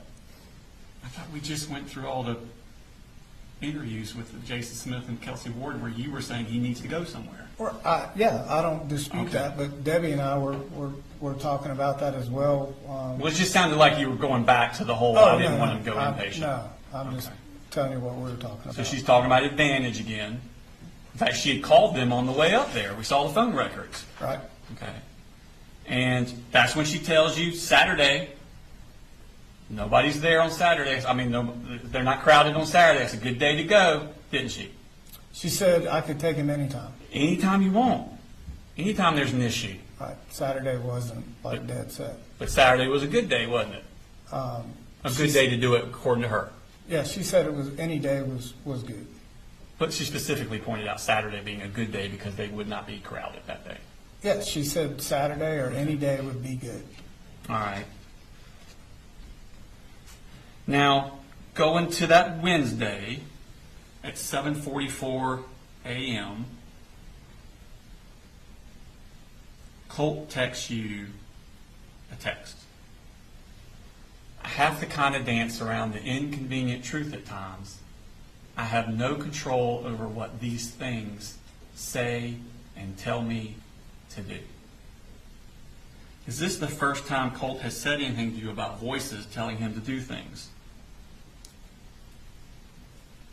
I don't know. He's telling me voices. I don't really remember this text. It's marked red. It says it was read at 7:45. I mean, I obviously I the read next it, minute. but I don't remember, him saying anything about voices or anything like that. It was an odd text that I got from him. You yes. don't have a recollection of I have to kind of dance around the inconvenient truth at times. I have no No, control over what these things say and tell me to do.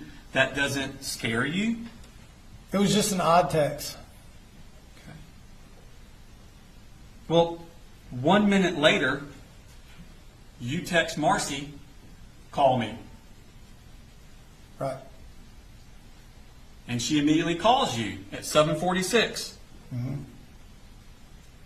And you talk for 6 minutes and 42 seconds. Right? Yep. And that was about that text you just got from Colt. It may have been. I'm not sure what we talked about. Okay. You two were communicating regularly about your concerns with Colt. We were communicating about everything all the time, so it's hard to say. And within 2 minutes of getting off the phone with Marcy, you receive an email from Jade Baker at 7:54 a.m. And it says, "You are so welcome, Mr. Gray," because you had sent one earlier saying thank you. "You're so welcome, Mr. Gray. I'm the clinician who will be working with Colt. I plan to begin working with him early next week. Please let me know if you have any questions or concerns. I'm looking forward to supporting Colt. Have a wonderful day." And she gives her cell phone number. Yep. You didn't respond with any questions or concerns, did you? Not in an email, no, sir. Getting a text from Colt that he hears voices 10 minutes earlier telling him things to do, that doesn't rise to the level of a question or a concern? Not through an email. I just kind of felt like, we had engaged this place. I wanted to kind of bring everything that had happened and was going on and sit down face to face and explain it with them. Later that morning at 9:52, Colt texts Marcy, "There are people after me, and I don't like it, my teachers. I feel as if they're plotting against me. Somehow I feel like they'll hurt me, and I stayed home again." That's just 2 hours after the voices text that you got. Yeah, I had no idea about that text. I wasn't on it. Yeah, but you knew that he thought the teachers were out to get him. No, I didn't know that. You don't remember Colt telling you that he feels like the math teacher was out to get him? I remember having a conversation and asking him about what he said to me, and the conversation was more about him kind of being called out in front of others in the classroom and asked to answer a question kind of in front of everybody. That she was more kind of, not after him, but just kind of putting the spotlight on him.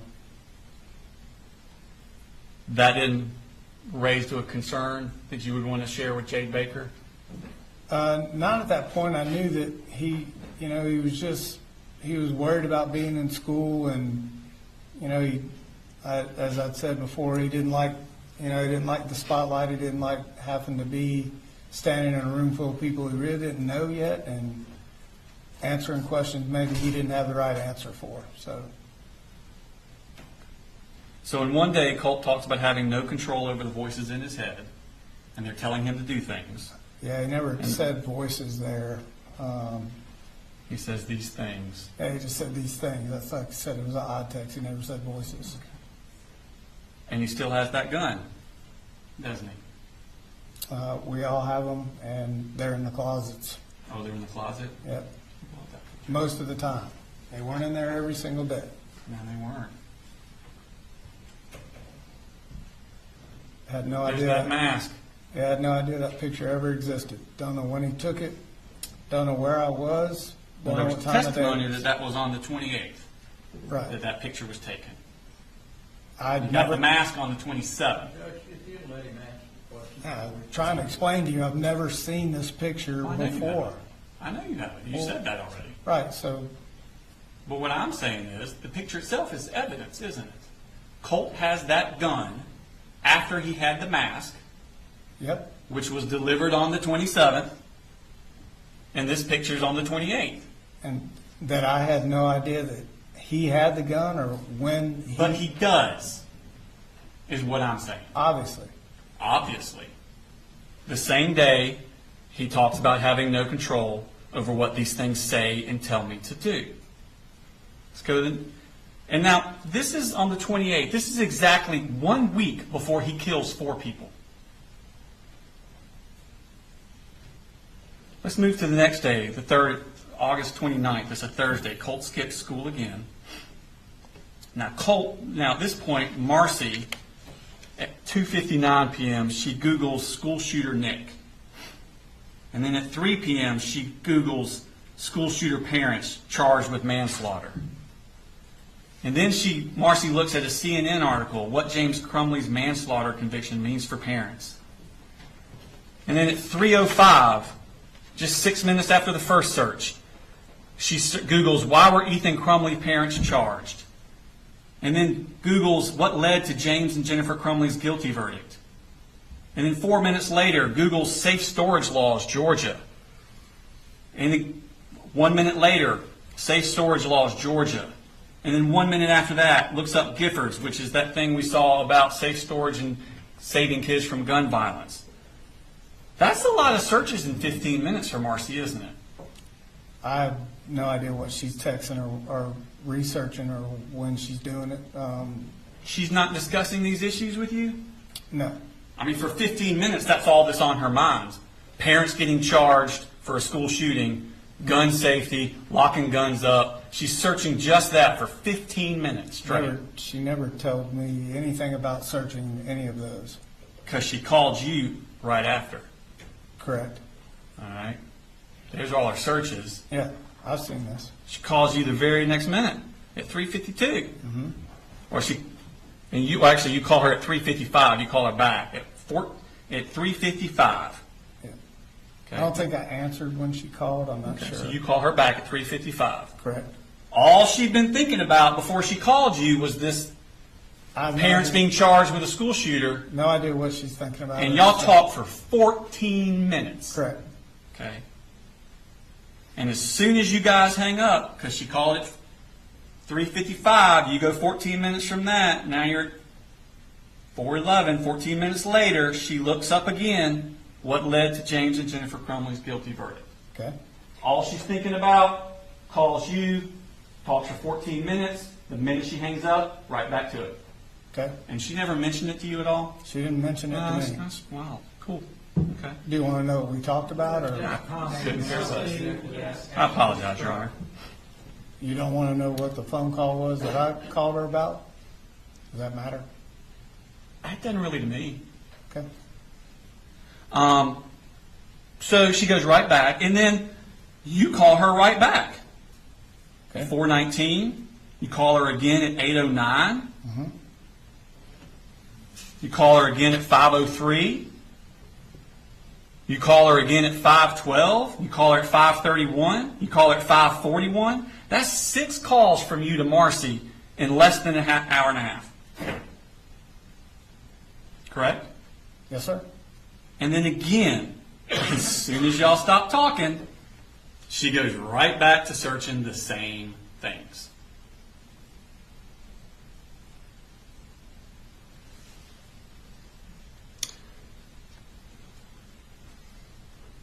Let's go to the next day, August 30th. It's Friday. It's a holiday. Colt texts you that morning, you forgot to give me my Zoloft. Correct? Yes, sir. So you're giving him the Zoloft. I was not giving him the Zoloft. Well, Marcy left on the 16th, No, she did. and you had the Zoloft She gave me the Zoloft in a Ziploc bag. Yes, sir. on the 16th. I believe that's when it was. All right, so this is 2 weeks later. Right. Colt takes it every day, right? Not from me. He had been taking it prior with her. Every day. I guess. Okay. So 2 weeks after he hadn't been getting it is the first time he ever says, you forgot to give me my Zoloft. Correct. We had conversations about the way I received the Zoloft and what it looked like in the Ziploc bag. Up until that point, I was under the understanding that, she had talked to her doctor or what have you, and it was just in a Ziploc bag, and I didn't, I never really felt comfortable with the Zoloft with her and giving it to him. So I would forget to give him his Zoloft. I had to actually put it up in a cabinet. And really, there was a stretch of time when he wasn't always acting out, and he wouldn't ask me for Zoloft, and I wouldn't give it to him. But you gave him Zoloft at some point. I don't think I ever gave him Zoloft, which ends up being some of the arguments that we had was him wanting it, and I just didn't feel comfortable knowing that she broke apart her pills into this smaller section of Zoloft. Mr. Gray, I don't want to cut you off, but I'm having a hard time following what you're saying. Sure. Let me ask you this question. Right? She leaves on the 16th, gives you the Zoloft. Yeah. On the August 17th, does Colt say, you forgot my Zoloft? When was that text? I'm asking about the 17th. Oh, That I don't know. That was the 30th. Yeah, no, I don't think. So now I'm the 17th. The 18th? 19th? Not that 20th? Not that I can remember. 21st? 22nd? Stop me when you remember one. 23rd? That I gave him Zoloft? 23rd? No, I was against the Zoloft. 24th? Not that I can 25th. recall, I don't think. 26th? 27th? 28th? 29th. So all of those days you have not been giving Colt Zoloft. And he wants it, doesn't he? I don't know if he wants it. He's taking what his mama told him he needed to take. But on the 30th, 2 weeks after he's had been having Zoloft, he doesn't say, Dad, give me my Zoloft. Why aren't you giving me my Zoloft? Right. I've been asking for my Zoloft. He says, you forgot to give me my Zoloft. It sounds to me like he's implying you have given it to him before. That was our kind of, instead of I'm not giving it to you and starting another argument over Zoloft, I would say, oh, I forgot. So I would not be giving him the Zoloft. I wasn't comfortable. So that's not how you read that text, that you had been given it and you forgot that day? I mean, that's how he texts his mama, but I would tell him I forgot to give him the Zoloft. I just wasn't a proponent. I didn't know enough about Zoloft to be giving it to him All right. in those type of dosages. So. Okay. So at 4:39, still on the 30th, you text Marcy a picture, and it says street tacos tomorrow. Right? This is on the Friday the 30th. Okay. Okay. And she writes, hell yes, I can't wait. Me and Mama just got back from the hospital. She had to go get blood work drawn for her pre-op stuff. Okay. So you're planning to see Marcy on Saturday. Originally we were. Okay. And she's excited to come up to see you. She was excited to see little Coley. Okay. So let's skip to the 31st. That's Saturday. And she texts you at 10:24, about to leave Fitz, Mamu isn't coming, Dad's birthday. Correct. Can you come down? So she Right. has to do that. And you don't respond. Correct. And then she texts you again at 11:35. So that's it. You're prepared to spend money on gas and everything else to go to Lake Blue Ridge, but you can't spend the gas to drive 2 hours to pick me up. That's bullshit, and you know it. Right. You don't respond. I don't. Okay. And I think you said that the reason you didn't respond was because you thought you may have to work. Couple things. Work was in flux, but communicating with Colton and Jenny about what we were planning on doing. I know Jenny was kind of reserved about not really wanting to have her mama come up. Colt was wanting to go to the shooting range. So I was just trying to keep the peace in the house. I didn't want her to come up there and start any more issues, so I decided not to go get her. I think on direct, though, you said a few times that you might have to work that day. You weren't sure. Yeah, it was in flux. It was in flux. Right. Okay. But in reality, you were planning on watching that Georgia game on TV, weren't you? Not reality. Never really planned for a Georgia game. It was more after I didn't have to work, I think is how it worked out. I ended up either listening on the radio or watching and passing, not sitting watching the whole game. That was at one of those college football kickoff games against Clemson down at the Mercedes-Benz Stadium. I don't know what game it was. It was a noon kickoff, wasn't it? I'm not sure. Okay. At 10:53, you text your sister, "Go Dogs." Right. Okay. And then at 11:05, you send your sister another text. Right. I hope everything is going good for you. I need a favor if possible. I'm a couple dollars short on rent and wanted to see if I can borrow some money, and I will zell it back to you Friday. Right. I'm short because of copays for doctors for Colt. Right. That's a lot, right? Yeah, I'd made that up to her. Okay. I think I'm going to have to check him in a place so they can try to help him. Now, Marcy didn't send this text, did she? No, I didn't. That's you.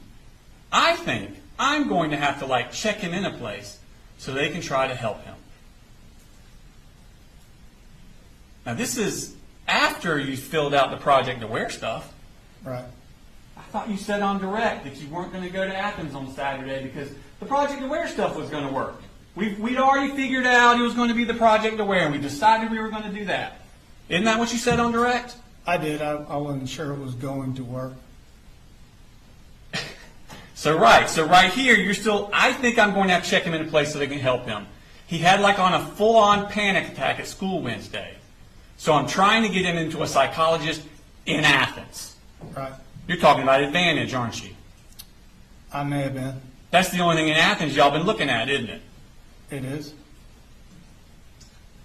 I'm doing the best I can, work 60 hours a week anyway, get back next week, just crap the timing. And then at 11:35, Marcy texts you. So that's it? Oh, wrong one.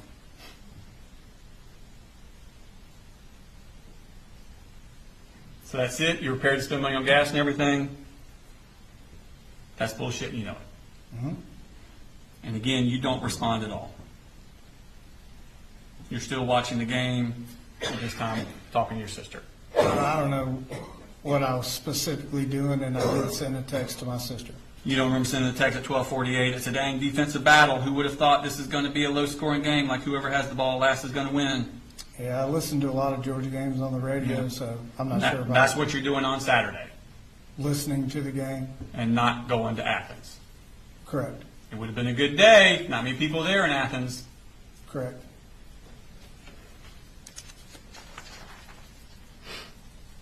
But you did go to Athens, didn't you? Yeah, I went to Guitar Center with You went to Colt. the car center. Bought that Fender hat, the one that he used to conceal his rifle. Correct. Okay. So let's go on to the Sunday, September 1st. 1 o'clock, you get a text from Marcy. Why are you doing this? You never respond. Did you? No. You two had been corresponding daily up until that Saturday. Why are you ghosting her all of a sudden? This was just a kind of the ongoing thing that Marcy did throughout the years, and once I said I wasn't sure if work was in flux, it started an argument. I knew it was going to, and I was just trying to keep it from getting what it typically ended up being through the years. This is what Marcy does through the years? You're the one ghosting her. I'm ghosting her because of how she's done things through the years. Just trying to not let this turn into an episode. It wasn't an argument about the fact that you weren't coming to get her so y'all could go to Athens Behavioral Health. This was an argument about not coming down there to get her at all so she could see little Coley. Why didn't you? Why didn't I? Because work was in flux. It's a 9-hour ride. And my kids, older 2 kids, weren't really jazzed about her being there. So you just ignored the problem? I ignored her. Monday's a holiday, Labor Day, and then on Tuesday, Colt skipped school. Correct? I believe so. That brings us to the 4th. Jenny sends you a lot of text messages. I'm not going to go through all of them. I'm in lockdown. 3 people are dead at the high school. You ask, how do you know? How do you know? People are saying there was an email. Please, I'm scared. I can't call you. I'm in lockdown. Did you talk to Colt today? Are you coming to the school? You reply, yes. And at 11:15, I'm on the way. Have you heard from Colt? And then at 12:19, you text Jenny, have you talked to your brother? And she replies, no. But I think we were thinking the same thing, and I don't want to talk about it over text. And then you respond, yep, 10-4. You didn't ask for clarification on what she meant. Yep, 10-4. You knew at that time it was Colt who did this, and Jenny knew too. I didn't know that Colt had done this. It was obvious to everyone in that house, wasn't it? No, sir. And then you stopped at, well, first off, you tell your boss that you have to leave because Colt broke his arm? Correct.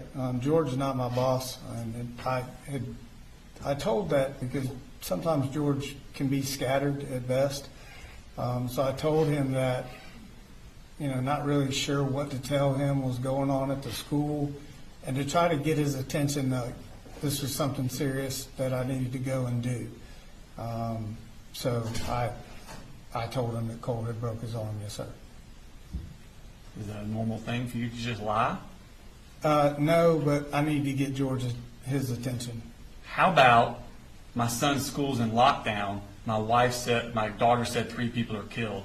Do you think that would get George's attention?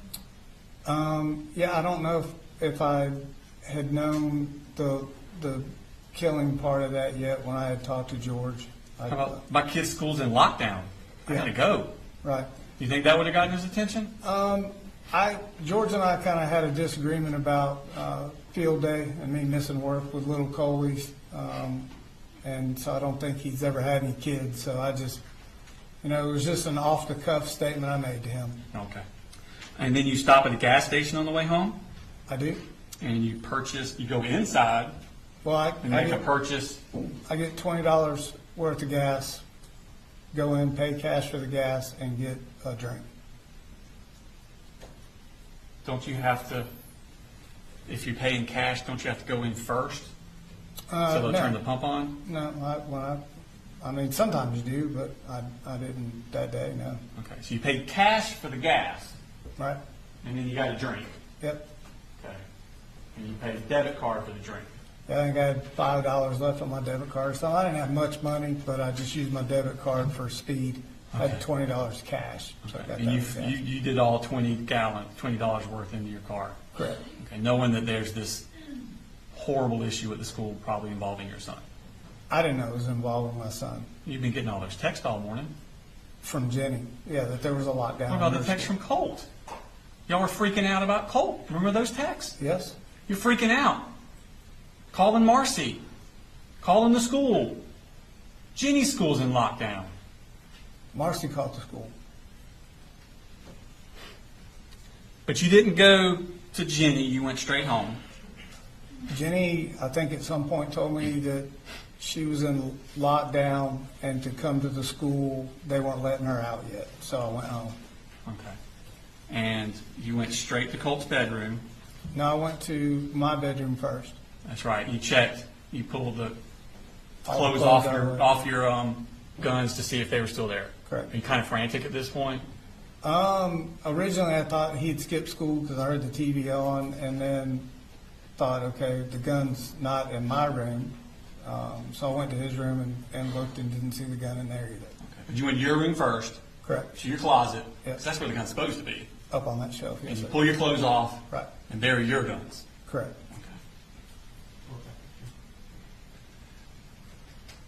This is the picture that Heather Lashley got of your closet when she went in after this. Right. Did you put the clothes back? Oh, no. Between the jeans and the blanket is really what covered them all. Just pulled it apart, set everything back. And you set it back? I didn't set it back. I just kind of kept it in place right there. And you can see, typically it's in the middle-ish behind that little small box of ammo right there. That's where they, you just had to move that blanket, that little boggin hat, and you could see them. Do you not remember the sentences you just said? As far as taking clothes down, is that what you're talking about? Yeah, you described you went in there and threw the clothes away to the side. I don't think I said Because you- I just.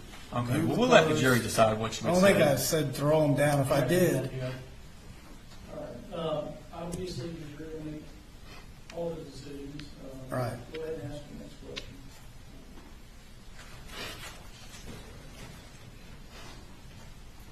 So you go to his bedroom, into his bedroom, yep. see if the stop. gun's in there. Yep, look through the door. Okay, and the gun wasn't there. It wasn't where it typically is if he has it in his room, no, sir. Okay. Now,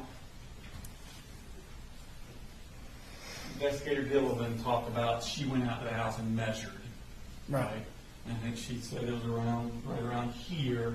If that was the door, the wall would be about here. Does that sound about right? Roughly. It's not doing carpentry, but. No, I'm with you.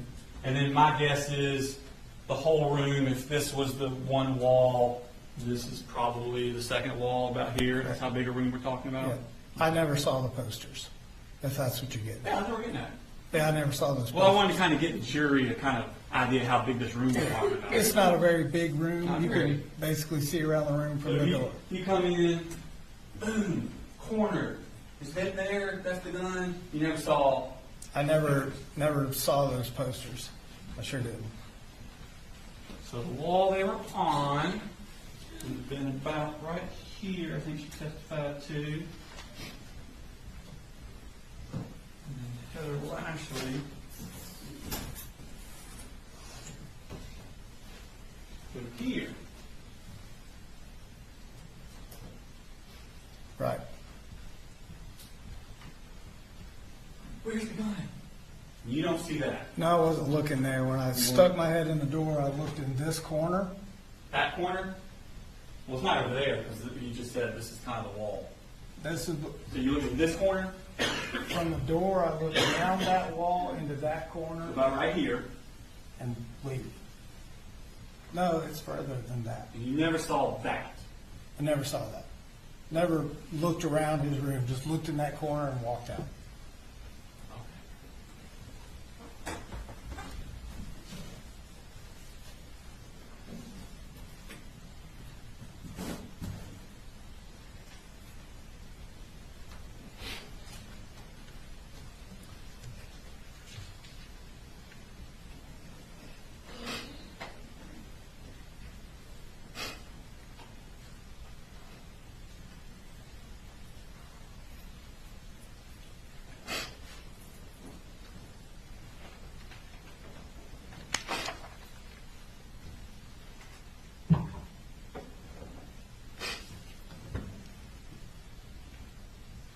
So when Basnet and Townsend arrived, you arrived at the house at 12:27, based on the Cellbrite location. That sound about right? Sounds about right. Yeah. And then Basnet and Townsend arrived at 12:32. So you're home 5 minutes total.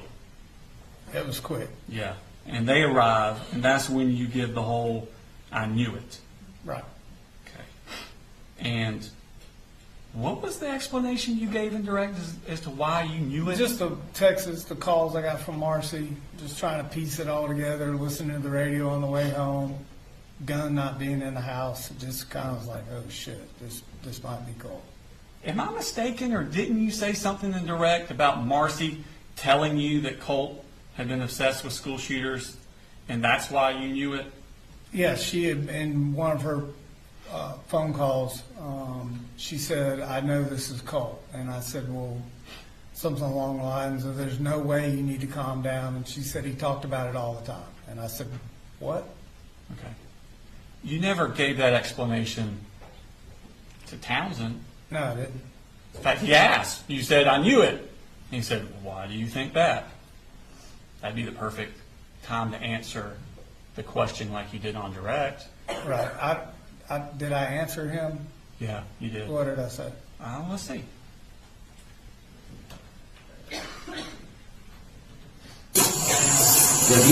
Just you? All right, come on here. So right now, I'm literally discuss what's going on. I'm only here to say that we're not going to leave this moment. No, it's good. Anybody else in the house? No, sir. Any other animals? Nope. The only weapons are mine up in my top of my closet. What are they? A shotgun and an AR. Shotgun and AR? Yeah. Okay. Nothing's loaded. Okay. We're going to wait here until we get one more. God. I knew it when my little girl just texted me. She's in middle school. She said, we're in lockdown. I'm like, God almighty, please tell me brother to do something. Well, why do you think that? Why would you think that? We're trying to get him into counseling. He just didn't fit in last year at high school, so we let him do online school. And, we brought him back into just doing normal school this year, and he's going okay. We reached out, talked to the school, and said, "Hey, y'all got counselors. We want him to, check in." I filled out some paperwork the other day for another, a third party counselor to get involved. I think it was called Aware, but basically just gave them permission to go and talk to Colt. Can I use my phone? No. Give it just a minute.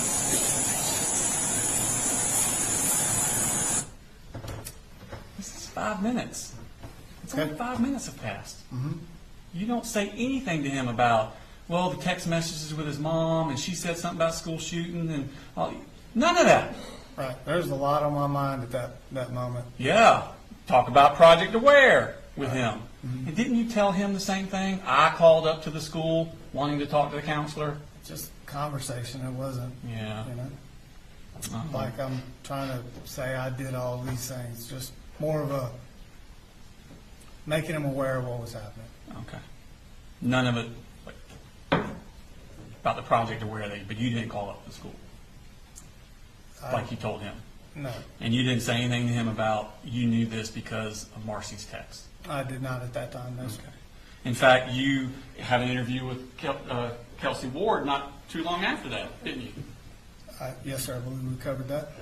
And she's talking to you about what happened, what's going on. You never mentioned it to her either about Marcy's text and school shooting. She said school shooting stuff. You never mentioned that to her either, did you? I did not. No.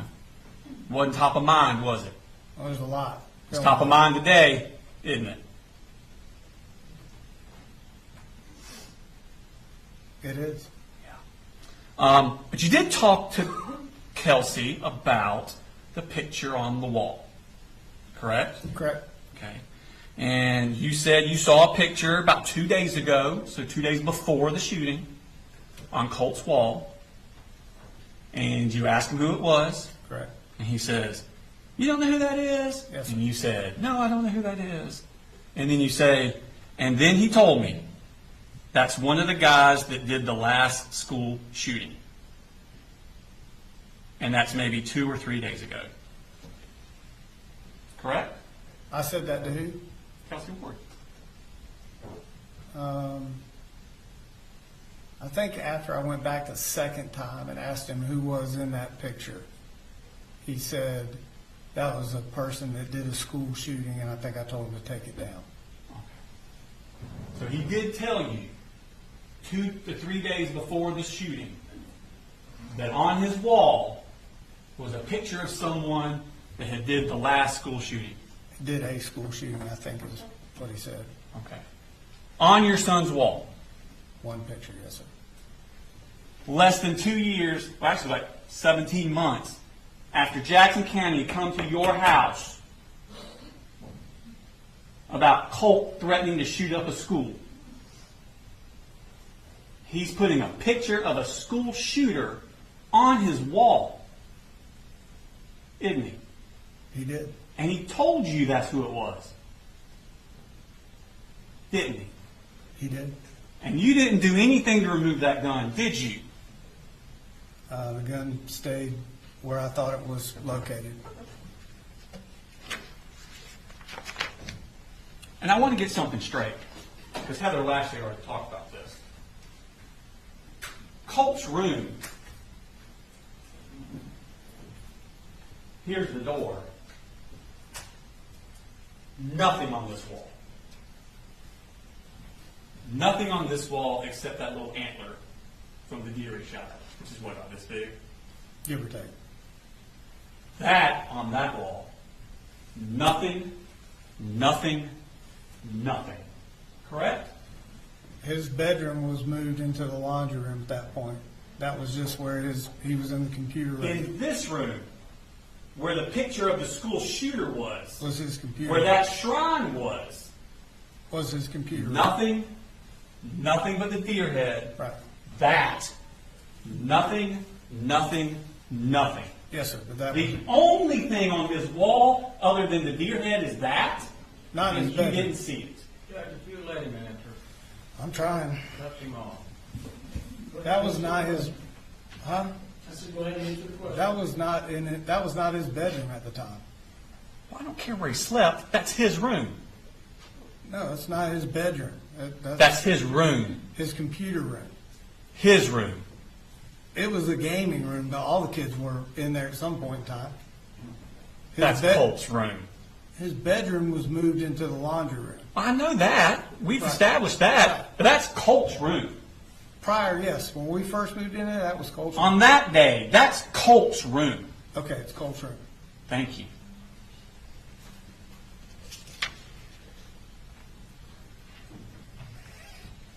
Now, the next day, on the 5th, you take Jenny to the treehouse. Correct? Correct.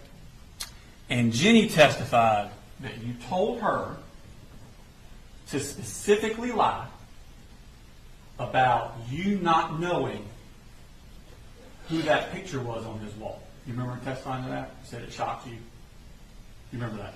Me testifying? No, her testifying. You remember her I testifying? remember her testifying, A yes. very specific lie of you telling her to lie about you knowing who that was on the wall. That's what she said. That's what she said. And that would have been on the 5th when they go to the treehouse. That same afternoon, after that, you have an interview with Jason Smith. Correct? Correct. And he's talking to you about that picture on Colt's wall. Correct? Correct. And you tell him the exact same lie that you had just told Jenny to make. Didn't you? I'm not sure what I told him about that picture. All right. I know it came up, so it's been a minute. When I went in and said, hey, what do you want for dinner? This was probably a week ago. And it's like, hey, I'm going to fix some dinner. You want pizza? What do you want to do? And I'm like, who's that? And he's really into music. Like, learning how to play guitars and all that. He looks just, I thought it was the guy from Green Day. Like, oh my gosh, that's that old man from Green Day that his son, I told you, has a band. He's like, no, that's not who that is. I'm like, Who was it? he never did tell me. He goes, you know who that is? I said, no. I said, I think it's that guy from Green Day. He's like, whoever it is, this bag glasses, he has more apparel. Yeah. I got strong. And I laughed, he laughed, and that was that. So, When the last, it was just one picture of? yeah, just one picture. How often do you go in his room? I go in there almost every day. You know, the door's open, he's on the computer, it's dark. You know, I don't know. There's no one place that I'm in because I'm trying to, do laundry, cook dinner, take out the trash, cut the grass. So you go in there every night, Sunday night, you go in there every morning, wake up. You ever go in there to like me or my wife, sometimes when we go, I'll go in there and sit down and hang out because my kids like to play games. Yeah, so he does that, and I go in there and what? It's just that one picture of glasses. Yeah, just that one right there, Rod's computer. That was the only thing on his wall. That was the only thing. Yeah, and then. Can I show you a picture real quick? Yeah. This is the guy. None of that was up there. None of that was up there? That was. Just that one? Yeah. That's kind of a whole lot more. Do you know who this guy is? I have no idea who that is. You have no idea who that is?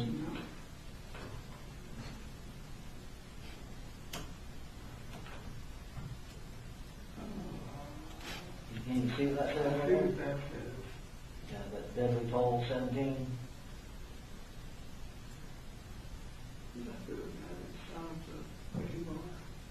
No, that is a school shooter, and his name is Nicholas Cruz. That's the same guy. That's the same Yeah, guy. same guy. Okay. That's the only thing I can see. We got pictures from the social media down here. This is in his room? Yes. I'm telling you right now, I never saw any of that. There was one picture, that one, right there. And you woke him up to go to school. Yeah, no, here's what I'm going to tell you. So when Jenny moved in, I said, hey, you're living with us. I'm going to give you the master bedroom with private bath. Right. I'll sleep in the bunk bed with visitors. The right thing to do. So I had Colt set up on a couch out in the living room. And then when I saved up enough, I bought a queen size mattress and just bed frame, no box frame, and set it up in a laundry room, just found a big room, like I was going to make my bedroom. So the goal was like, Colt, the room is packed with all this stuff that you got going on, computers and, golf clubs, all this stuff. I said, you need to start getting better sleep, so I want you to make this your room back here. Sleep in the bed instead of the couch. When did you make that transition? Probably a month ago, pretty much. So he would be asleep in there, and literally there was no, like, if he's on his computer, like, I'm not going in there and chit chat with him. He'll go in there and lay down or not on the couch, and that's usually if we're talking about school or anything's going on, that's where he's at. Like, He never told me who that was. He never did. He was like, I can't believe you don't know who that is. He never told me who that was. Yeah. That's a lie. Well, I had forgotten to mention the second time I went back in there with him and asked him who that was, but the picture was taken down. So you forgot to say that you knew who that was. Yeah. Because he asked, so he never told you? And you said, he never told me who it was. Never. He never did. Right. There's a lot of nevers. Now, we showed all those pictures where Colt had that up in his room many times throughout the summer. Oh, I saw some pictures of it. Yes, sir. Sometimes, first one in April, that was before he even dyed his hair. There was another one on August 13th. That's the night before his first day of school. Correct, and those pictures are different than what's on that poster board. Oh, no. Remember, she said it flips because the selfie? No, I And mean, if you look, see the top of it here, and if it flips, it's exactly the same. right. Yeah, isn't that cool? Yeah, but the upper parts. It's because of the top. See, there's a gap between. Right. Yeah. Okay.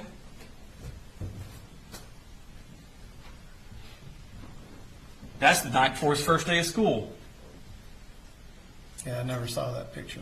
The morning that then the next morning he sends the message about the blood being on your hands. On August the 28th. That's the same day as the text about voices and teachers out to get him. Yep, I've never seen that picture either. And on Labor Day. Wait a minute, Labor Day? That's a holiday. You're home that day. Correct. Never saw this picture. Yeah. Now you knew he was violent.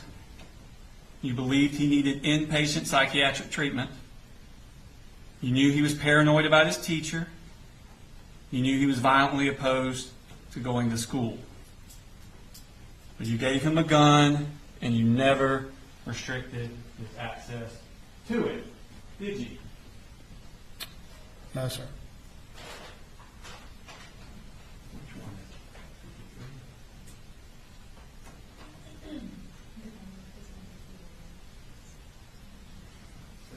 So you marked Exhibit 151.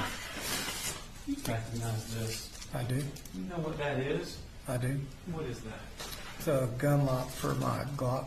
No. The gun lock for your Glock. It states Exhibit 148. This is the one Okay. for your Glock. All right. Yeah, there you go. There you go. That came free with the gun, didn't it? It did? This one. This one was the one found in Colt's closet. This came free with his gun, didn't it? I don't believe so. I don't think I got any gun locks with any of the long rifles I purchased. Oh, so you purchased this separately? Whose? This. No, I had one prior from another handgun that I'd bought. And you let Colt have it? I didn't give it to him directly, no. It was in his closet. If that's where it was found, yes, You sir. know how these work. I do. And you don't need to buy these from Amazon. Nope, They were already in the house. they were. They had always been in the house. Now you know how to wrap her. No other questions, Your Honor. You reread? Really quick.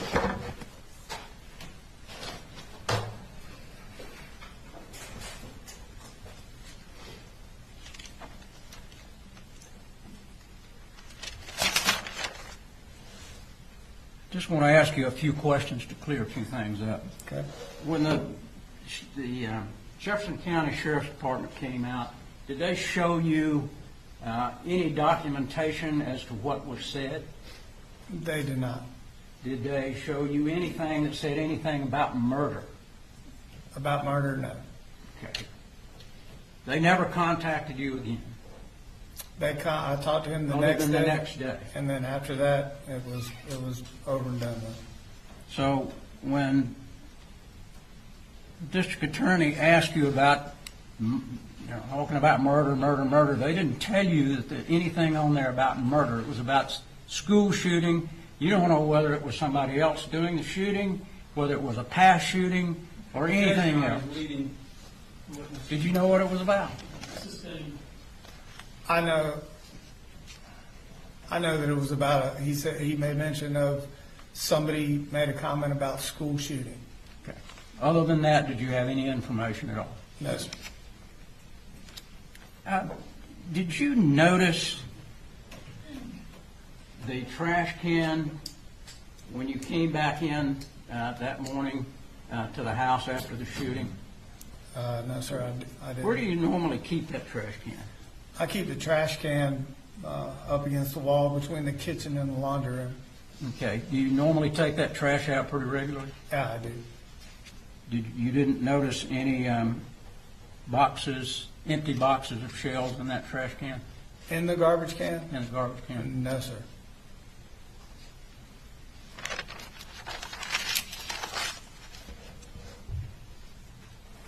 The state was asking you about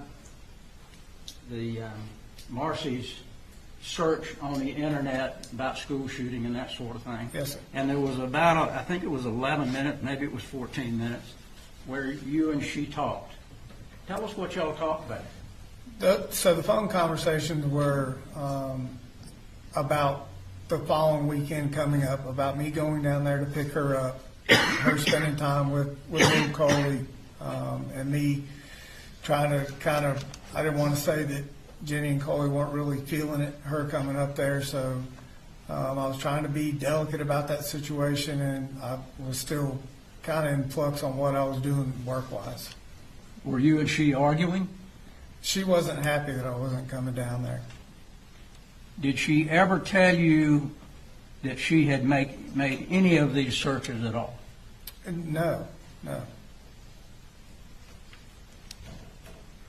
Did you ever see any of these photographs the state was showing you with Colt with the gun to his mouth and all that sort of thing? Did you ever see any of those? I've never seen any of those pictures until sitting in court. Did anybody ever show you any information that they got off of Discord from Colt's computer? No, sir. Did anyone show you, or have you seen here in court, the telephone call or the text message that Colt was making at 8:03 the morning of the shooting? I don't believe so.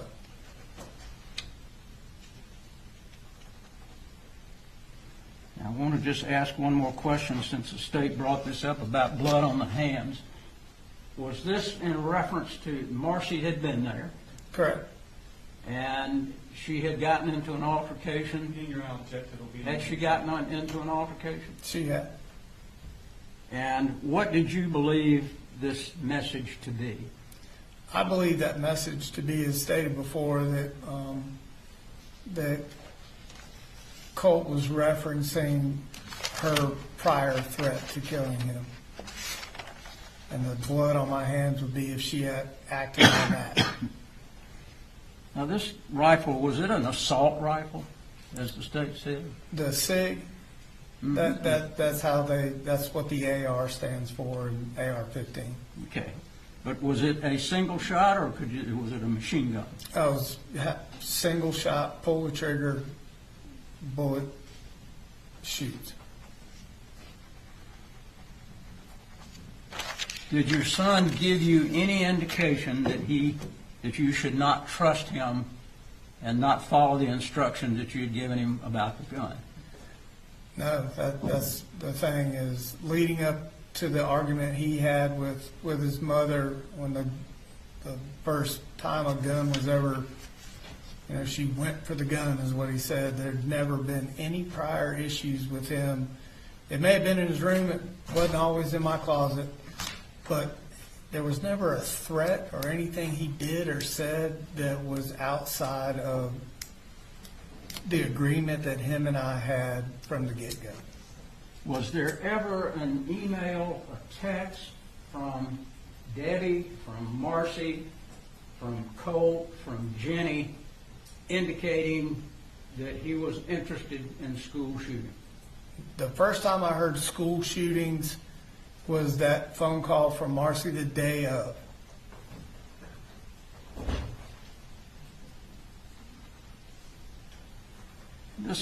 Actually, Jenny, on the way to the treehouse, Jenny had said he was interested, but he made her promise not to tell me.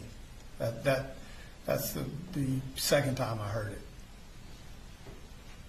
You heard the state say that you had told Jenny to lie about these photographs. Is that Correct. right? Correct. But you had already told Kelsey Ward that you'd seen one, right? I'd seen one, yes, sir. There would have been any reason for you to tell her to lie about it then? No, I remember telling Jenny in that parking lot at the treehouse, I don't know what they're going to ask you, but just tell the truth. Tell them what you know. Bottom line, Colin,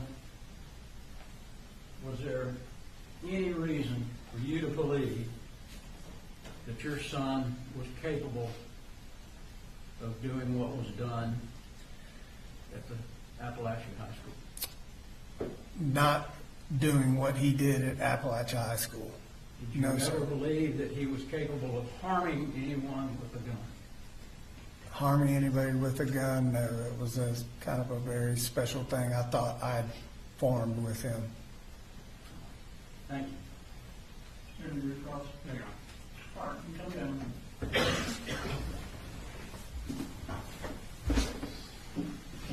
Ladies and gentlemen, I know that we're beyond the time that we normally run, and that I was wrong that you might go home a little early today. I do want to talk to the attorneys briefly about scheduling, so go ahead and go to the jury room, go to the restroom if you need to. I'll probably pull you back in here to give you some instructions.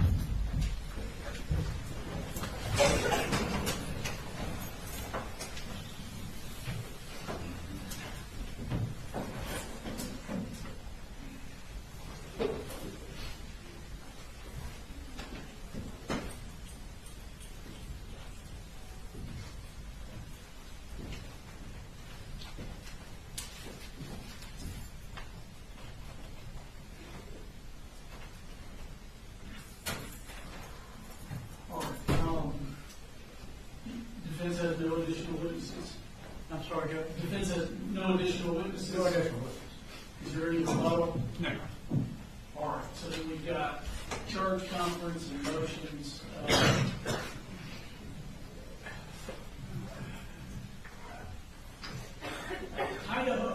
I had hoped originally to do charge conference this afternoon so that the dust was all settled when we were holding closings Monday morning, but I don't think we're going to get there. I'm happy to stay and have some sort of preliminary discussion if you want to. My inclination is to tell the jury to show up at 12 o'clock tomorrow and tell them that I've already eaten Monday. Definitely not that one. You made me nervous. What are your thoughts about Monday's scheduling? Are you doing that as a reward to them, or do you think the charge conference will last till noon? I think the charge conference could easily take 2 hours to get a settled charge. Okay. And I do think, Judge, there was a number of the items that the state wants to put in that we're going to have an argument about whether they go out or not. Right. So I think that'll take a little bit of time. I don't think my motion will take that long. So I think if we get them to show up at noon or noon 30, we'll be fine. Forgot what I was going to say.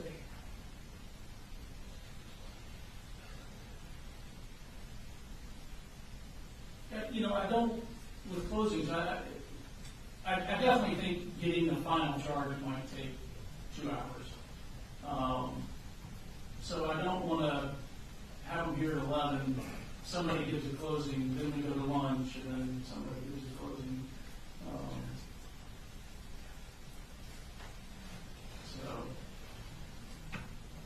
I'm inclined to tell them to eat before they come, and I guess they could meet at noon and get here about 12:30.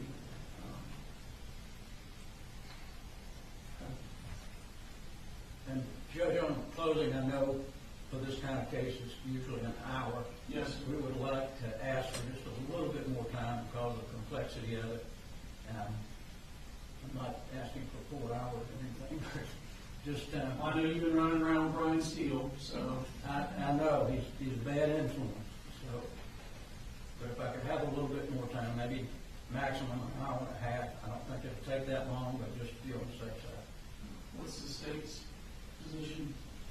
I think that's fine if he wants no more than an hour and a half. I don't think I will take an hour and a half, but the state would also have the same max. Right, I'm not going to get. Yeah. It's just one side. All right. You truly believe you may need an hour and a half? I don't think so, but I just don't want to be in the middle of something and the court hit the buzzer and I'm gone. All right.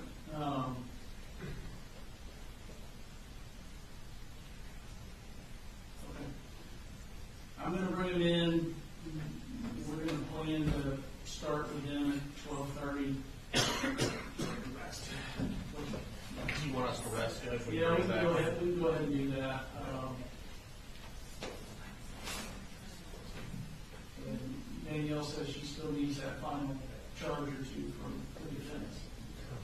Hey, I did, yes. You also have, Yes, I'm typing today, Judge, so I have the last couple. all right, we'll go ahead and bring them back in.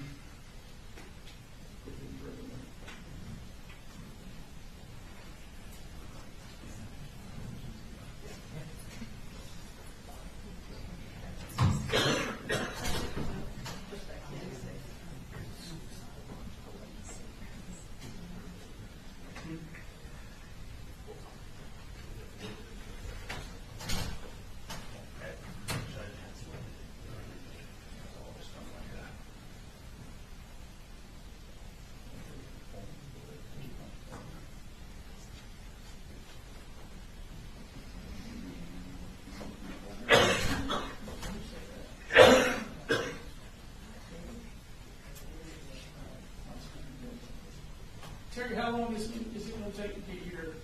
If y'all do that at noon Monday? The drive? We should be here, if we beat the jurors at 12, if they can be there at 12, then we should be here around 12:30 or so. So it takes about 25, 28 minutes, according to traffic also. But I figured 30 minutes.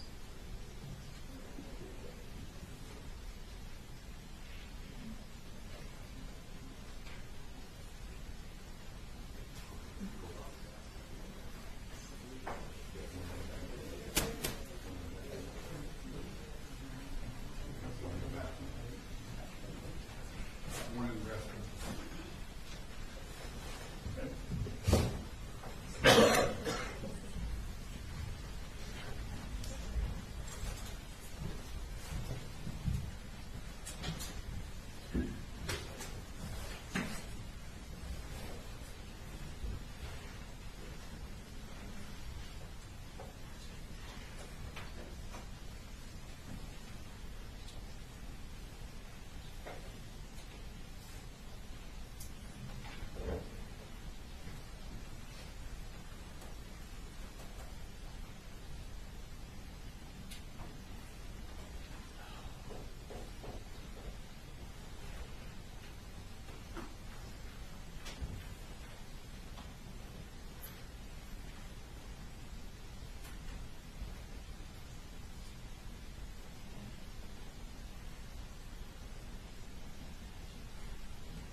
Does the defense have any additional witnesses? Your Honor, at this time, the defense would rest. Okay. State any rebuttal? No. All right, so ladies and gentlemen, all of the evidence in the case is closed. We still have to do something called a charge conference. You've been told that I'm going to instruct you on the law at the end of the case. It's pretty lengthy. It requires a fair amount of debate amongst the attorneys and I, and then preparing that final charge. So we have that and a couple other, and that can take a while. We have a couple other housekeeping things to do. So what I'm going to, I don't want you sitting here waiting on us to do that. So what I'm going to have you do is meet at noon Monday. Eat before you come. Meet at noon, they'll bring you over. Ideally, when you get here, we roll into closing arguments. You see, things don't always go ideally, but that's the plan, okay? Been a long week. Please try and enjoy your week. Thank you.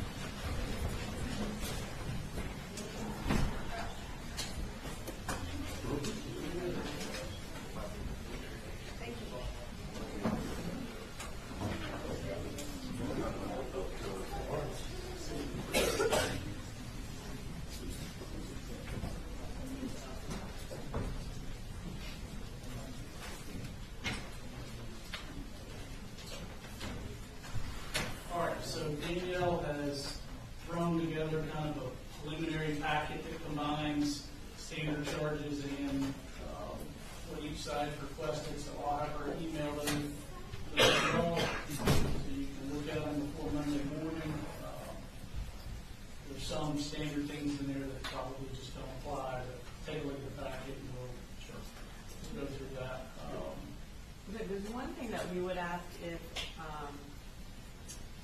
Mr. Hobbs and Mr. Berry would email us what their plans are for lesser included, so which charges they want lesser included on. Is that you?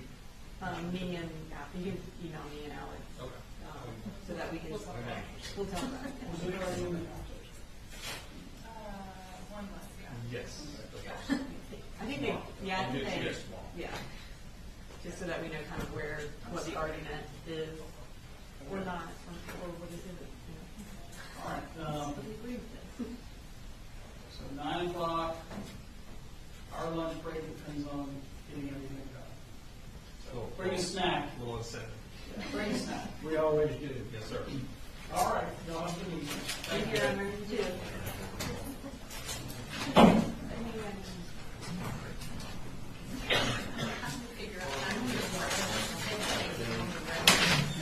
Are you taking this back down? Or do you want I think we have to, that one's fine.